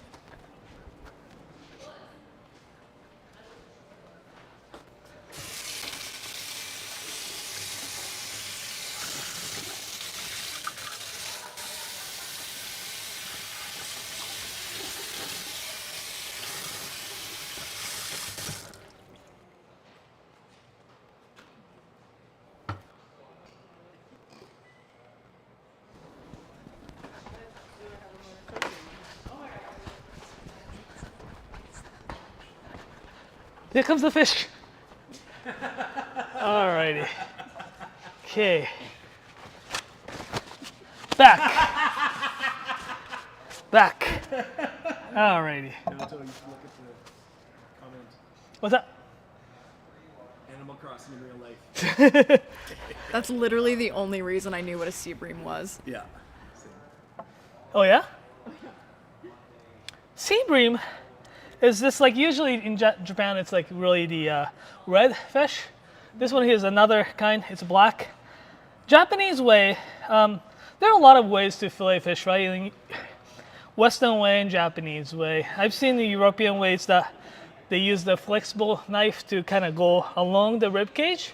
Japanese, what they do is start from the this fin, cut it this way,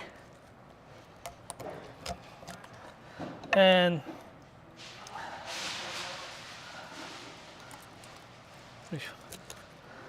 back, same thing from the usually this fin to here, and chop the head off. Right? Then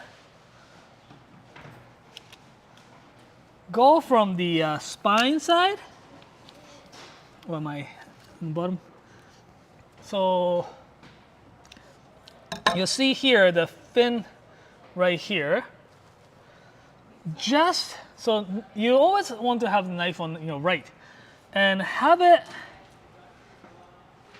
like just along the fin or the back fin right here. Make a score.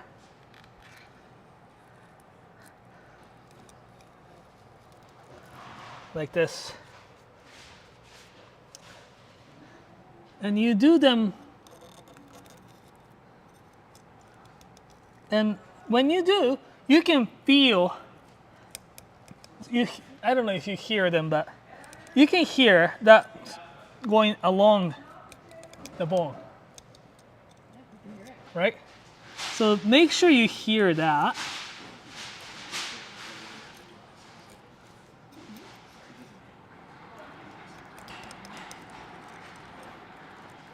And you do it until goes into the middle. Like right here, I hit the spine. Then flip it.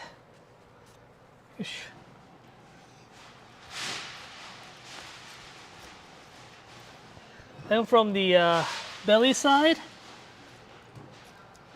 again try to hit the bone here.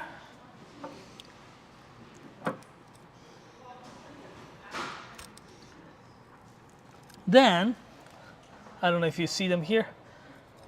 Then you want to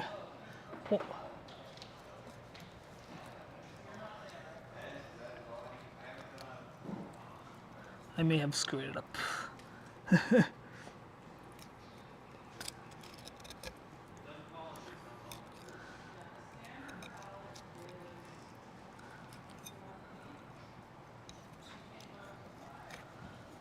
Then you go this, hold the tail, and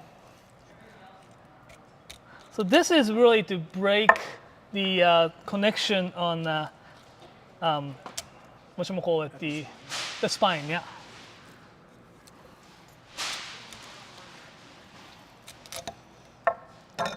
Then that's one. Oops. That's one. I'm gonna clean up the part off. I should clean it a little bit better, but as you can see, it's like pretty good. Oh.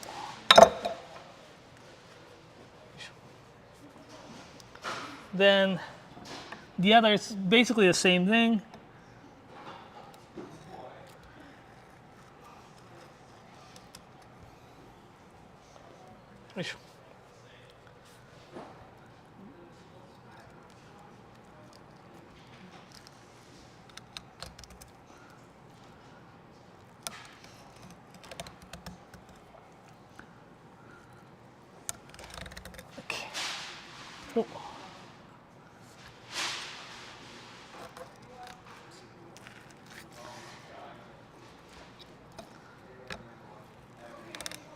Ish.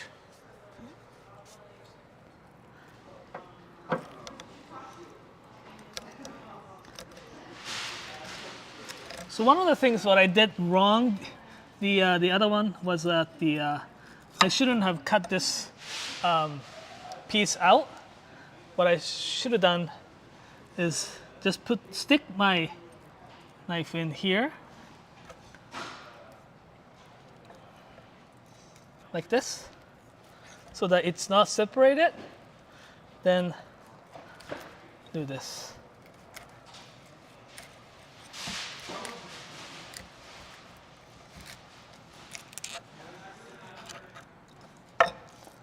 Then you cut here at the end, so that it separates better.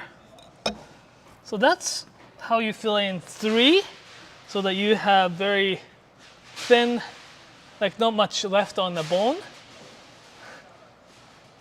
So it goes like this, right? The spine is the thickest part. So I took as much meat off from the spine here, and so it's here. Makes sense? And how's the time here? Honestly, take your time. Like, this is great. And from here, what you want to do is take this the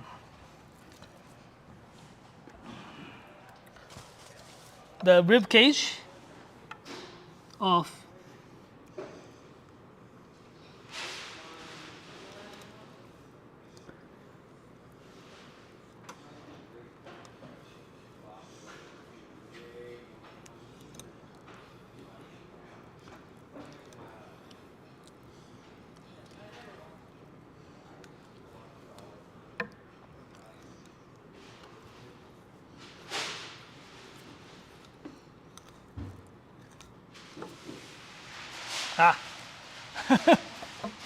Took a bit more than I wanted, but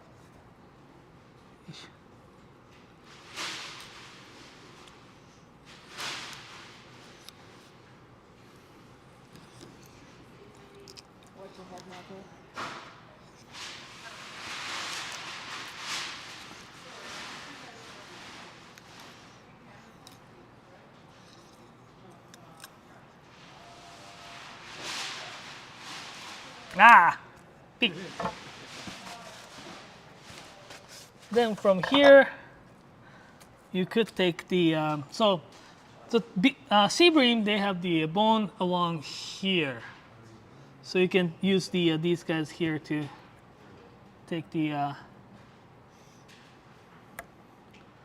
bone off.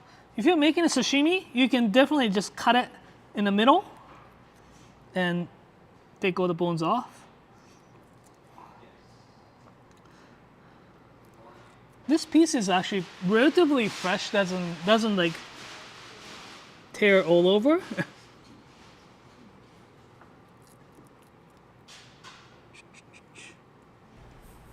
Hey, Naoto. Hi. Kim is wondering, have you used debas for applications other than fish butchery? I use them for chicken time to time as well. Oh, yeah. And Mr. Kevin Kent is asking where he can get a Knifewear Toronto shirt, but he knows there's already one on Mason's desk. Yeah.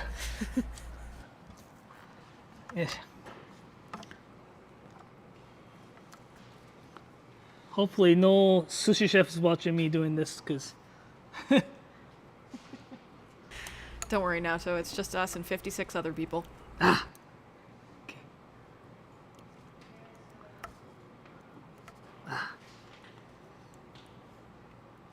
So you can, you can feel them with the finger and grab them.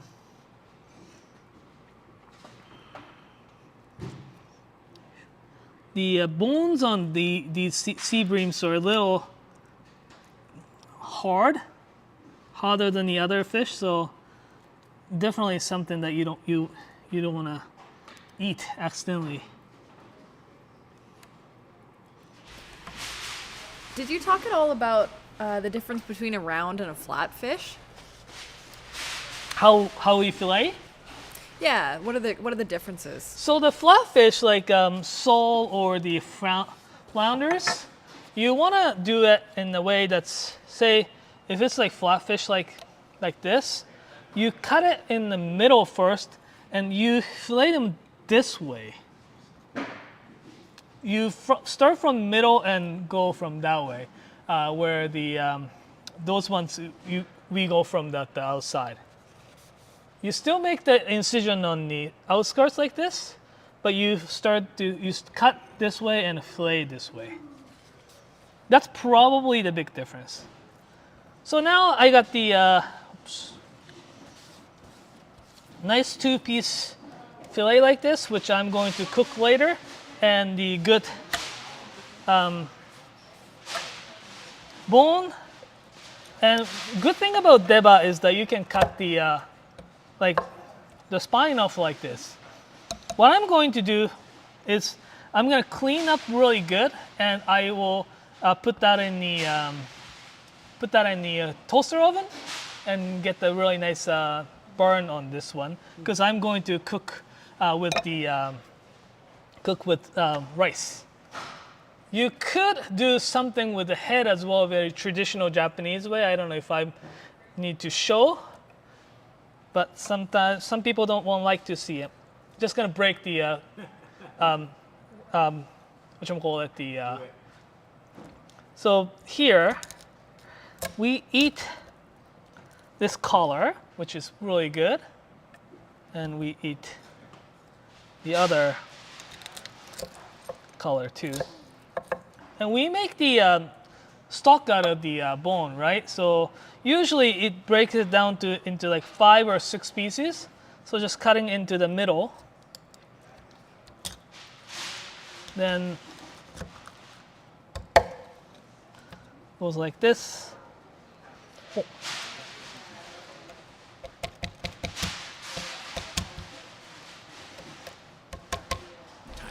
So what's the risk of chipping your knife doing something like this?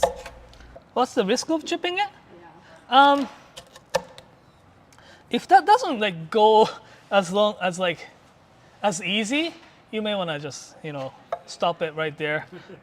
This one is fine. It hasn't chipped or anything like that. But the yes, if you do it this, that can chip it pretty easy. As I was doing, I put it in and made sure that went in and tap it a little bit so that it doesn't go all the way. So it doesn't hit the cutting board as hard, right? Cool. So just be a little bit more precise and go straight through? Yeah. Awesome.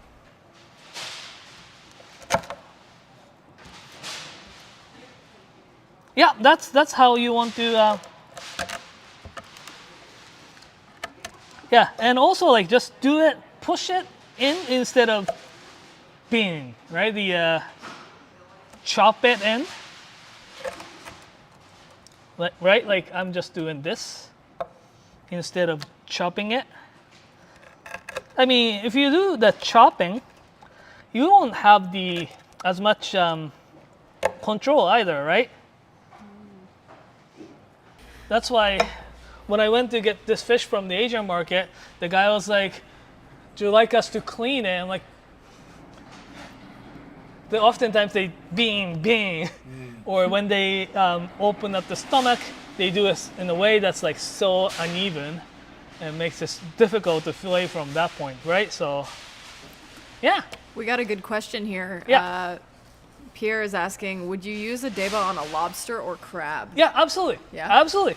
Again, don't smash it into the thing. Deba is great for crabs or the any of like that. That's what I use for lobster. That's what I use for crabs.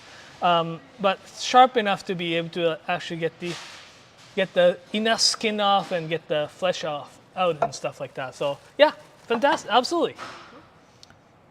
But yeah, that's kind of, and yeah. Today, I'm like later on, an hour later, or 45 minutes, I'm going to make this dish called taimeshi. So I'm going to cook rice with these. So hopefully that I have to actually rinse the rice because I have to soak them because I'm going to do them in Donabe, which I haven't actually done. So it's the It'll be a first time, a debut. It'll be first time. I'm gonna rinse the rice really quick. Can I? Or should I? Like here, I brought some water in here. So what I'm going to do is just going to wash my hand really quick and come back. 1 second.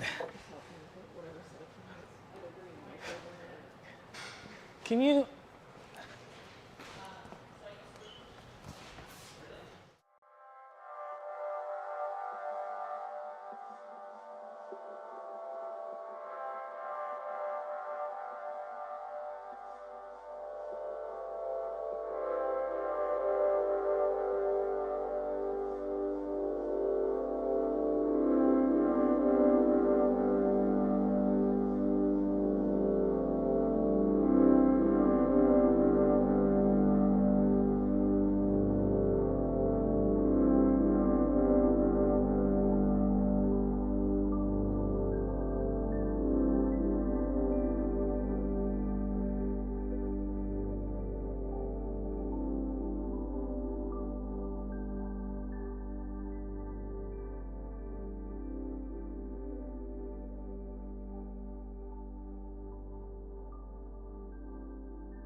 Hi, I'm back. Just like running all over. So I'm gonna actually rinse the rice. Since we don't have the proper measuring cup. Whoa, what happened to this fish?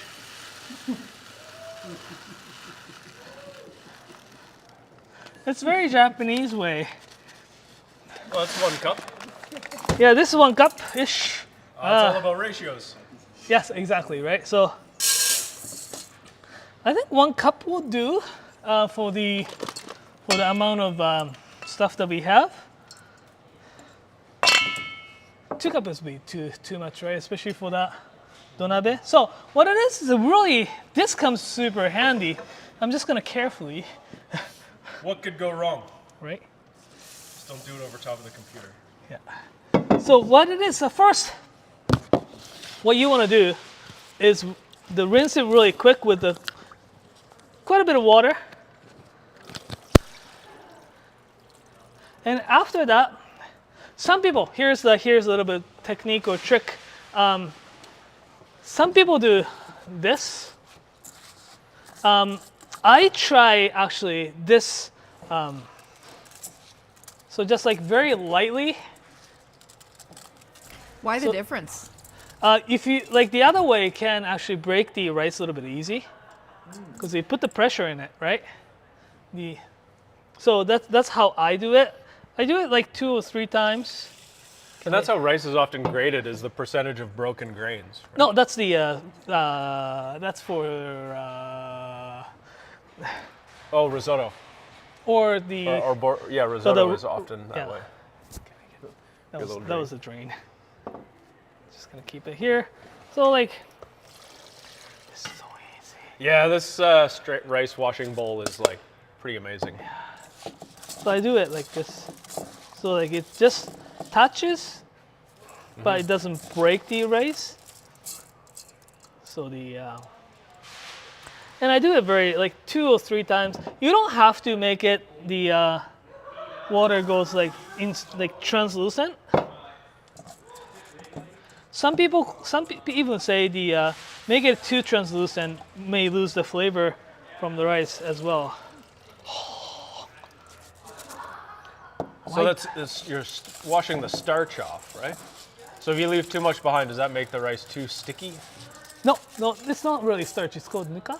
Oh yeah. Yeah, I don't think it's well, maybe some starch there as well, but it's not like washing potatoes, and because I don't think, like maybe the same thing, but.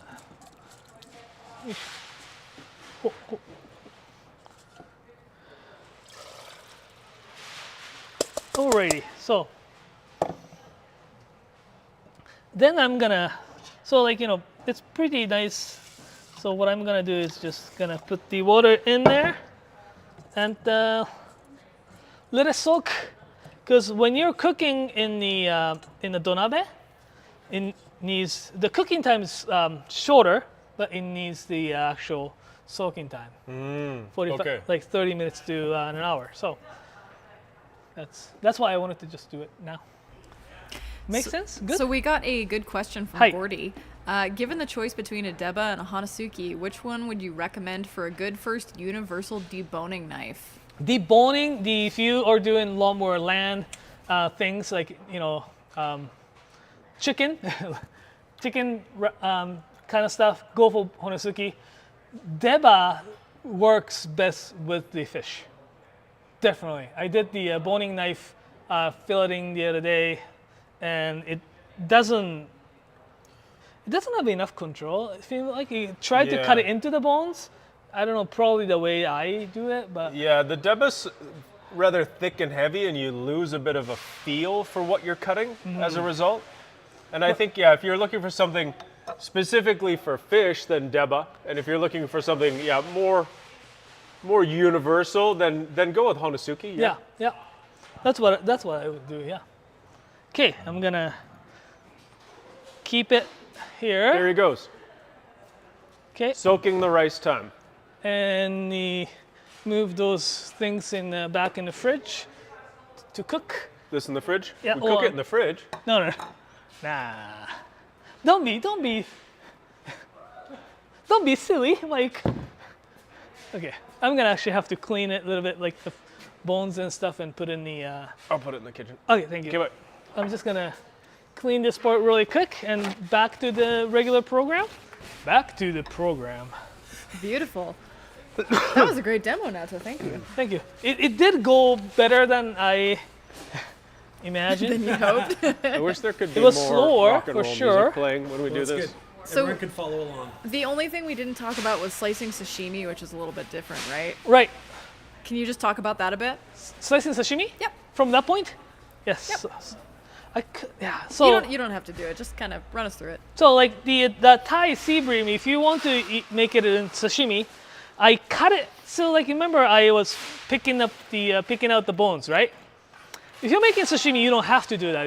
You actually take the rib cage off, then you cut along the bone from both sides. So the cut piece is going to be just a bunch of bones, and then you slice them with the yanagi. For sea bream like that, it's really nice to do something like so-called the shimofuri. It's not the sorry, I'm taller now.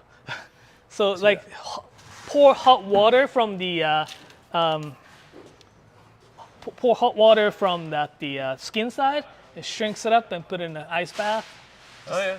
And you slice them from there. You could sear the skin part as well. And by this searing motion, you mean with a blowtorch? Blowtorch, things like that. Or you can just skin them with the thing, knife, or the yanagiba. You can skin them with the yanagiba, Yeah. then slice them into the diagonal like this way. Cool. Yes. Alrighty, grass sale. What are we doing today? Grass sale. Gross. Yes. I feel like if we were having a garage sale, we should be sitting on lawn chairs. Like that's what we should do in a garage sale. You sit on a lawn chair, right? People come up like, how much is this? And you're like, $3. Yeah. Right? Yeah. Yeah. But How much for this old hockey card? Nothing. Never happens. Okay, what are we doing? We're doing the garage sale.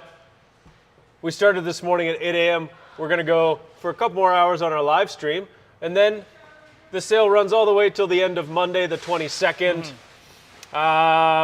It's a great time to buy gifts and treats and stuff. There's some unique things around. There's still some really good deals.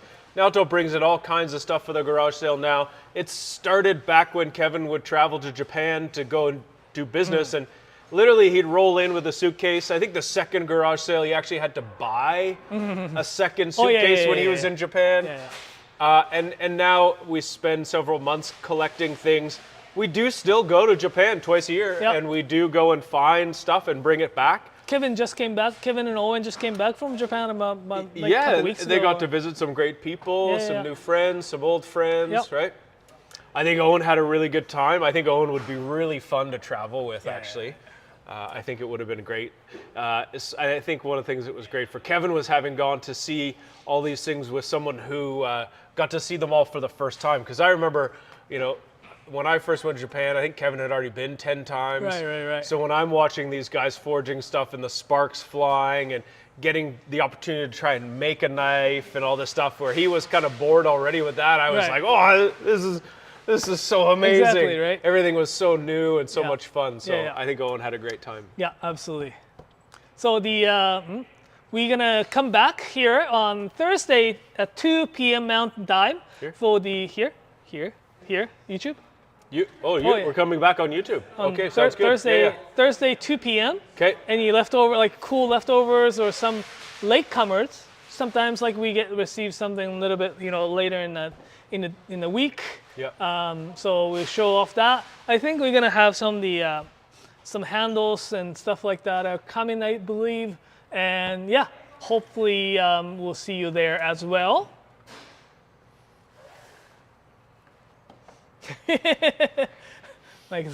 Toronto? Toronto. Someone's holding up a sign that says Toronto. It is a city, largest city in Canada. Is that Toronto or Toronto or Toronto or? I don't know. Is it Calgary or is it Calgary? That's how you tell if someone's not from here. I live in Calgary. Oh, where are you from? No, we have a new store. It's on its way. It's being built. I was there last week with Kasumi. Kasumi's going to stay. It's her store now. And our friend Chris Lord, who once upon a time was our manager of the Ottawa shop, he is down in Toronto this week. Actually, next week. He's there for 2 weeks to help with the final part of the construction. And then we should be opening at the end of the month.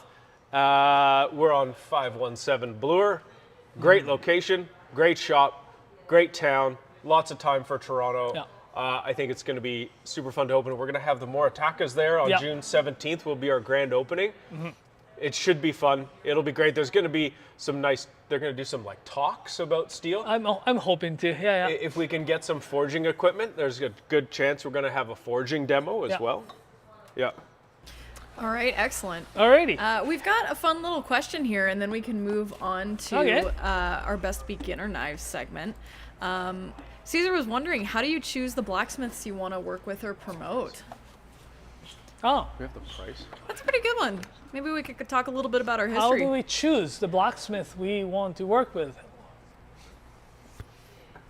Well, we often go and meet them, and we often get to see them work. Yeah. I think it really stems from that and building the relationship. Mm-hmm. It's and also important. And the work as well. It's also important to judge their work and the quality of what they do. Yeah. And I mean, that's kind of how we choose. And sometimes vision too, right? What they want to do in the future, and Yeah, there's a lot of times where that's a really big part of it is, where are they going and what's their vision, what makes their knives not so much unique, but what makes their brand or their company something that will be around for a while. We try to carry stuff that we can have. And sometimes we work with blacksmiths, often we do a thing that we've called Small Makers Month, thank you, where we have these great craftsmen that we work with, but the volume that they produce often by themselves is not high. Exactly. So we do like working with them. It's not a product we bring in full time because it's just not possible, right? Some guys like Manaka, Mazaki, right? So we often have their stuff available at garage sale, but sometimes we do just sideline feature them. Yeah, that's kind of, yeah. Excellent. We have a comment that's Torontonians pronounce it Toronto. Toronto. I'm never going to do that. Not Toronto. Not Toronto. So there's no, okay. Never mind. And this fellow was wondering if we are doing engraving in Toronto. Toronto. I don't think we will be doing engraving. What we're trying to aim for is more like actual blacksmithing. Yeah. The engraving is fun, but the I think it's we're gonna aim for the blacksmithing if we can. It's got a whole bunch more show to it, and but yeah, we're not planning on the engraving this time around. Yeah, it probably here's the little thing. I never had a store in Toronto, so like when reach out, make it accessible for the people who don't have the Moritaka-san's knives either. Tall. I'm gonna do the little bit of fishery thing. You do your fishery thing. I'll talk about fishery thing. Yeah. I'll talk about how tall I am all of a sudden. Huh? I think I'm gonna move it. Yeah. No. It's.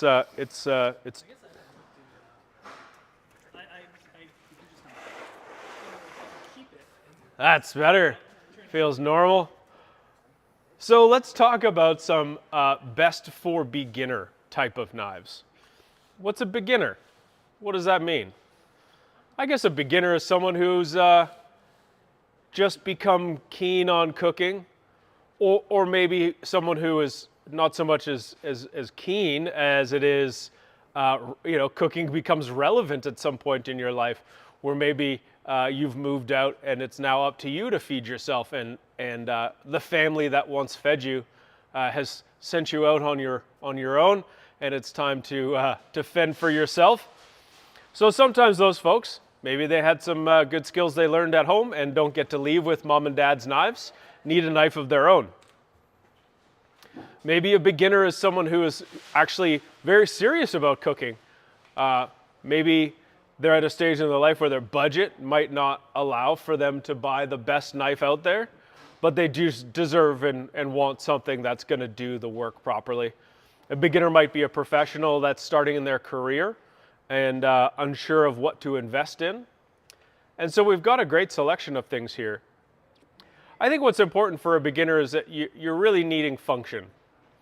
You need something that's going to hold its edge, something that's not going to be too delicate, because as you're learning, your techniques will be, will improve. You'll start to understand how much force you can use when you're cutting. And like so many things in life, food and cooking has a lot to do with being able to judge what's too much and what's not enough, and how to land yourself right in between those lines. We get to see a lot of people use knives at our stores. We have these big cutting blocks. We have knives on the wall that are samples, and we let people cut with them. And it's very interesting to see. You can kind of tell how dull someone's knives are at home when they go to use one of these guys, and things happen. Like they swear, they gasp, they have an oh my God moment, or sometimes you watch them about to cut it, and they're winding up, and it almost looks like they're trying to start a lawnmower before they're going to cut a tomato, and you think, oh boy, this person has obviously doesn't have the same standards of what a sharp knife is. So what's good for a beginner is something easy to maintain, easy to use, going to hold an edge, but not be too delicate and too brittle, because as we know, Japanese knives are harder steel.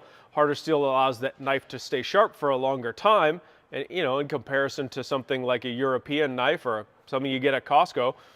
But that does mean that they're a little bit more brittle. So with that extra hardness and extra brittleness, we need to take care of them and not cut on hard surfaces, scrape the blade across the cutting surface, or even cut really hard things. Like splitting open lobster tails or trying to bust through a coconut, or what's probably more common is using it to pry apart frozen hot dogs, stuff like that.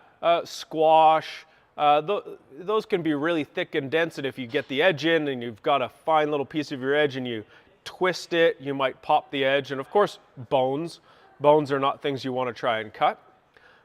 You can go around the bones, right, but not through them. So of the selection here, pretty much everything we're looking at is stainless with a couple of exceptions.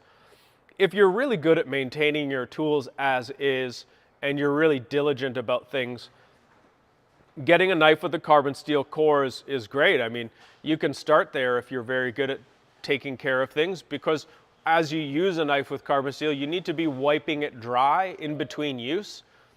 And it's not to say you need to go and wash it and do a whole bunch of big performance. It's just have a dry cloth, wipe it dry, wipe it dry, wipe it dry. After you've used the knife for a while, you'll be able to not rush to its side so quickly and not have to wipe it off so fast, because it'll develop a patina if you let it. You could of course use a carbon steel knife, and at the end of every day you can scrub your patina off, which is the opposite of what you want to do. If that's what you need, if you want your knife to look bright and shiny every time you use it, and you think water spots or those tarnished spots are ugly, just stick to stainless steel, because that's the opposite of what you need out of a carbon steel knife. You're going to fight an uphill battle or a losing battle. So if that's the case, if you want to just have a knife that doesn't require as much maintenance, get something that's completely stainless steel. Now, VG10 is a term that we use a lot. That's a type of steel. It's a type of steel designed for making sharp objects, and it's made in Japan, where a lot of these knives are made. So, I mean, you can get knives with different handles. This Japanese handle is a really nice feel. It's a lot lighter. You don't want to put it in a dishwasher. None of these knives, regardless of the handle, regardless of the material, whether it's stainless or not, it's very high performing steel that's meant to be sharp, and if you wash it, you're going to damage the edge. You'll damage the overall construction of the knife. And exposing it to those harsh chemicals, a long extended period of water, a lot of heat, it's overkill when it comes to cleaning the knife, and is not going to make your knife last very long, especially if it's got a wood handle like this. And then the nice thing about this wood handle is it just makes the overall package feel really nice and light. It's very comfortable. I mean, it's not ergonomic in a sense, because it's not really designed to hold the handle so much as you're meant to hold the blade in this little pinch grip, right? So the size and shape of a knife that you're going to get when you're going to start out should be something that will be multi-purpose, and something you can probably use get one knife and use it for everything. I think a set of knives would be a gyuto or a chef's knife, something shorter, smaller like a petty knife, and then something like a santoku or a nakiri in that mid-range in between. Buying 3 knives to get yourself going will cover all your bases. But a 210 millimeter gyuto is really a good place to build your set around, because that's the size of knife that can really do a ton of work. Something like this is a great place. This is like one of the Tsunehisas that's on sale. This knife's $88, right? Like if you were starting out cooking and you had this knife, it would be a lot better than the knife I started out cooking with, which I love, by the way. I still have it. I dug it out of my parents' knife block. It's an old Sabatier. I've tried using it. It's so fat, it's so thick, it's so dull. Like, it's just, even when it's sharp, it's not as sharp, if that makes sense. And I think if you're new to Japanese kitchen knives, or if you know them, I think you probably understand that a Japanese kitchen knife actually redefines what you think sharpness is when it comes to a kitchen knife. Now, something like this, I think, would be a really great place to start. Tojiro is a company we've worked with as long as I've worked here, which is almost 12 years or 11 years or something. They make fantastic knives. Their quality is fantastic. This is very simple. It's very basic. There's nothing fancy going on here. They're using very good steel, and they have very good technique and quality control. It's nice and thin, so it's going to feel great. It's pretty light. You know, it's got this Western style handle. They're using Paca wood, which is kind of like plywood, but with a lot of resin in it. We like Paca wood as a knife handle because it's looks like wood, feels like wood, but is as resistant or resilient as a plastic handle is. This is $65 for an 8-inch or 210 millimeter Guto. Like, that's great. That's great. That knife would last for ages, especially if you're a young cook going into cooking school, whatever. We got a real quick question here. Okay, sure, yeah. He says, I've heard different opinions on carbon steel. Not steel, steel. To oil or not oil them with mineral oil after use. What do you recommend? I would recommend doing what your knife needs, what your knife is asking you for. And by that I mean, if you open the drawer and you see that your knife has rust on it, then oiling it would be a good idea to create a bit of a barrier. A couple things I'll start out with. When you wash the knife before you put it away, rinse it with really hot water that will heat the steel. And then as the knife sits, the heat will help to evaporate the water. If you're gonna wipe it dry, make sure it's dry. You can go through the actions of wiping it dry, and I sure have kitchen cloths that are useless when it comes to being absorbent. You think that that's what they're supposed to do is absorb stuff? I don't know if anyone else has this, but it drives me absolutely bananas where We I have so many microfibers like that. take this cloth and it's like it's like a squeegee. It's not a cloth. And that knife is just going to spread the water around on your blade in a very, very thin layer. And if you take that knife and you wipe it dry and you stick it in a blade guard, yeah, you're gonna open up a knife and it's gonna be super rusty. But when it comes to oiling it, if you're somewhere hot and humid, if you live on the coast, if it's a knife you're not gonna use for a while, like if you're someone like me, I've got a lot of knives. If I'm gonna put a knife away for a while and bring out some different knives to use, I'll actually use the same stuff I put on my cutting board. It's like a beeswax and mineral oil combination, and I wipe the knife down as like a protective layer. But yeah, you can certainly oil your knife. The opinion, I think, is like you're trying to keep your knife from rusting while you're not using it. And the other way of making sure or to take care of a carbon steel knife is to use it. The more you use it, the more you develop that patina. Now, I'm sure there's a question coming about, what about forcing a patina? Well, Sky made a really great video. She did some crazy things like wrapped a knife in bacon, did all sorts of stuff. Yeah, you can put mustard or dip your knife in coffee and do all sorts of stuff if you want to play around. I think the best thing to do with a carbon steel knife is to use it. And you earn your patina by keeping that knife dry. You use it, you wipe it down. You use it, you rinse it, you wipe it, dry it, and dry it, and dry it. And as you use it, it develops this oxide layer on the outside. If you are a little haphazard and you don't wipe it down, it gets orange on it, and that orange rust you need to take off. And when you take that orange rust off, you're taking off any of that patina that you've developed up till that point. However, once you've had the knife for a while, just like seasoning a pan, you get that iron oxide layer built up or that patina built up, the reaction time slows down because the steel has its own little protective layer on it. So that's where you go. You got to take care of it, and you got to see what your knife needs. Now, if you do want to use it, you can use mineral oil. I find it's pretty thick and can be kind of heavy. And so when you go to use the knife, you've now got mineral oil. It's kind of floating around going into your food. You can wipe it off, but still kind of there. I prefer to use camellia oil, and that's why we have camellia oil. Camellia oil is like, I think it's from the Japanese tea plant. Like, I don't think it's actually tea tree oil. Like, it's not the like stuff that smells like and like cures any problem. Like, you got an achy elbow, tea tree oil, you got a toothache, tea tree oil, that stuff. Yeah, but it's like it is the Camellia sinensis is like from a tea plant, and you know what? Oh, I'll put it here. It's great. It's great to keep stuff from rusting, and it's pretty light. It's food safe, and just a couple drops, and you wipe it around with your fingers, and it covers the steel, and you're good to go.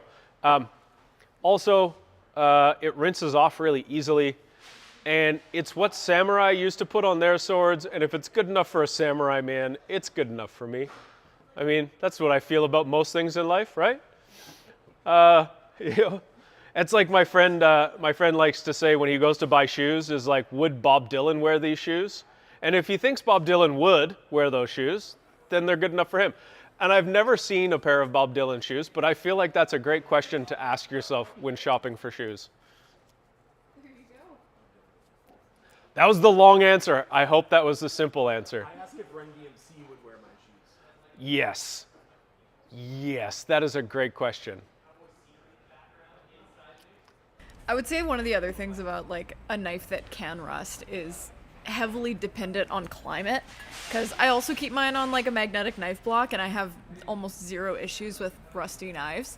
But whenever I've sent a knife with somebody to like a coastal town, especially where there's a lot of like salt water that's kind of hanging out, where there's higher humidity levels. Yeah, if this is the knife that you keep on your boat. Yeah, if this is your boat knife, maybe go stainless, you know. Well, yeah, like our store in Ottawa, which can become quite humid, we have drawers that we actually installed silica gel packs inside the drawer because the unused carbon steel knives were just rusting, just sort of sitting there on their own because it's just a humid climate.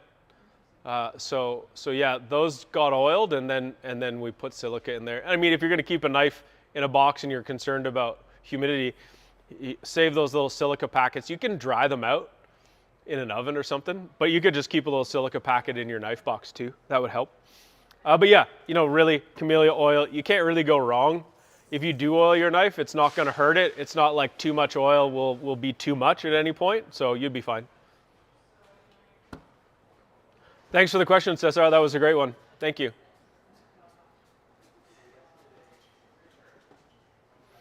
Yeah, silica gel packs are around everywhere. They're so easy to come by. I don't know what temperature, obviously not high enough to burn the paper that it's in, but you can dehydrate them in your oven. Silica gel? Yeah, silica. So the packet, like the silica gel beads inside absorb moisture. And so you can take it and you can dehydrate them and then they'll absorb more moisture and live once again. Yeah, I keep as many as I can because it's great for knives and also my magic cards. I don't know if you guys know this about silica though. Don't eat it. Oh, it's a great snack. It's a great snack. It's like, you've heard of Orbeez, you've eaten the Tide Pods, now get ready for silica gel. I haven't heard of Orbeez. No? I've heard of Tide Pods though. Okay, let's get on to real questions.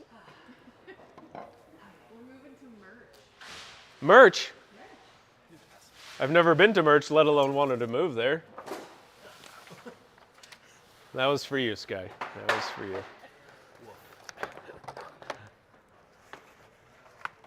Hi, I'm back. Oh, hey, my microphone is not on. I don't know what's happening. Okay, let's talk about merch. Get out of the way. I'm here to work too. I think Mason's new design of the Knifewear Toronto shirt's so cool. And what I want to know is, should we do it for the rest of the stores that we have cities in? We realized the only one that would actually be a problem is when we got to Knifewear Ottawa, because the like OTTOWA, like there's two leftovers. We can't just put in, I don't know. We think maybe we could just go OTTTOWA exclamation point. Like, will anyone notice if there's a third T in the word Ottawa? I don't know. I think it's really cool. If you think that it's a cool design for the other cities, let us know, because I think we should make them for other stores. We've been getting more and more t-shirts, more designs, more supply of stuff. We're actually trying to work on finding more makers of the base product here in North America. I think we found some places that we're going to be able to get some hats from that are made here in Canada.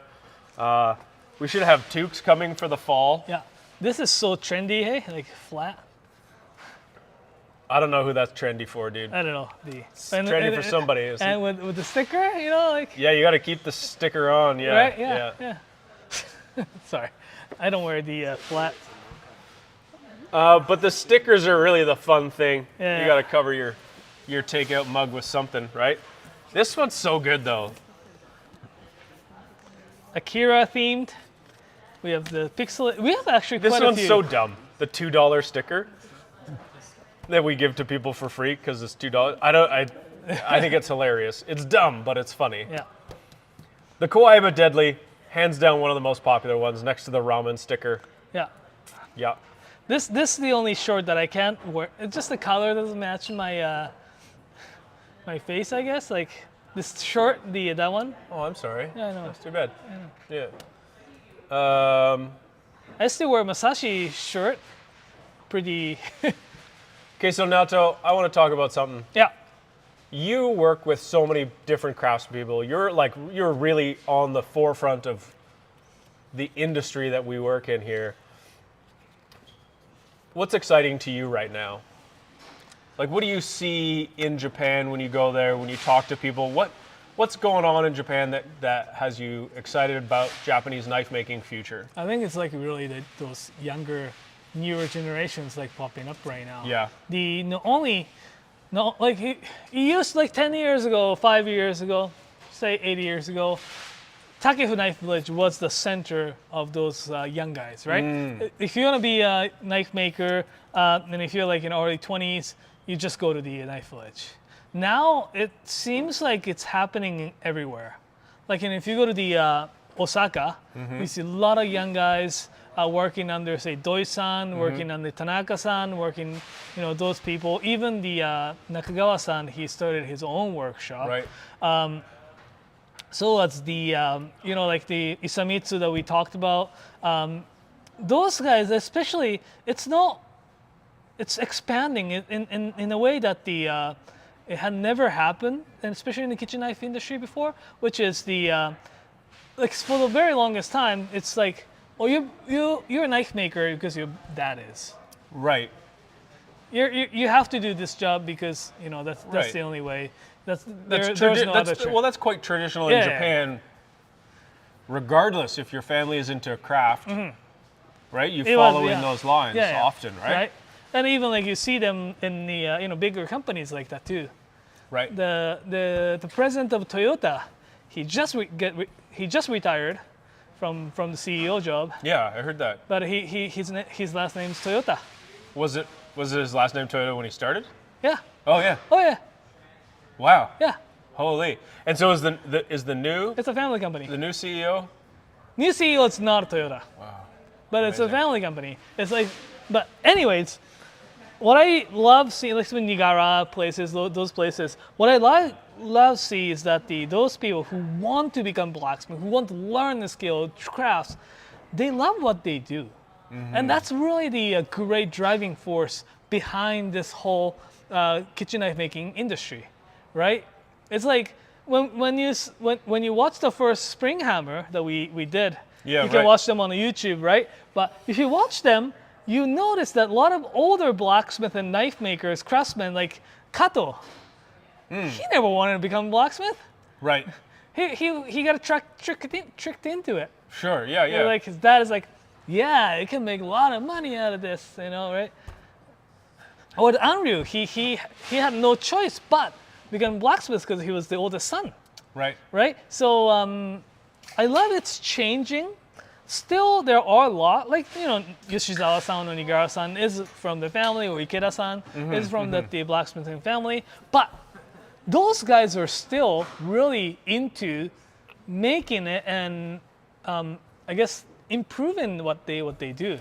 Yeah, well, I think it's really interesting when you have conversations with some of them about how in-depth into the science they're getting. Some of these guys are sending their knives away. Like we sat with Masashi and he showed us a knife that he had sent away to a lab. Yeah. Where they cut the knife apart and they tested the insides and the hardness of the high, the middle, and the low, and like every inch of the knife. And it was so cool to see.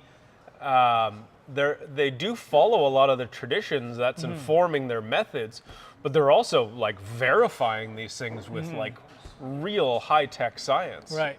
Yeah, it's I so know. cool. It's really nice. And yeah, it was really interesting. Like when we went to meet Doi-san last time.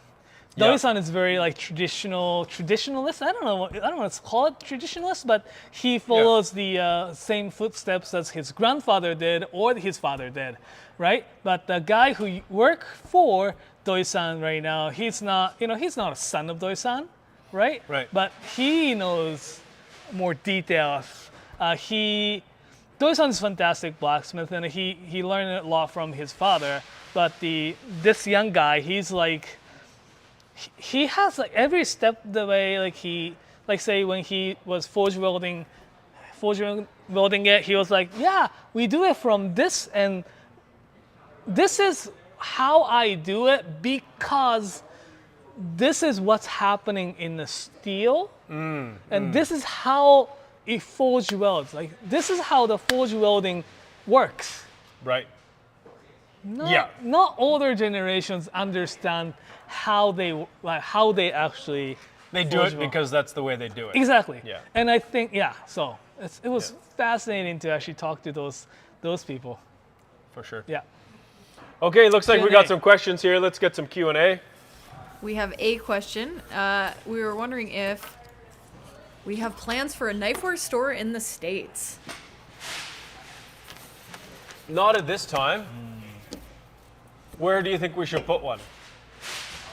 Toronto. Toronto? Yeah. Toronto's not. Alberta's closest to the States out of any other That's country. probably good. We could like dip our toe into Montana maybe, but I really have no desire to go back. Right? Hawaii, maybe? Yeah, maybe. Yeah. Hawaii. Alaska. Where Our do I friends want in to have? Alaska. Where do I want to get business trips to? Yeah. Yeah, right. New York, Los Angeles, Seattle, I don't know, 90 Austin. some beats. Where? What Austin. state are you Austin. in? Austin. Austin, Texas. We'll do a pop up down there just for you. All right. Up next, garage sale, May 15th to 22nd. How'd I do? Did I do it right? Nailing it. Nailing it.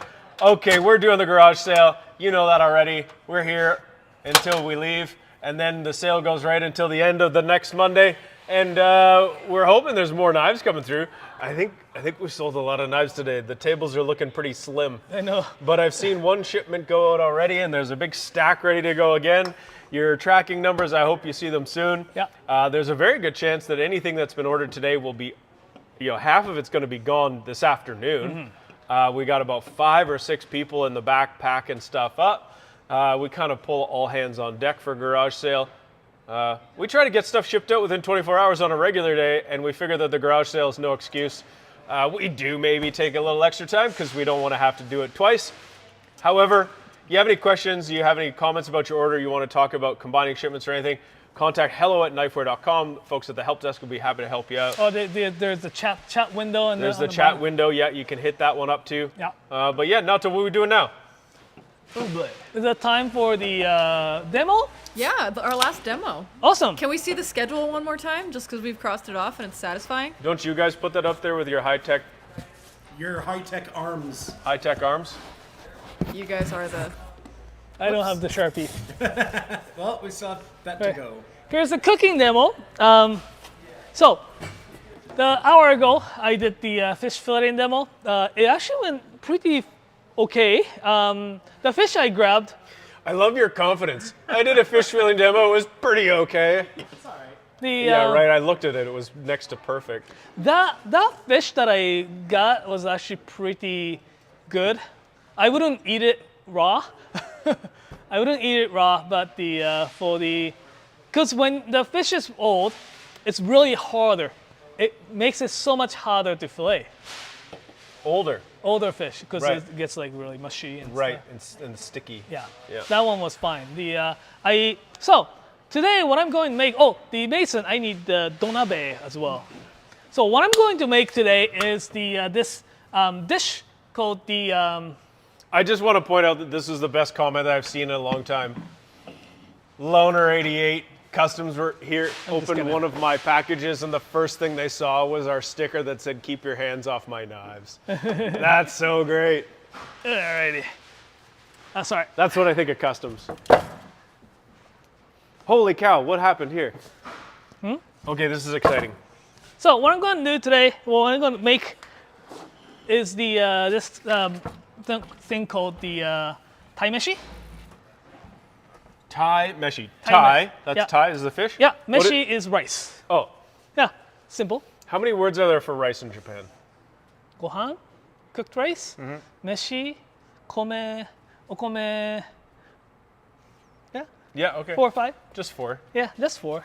Don't have like millions. So taimeshi is like really springish, because like fish has its seasonality, right? Sure. Like it's very in Japan, like fish is very seasonal thing. Like they fish around. They Fish swim around for the fish when they go Yeah. fishing? Yeah, swim around and like find that the spot to kind of feed themselves or something like that. Sure, So yeah. Tai, the sea bream, is very popular fish in the spring. But I actually did forget the one thing that we are going to do is Mason or someone.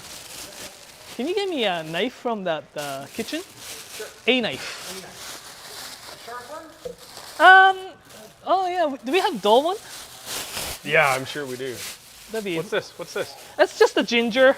So taimeshi is like you cook rice with fish. Yeah. Rice with fish. Rice with fish. And what's this? You got dashi? No, you just have kombu and water. Yeah. So I soaked the. I rinsed the rice and soaked in the water for about 45 minutes now. This is good to go. I'm just You gonna rinse drain it, what, now. about 3 times? 3 or 4 times, yeah. Gently kind of polishing it through your hands to Yeah. get some of the extra stuff off? Yeah. Yeah, okay.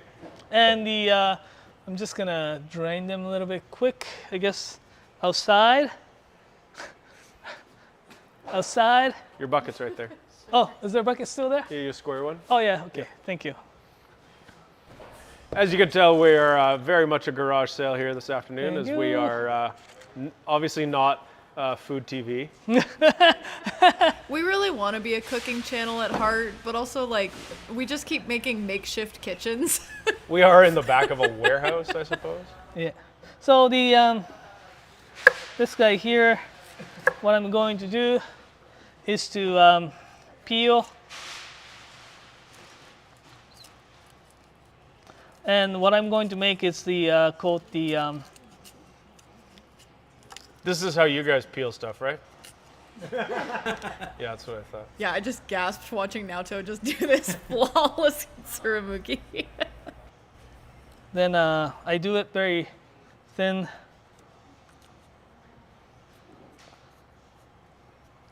But it's gonna take very long time, so I'm gonna do it very quick. While you're doing that, we got Just a gonna fun do question. it really quick. Then the very, it's called the harishoga or shinshoga, which means the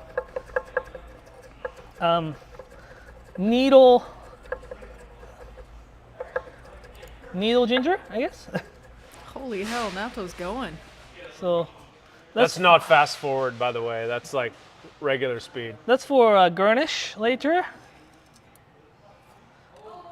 So, okay, and I have actually this Japanese fresh herb called mitsuba. Oh, it's mitsuba. Yeah, Oh, that smells good. right? Let's show the mitsuba because Yeah. we're talking about it. This is mitsuba. It's a Japanese herb. You know what mitsuba literally means? No, 3 leaves. 3 leaves. Oh, See, yeah. it comes like. So I'm Yeah, gonna most things do. blowtorch the skin of the sea bream. That mitsuba is somewhere between celery and parsley flavored. Yeah, that's actually a pretty good analogy. Like it's a very mild sort of parsley, but I'm just gonna use one piece because we only have this much rice. okay. So why did we blowtorch the fish? To just get the really nice flavor, the smoky, the burnt, not a burnt, the Got the it. flavor, Flavor, the flavor. So fire flavor. rice in the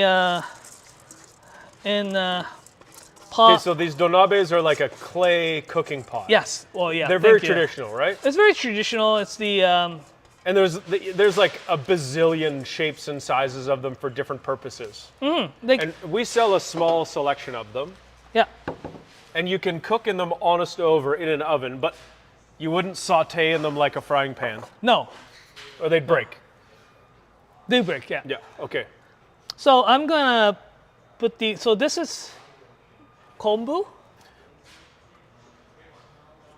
Kombu is a dried piece of seaweed. Yeah, and kelp. It's a kelp. Kelp.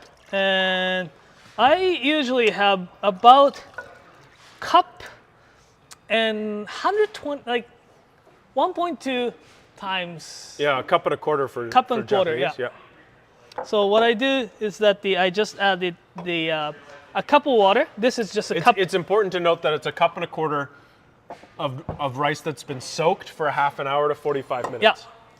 So cup of water right now, and I'm gonna have to season them. So. We've got a quick question. Hi. Ambo is asking, is the skin edible?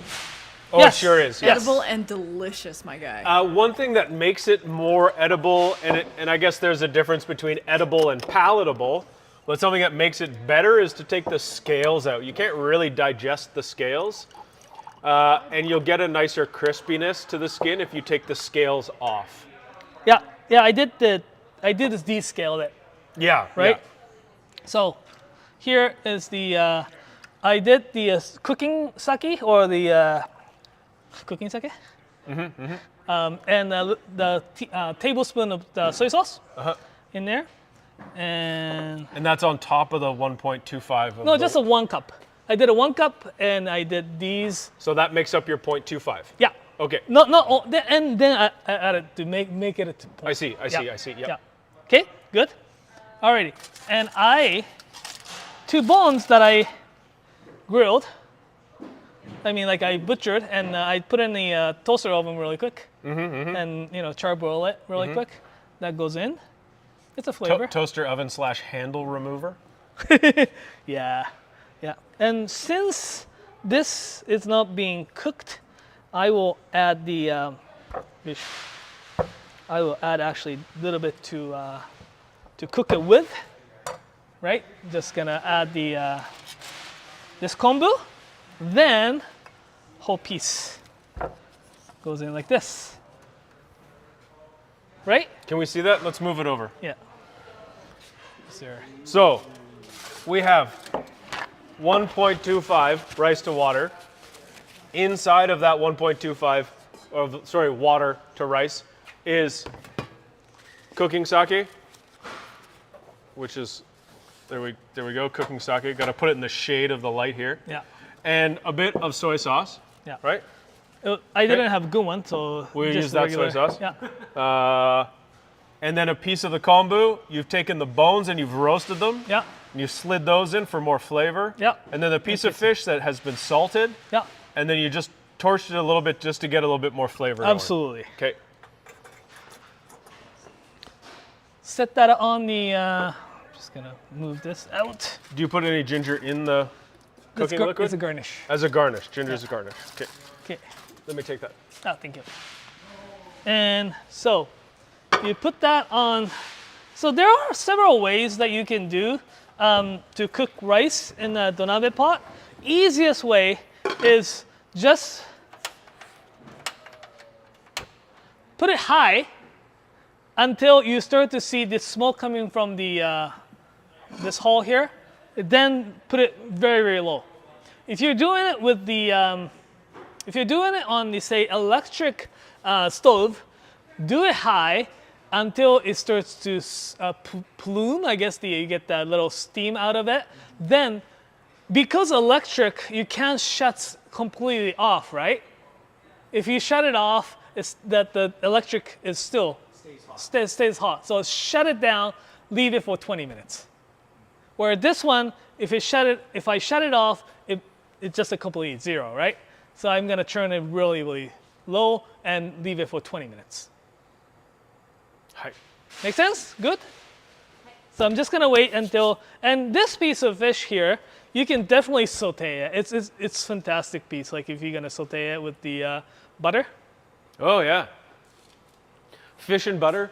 Those are good things. Yeah, lemon at the end. I guess like this is not really the popular common fish to I think if you grilled this over an open fire, it would be good too, or over charcoal. Yeah. Just run a couple of skewers through it. Oh, yeah. Yep. Absolutely. Sea bream's also good if you wanted to do like a salt bake, where you mix really coarse salt and water. Yeah. Wrap the fish in something, whether it's Parchment paper. Parchment paper. I like something that's a little bit more permeable than parchment paper. Oh, yeah, right. Right, just like a whole bunch of herbs. Yeah. And then steam it baked inside of that salt. That fish again, like I mentioned it earlier, it's called the Italian dish called acqua pazza. The water with olive oil, a whole bunch of shellfish with that thing in the middle. Oh yeah, right. Yeah, nice. Yeah, that thing is pretty good. I guess someone want to look at the knife rather than the just steamy pot, so we can move this pot out.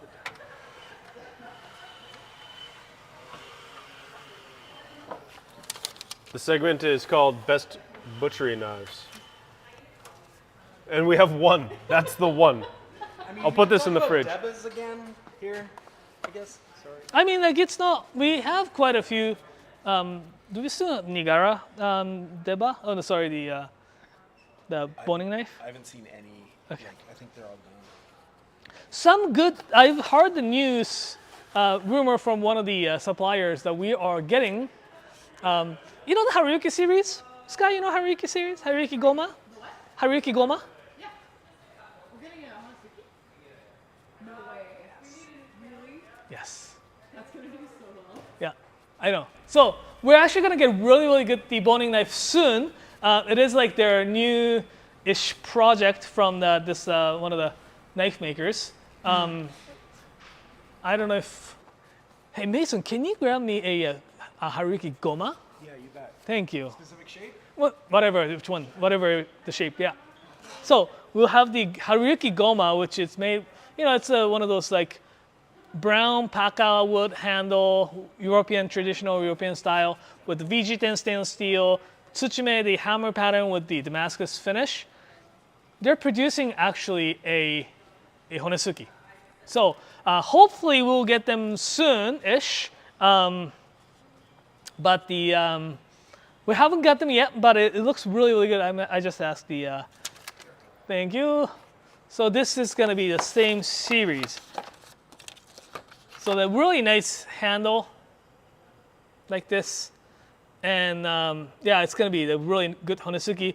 This one only has about 2 millimeter thick spine, but the Honesuki, you know what the Honesuki is for? It's for, taking the chicken bones, chicken meats off from the bone, right? So they are actually making it quite thick as well. So this is Goma series. So they'll have really good Honesuki soon. This one's actually really nice.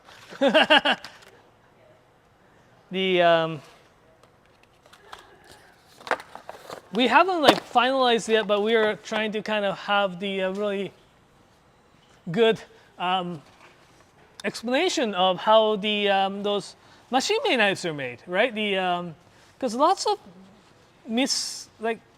concept behind the machine-made knives are not as people don't think as romantic, but it has lots of work goes into it. I went to see those knife makers in the Seki, and that place is really well known for the. So we define it as a machine-made knife, but what they are is instead of saying it's all machine-made, it's like group of such and specialized people who's really specialized in one thing. Like say there's one place I get to visit was this heat treatment company who basically specialize in heat treating only 2 different types of steel. Like VG, oh yeah, we do this and that. Oh, the other steel, no, we're not good. Because not only the facility, but all the equipment and how they do things, it was so specialized, and that's how those knives are made. Group of specialized people who do really good things for one process and perfect it from there. So it's really kind of group of specialists, right? It's steamy.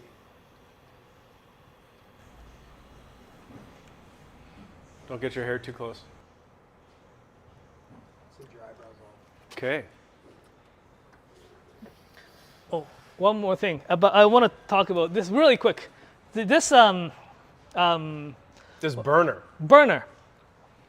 This is great. You know why? There's so many reasons why. It pushes the flame in through the middle, Yep. so you end up with this direct heat at the bottom of the pot, like in the center, but then the flames kind of come up around the sides. Yeah. The Iwatani, what do we call it? Cassette conroe. And great thing is that see here how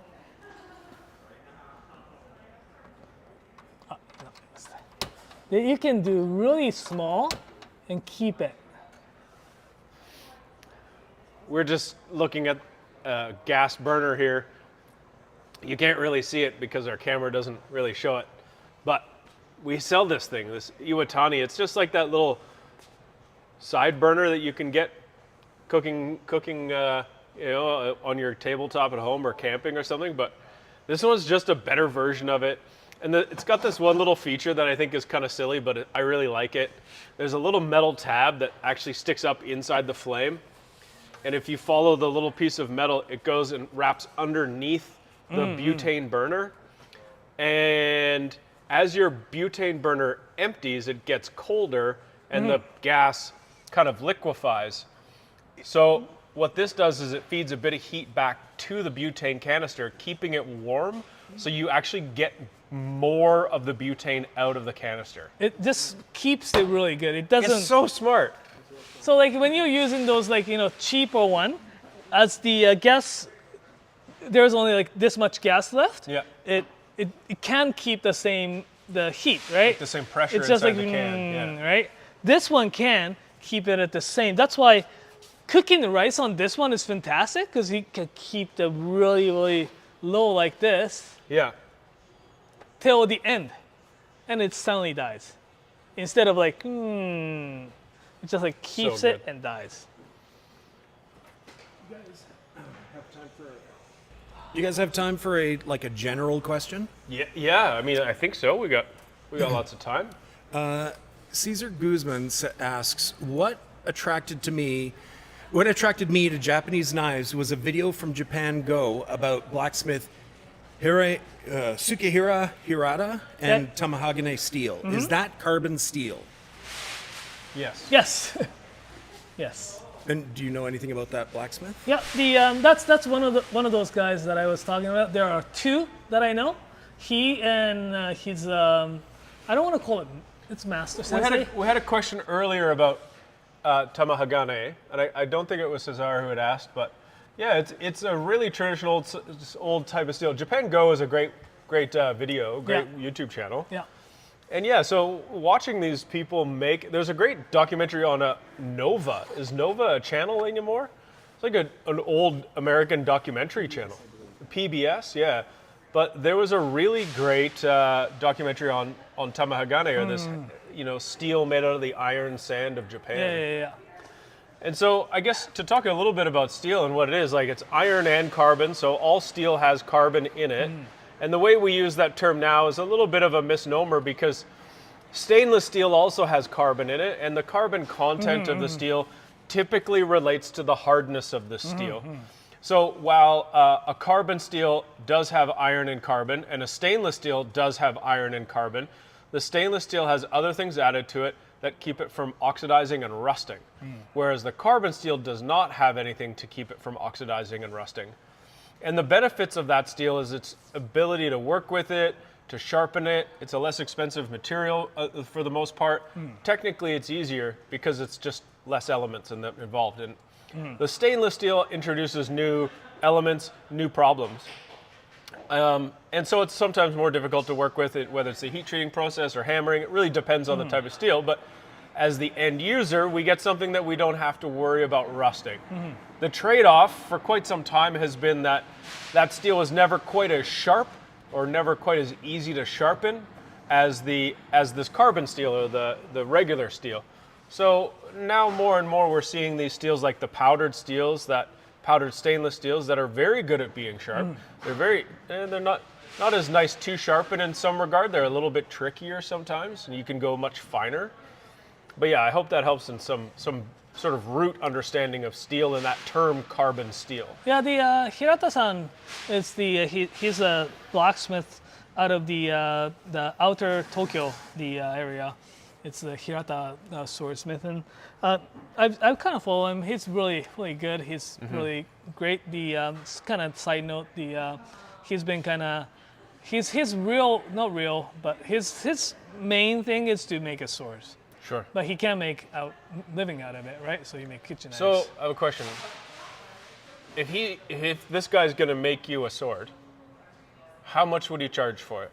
Sword probably is gonna be at least like 10K maybe. Oh yeah. But his kitchen knives also starts around probably $1,000 for the small knife. So it is going to be really cool to have one of those, and I'm pretty interested to own one. Yeah. But because again, and why is that? Because of the legend? Because of how it's made, and I want to see how it's made is actually does it how it. Sure. How does it perform? Yeah. Yeah, that'd be super interesting. But otherwise it's kind of hard to compare to the, like, I don't know, we want to call it modern steel. It's not even modern anymore, right? Like kitchen knives. Sure. Yeah. Like shirogami was invented like probably 50s or something like that. It's been quite some time, like more than a half century old. So then it's just really the time, skill, and cost, and it's got a lot of other moving parts because he does actually make his wife does the steel making. Oh really? Yeah. So she does steel making and he does forging, and it's a really good team. Like I would like to visit him like once because they actually accept the tour, like knife making tour. So I would actually like to go visit. Anyways, hopefully that answer your kind of question or something. It smells good. The questions have petered out a bit. I think they're just looking to you to see what happens with that Donabe, really. I think everyone's just talking about that. Oh. Well, it's very low, and I'm gonna have to. It's gonna take another. I just start there. Do we have many other Donabes over there? Or do we just have this one? Do We we have the little smoker Donabe? may have actually the smoker Donabe. I'm gonna see if I have a smoker Donabe.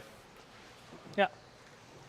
So set the timer. I think it's gonna be another 15, 20, about 12 minutes. Then I shut the heat off, then wait for another 10 minutes. That's kind of how you want to do it. But how it smells,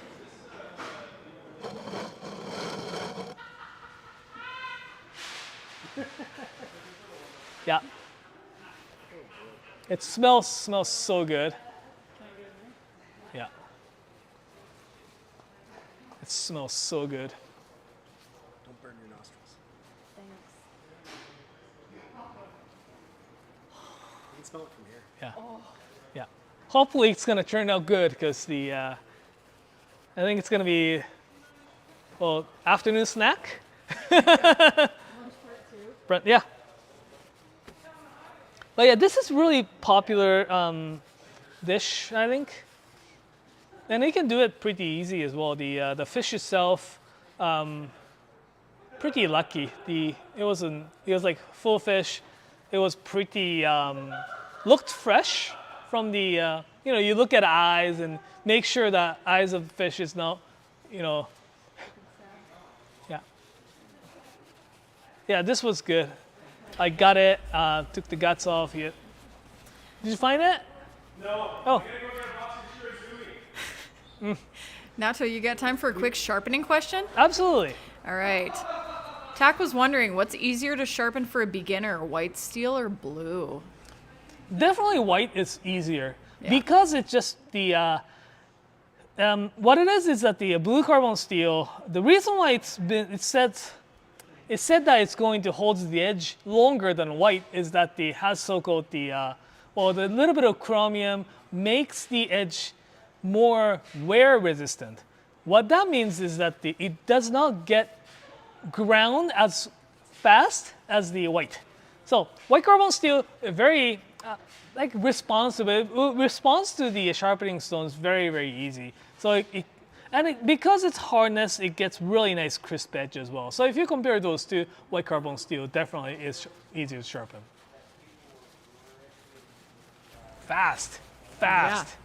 Is there any knives that we didn't really show off? What do we got left over there? Like, I know we still have probably a good bit of Tsunehisa. Yeah, Tsunehisas are great. I'm still surprised that Mizaki's hanging on. I don't know if we talked about that at all. Oh, yeah, this is also Tsunehisa. Tsunehisa's a cleaver. So that's Tsunehisa? Yeah. Although it doesn't How much have is any that? gravity. $120? Yeah. That's crazy. SK4 is a carbon steel, so it's going to, oh yeah! Look at this stuff, eh? Yeah, we forgot about that. Right? It's not quite Bincho Tan. No, that's why we don't call it Bincho Tan. We call it Shirozumi. Yeah. This is like eucalyptus charcoal. The Bincho Tan is lovely and it burns for an incredibly long time, and I often find it burns longer than I need it to. I mean, like I don't need it for 6 hours. I usually quench them. Yeah, quench it and reuse it. And Bincho Tan's made out of oak, and it's a very slow growing tree. Mm-hmm. And this eucalyptus charcoal is a little bit more sustainable because it grows a little faster. Is it as good as Bincho Tan? No. It's not going to last as long. It heats up pretty good. It heats up pretty good, Yeah. and it gives you that nice, clean taste. And it doesn't give you that soot kind of taste. Yeah, it doesn't smoke up as much as the Nope. Ogatan either. Yeah. Great. It gives you a really nice sear. I always find when you cook something like chicken on charcoal, like compared to gas, like if you burn chicken skin on gas, it's terrible. Yeah. It's bitter and it's disgusting. If you get it really dark and crispy on charcoal, it's still great. Yeah. And this stuff does the same thing. Yeah, so it's fantastic charcoal. I just actually want to mention though the Bincho Tan are still super sustainable, but that's why it's more expensive. Yeah. They grow so slow, right? That's Yeah. why those Bincho Tan makers, they do choose the trees that's old enough, and if they find the trees that's need another couple years or whatever growing, they actually leave it for a very long time. Yeah. So they're They're responsible around. Yeah. about what they're doing, right? Yeah. And they're not cutting down Exactly, not forests all of the trees too soon. Yeah. Right? So the supply is really limited. Yeah, I mean, if they want to make it more say efficient, they can. Most of those guys only have one kiln to work with. Right. But if they if they can work on build 2 or 3 at the same time, right? Yeah. It shouldn't be that hard. Yeah. But they don't, Yeah. because they can't get that much of wood, right? Yeah. Real yakitori charcoal is so expensive, and explains why those grills are so small. You, my friend, are not wrong. But yeah, we've tried this Shirozumi a bunch of times. I've used it at home a whole bunch. I really like it. And how much does this cost for a 5 kilo? How much? $60 for a 5 kilo box of this stuff versus $25 for 1 kilo of Bincho Tan. It might be a good option for you. Maybe you're gonna save the Bincho Tan for when your good friends come over, but when you're not so good friends come over, you downgrade to the Shirozumi. I don't know. Check it out, try it, see if you like it. I hope you do. Let us know what you think about it. If you're into that yakitori stuff, because I think it's been pretty good. So, and yeah, Trevor, now you can get yourself a bigger yakitori. Yeah, that one's really good. We did a little bit of a going away party for Kasumi, and they were using those shackles, and it was really good. Yeah, I got to use some in Nathan's backyard a couple of weeks back. It was very, very good. It's fantastic. It was also my first time like running the grill, you know? It's great. You just serve people meat, they bring you alcohol, you're good. You're using the all wrong paper and wrong water. That water is from the rice. Mike just washed his hands in the dirty water and then wiped it on packing materials. That are going in your knives. Here. Getting it done. I'm good. I'm good. Sure? Yeah, I'm good. Yeah. Here. Be more civilized. If I wash my hands in your... I don't know what the mitsuba is called in the English, actually. I think it's called mitsuba. Really? Yeah. Oh, okay, this is smelling really good. I know. 5 more minutes, and I'm shut it down and... Huh? I told Sky not to burn her nostrils and she swore it. I was just giving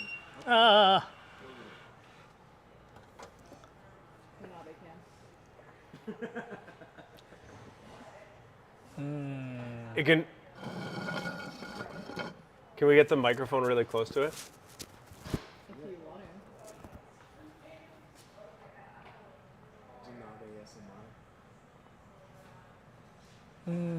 Something like a parsley, I guess. Like, it's not a parsley, but similar to.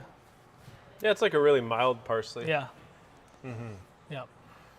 Okay, we have more questions? Conversation starters? Garage sale, Interesting Toronto. things to talk about? Well, Caesar just bought the Tojiro Nakiri and Gyuto. nice. Congratulations. That's good. That's just really good. I really like how they came up with the new kind of series. You know, they are rebranding themselves kind of right now. Yep. Yeah, they changed the name of Tojiro DP to Tojiro Classic, Yeah. and that's like called Basic.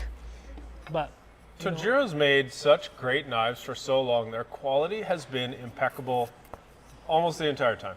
it's improving. I remember the Tojiro knives are slightly, like especially DP series, was slightly thicker when it's when I kind of started working here. Then like when you look at it like newest batch of Tojiro, it's like Super thick. it's really nice. Something I like about Tojiro that's different is that they've got the Tojiro Atelier. And so they've got some blacksmiths that are making knives by hand in their facilities on the floor. They've got the Tojiro Open Factory. If you go visit, you can go for this great tour. It's like a 24/7 tour. As long as they're open, there's a tour. It's how they built their building. Yeah. And it's a very cool place to watch, but they've got a factory. They've got a factory where they're producing stuff that, you know, each person's taking care of the jobs and they're really skilled craftsmen working in the factory. But at the same time, they've got a section of people that are doing stuff by hand where I feel like the two sides can inform each other to become a factory that's making better quality knives, or to become, you know, someone making handmade knives while having the infrastructure of a factory around to support them. I think it's really interesting and really good vision. I think the Shacho there has really good vision. Yeah, like for those of you who haven't watched our video on the Tojiro, like go watch them. We actually even interviewed one of the I don't know. It's not like Blacksmith, the guy behind the factory who's been doing this polishing work for quite some time, and even that the simple work that he does requires like quite a bit of time to get acquired, getting actually good at, right? So it's like group of those people who's working in each section of the knife making process. It was fascinating. So yeah, if you haven't, go watch that. It's really kind of gives you really good insight of what they do. Oh, I've got a good question here. Any personal shout outs for one of a kinds? What should we look out for? I think a lot of them have already kind of headed on their way to their new homes so far. But there was that one Hatsukokuro Hyoman that I was really loving. Yeah. That was beautiful. A lot of the custom I have handles to that were double coming check through were because some of my the favorites.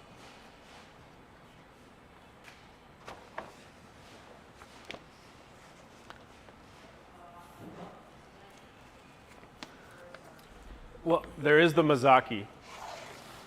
Yeah. So is this Mazaki. Don't burn yourself. What if I want to? So is this Oh, Mazaki yeah. Honyaki. Background is kind of crazy, eh? With the Donabe. Yeah, it looks nice.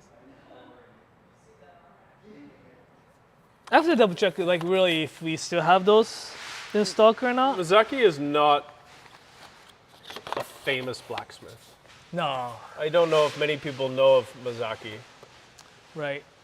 We really like Mazaki because of the quality of his knives. He started, when did he really start blacksmithing? Because he learned at Yoshikane, right? Oh, Yeah. Naoto's timer says the rice is ready. no, not open yet. What? No, you have to steep it. What? Yes. You have to steep at least 10 more minutes. How many more? 10. Sorry. All right. No, all good. So we got another question here. Our friend here has been watching your sharpening and thinning vids for Japanese knives and was wondering if it's the same process thinning for a thicker Western style knife. Oh, great Process question. should be the same. I mean, the most those Western style knives, they don't have that same bevel, right? So you either have to create the bevel or you you just follow it. And it depends on what you want that knife to, I guess, perform. If you want that knife to perform like a Japanese knives, you actually want to make sure that the you start grinding, like making like so-called tall bevel, like you make some really nice and tall bevel. If you make that, even if you have if even the knife has like say 3 or 3.5 millimeter thick spine, it will make the knife really cuts pretty good. But it's a lot of work because you have to take a lot of steel off and evenly up to quite high point. So it's idea is the same, but process may be a little. I thinned out a Sabatie one time where it was very thick at the spine, and I just put the whole blade flat on a stone. This is long before I worked at Knifewear. And I worked it on a 220 grit stone until I raised a burr on the edge. Oh, It was so fine I could fold the edge over with my fingernail because the steel is so soft. right. But holy cow, it was sharp. So then I had to put that micro bevel on the edge. Yeah, a 220 grit stone would be the one that you'd want to work with until you kind of remove all the steel. I mean, there's things you could do if you wanted to have a sort of a bevel height in mind, like you wanted to do a 1 inch tall bevel or something. You could measure it and you could draw on the knife so you'd know when to not go over that line, or you could put tape on it or something to try and keep it even. And again, I mean, get a knife that maybe you're not too concerned about and have at it and see what happens, right? There's a bit of experimentation that you can do and you can learn as you go. But yeah, it's kind of fun to thin out those knives. Like I said, I did it once with a Sabatie and I ended up with something really thin and really sharp, but it wasn't actually strong enough to hold that edge at all. Right. Like I said, it was basically my thumbnail. I could push into the blade and it would fold the edge over. It was pretty wild. Yeah. It's really I had that one of those knives that actually like so thin that folds pretty easy, and I didn't like it. I'll be right back. I'm gonna actually get a spoon and some good idea. dishes and maybe chopsticks. Can you use chopsticks, everyone? Oh, I don't know. Okay, how about now? May 15th, that's today. May 22nd, that's today a week from now. Find new ways to say it, Mike. May 22nd is when this garage sale goes until. It goes until the end of the day, May 22nd. It started this morning at 8. in a couple of hours, all the inventory that's left in stores will hit the website. So that's the next thing you need to pay attention.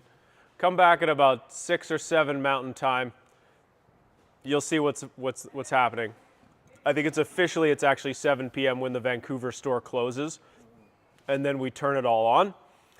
And we're hoping to see some late arrivals, things that we ordered that haven't shown up yet. And you'll find out more about what's left on Thursday when we do our follow-up live stream at 2 p.m. Mountain Time on Thursday. And yeah, stay tuned. I hope you've been able to watch some of this today. I hope you're able to get some knives that you were looking for. If you didn't, I'm sorry. It's part of the nature of the beast. The garage sale is quite a popular event, and there's only so many knives we get our hands on, and it goes so fast. And I don't know how we're going to try and solve that problem. Maybe we can start making draws. I don't know, raffles to get in to buy them or something ridiculous. I really don't want to do anything like that. Just sort of like first come, first serve. And maybe what we need to do is a third garage sale a year. We do 2, and it's a great thing to do. It's 2 a year is pretty fun. Next one will be in November, right around Remembrance Day. So yeah.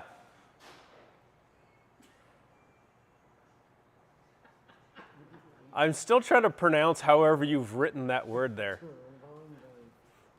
Toronto. I just got back. I was there for 2 weeks with my friend Kasumi. We built a shop. She's continuing to build a shop with Chris Lord, a good guy who's our manager, was our manager in Ottawa, and is in Toronto helping Kasumi finish building that shop.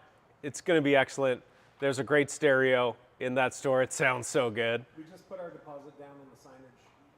We got a sign and everything. It's a real store. It's going to be a real store. We got a sign. We got a door. We got a new lock in the door. Yeah, it's going to be awesome. We've got some beautiful knife cases. We're going to fill them with as many beautiful knives as possible. We got some great new staff. The 17th of June is going to be our grand opening with the Moritaka family. We'll have some blacksmiths from Japan there with us. Fingers crossed we can figure it out and do a forging demo. If not, there's definitely going to be some kind of conversation with them about the history and about knife making. It'll be very interesting. They're a family who've been blacksmithing for over 700 years. And yeah, it's an opening party. It's a grand opening party, so there's definitely going to be hot dogs. And yeah, we look forward to a great beginning out in Toronto. The store is on Bloor, and it's at 517, so near Bloor and Bathurst. It's a fantastic location, and we hope you can make it there if you ever go to Toronto or if you live there. So big shout out for the T-Dot. We got a question here from Charminator. Is Lordy coming back to Ottawa eventually? Oh yeah. Yeah, he will be back in 2 weeks. It's hard for him to go. He has this pesky thing that keeps him tied down called a family. And so they live in Ottawa. So he might find a lot of reasons to go to Toronto though. I mean, being that it's so close. It was great. The knife cases we had made by Sticks and Boards. And Sticks and Boards is this company that we get some knife blocks from, and they make some great stuff that we sell, but he's really a cabinet maker. So he made all of the new knife cases for us for Toronto. And when they got delivered, Chris Lord went and rented a U-Haul, drove out there, picked up his dad, threw his dad in the U-Haul, and Chris and his dad came out to Toronto with all the cases. And it was great. Chris Lord's dad's a pretty sweet dude. Oh, dad on the Yeah, put his dad in the front. Oh, okay, good. Yeah, his dad got to ride up front. Yeah. All right, we've got one more question for Naoto, and then I think we're gonna wrap it up with some Donabe reveal. Hopefully it's grand reveal. Charminator was also wondering if we were maybe getting some Rinka knives for the next garage sale. Rinka knives, have you heard of these? No, not this one. Not this one? Not this one. Does that sound like maybe next time? Maybe. Maybe. We have it just really take turns, I guess. Like we have them on order, I guess. And yeah, it's one of those knives that's like super Can you long. tell us a little about Rinka knives, just as a teaser? Yeah, it's a 390 mil, like super long, Sakimaru Yanagi, made with the Ginsan stainless steel with a beautiful urushi handle and saya. And it has got the the Kubota-san, Michiko Kubota-san in the and Sekai Takayuki engraved the whole like poem on it. So I think I'll take what, 2, 3? That's probably right. takes a little while. So. Like, what are they going to be? They're going to be like what, 100, 250 kind of price range? 250 bucks Times times 7. They sound beautiful. I've seen her engravings in there. Yeah. That sounds like a piece of art, actually, that you'd hang on your wall. It's beautiful piece. I know it's a great thing, but Those are the ones that we had with the koi, right? yeah. Okay, here's the big Donabe reveal. Hopefully it's cooked. Oh. Oh, actually, it looks pretty fine.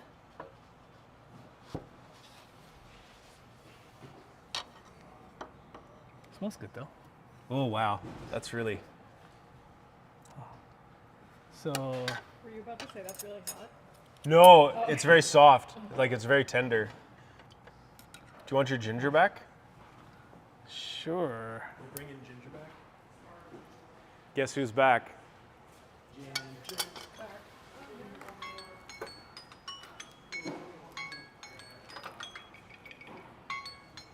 And usually you just fold this. Well, I'm going to make a new alarm on my phone that's going to be just for when I cook rice. And it's going to be really fun, just like this one. I like this little rice theme kind of vibe. So you just stir it up.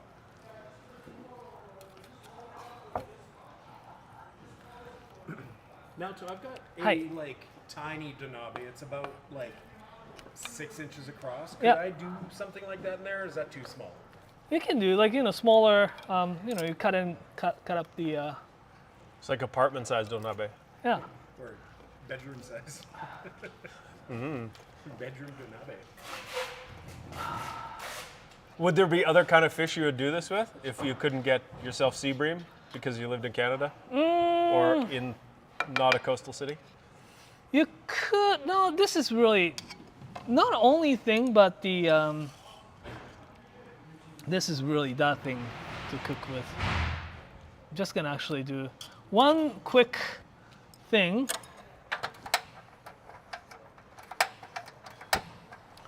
To get the little nice burn mark. Mmm.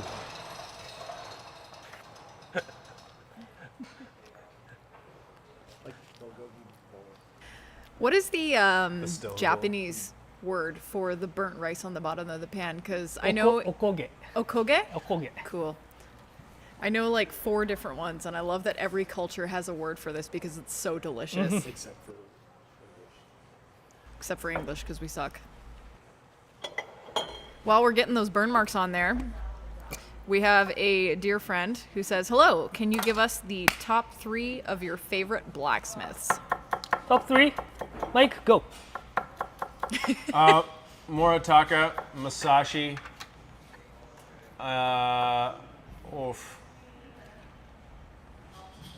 I don't know. I think I really like Mazaki. I really like Mazaki knives. Just like blacksmiths with M names. Like Mike. Exactly.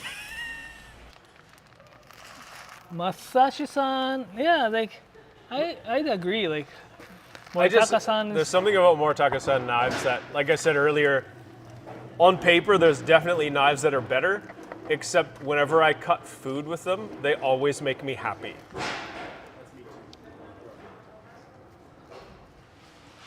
it got probably a little bit more mushier than I like, but it's actually not too bad. They can't tell, it's on TV. Just go with it. Be like, it's perfect. Oh, thank you. Yeah, I should probably just do the presentational one, right? Like Little Mitsuba, Charminator is asking, "What's everyone's favorite knife this time around?" like that. Oh, favorite knife? Yeah. This garage sale? Yeah. Let's see.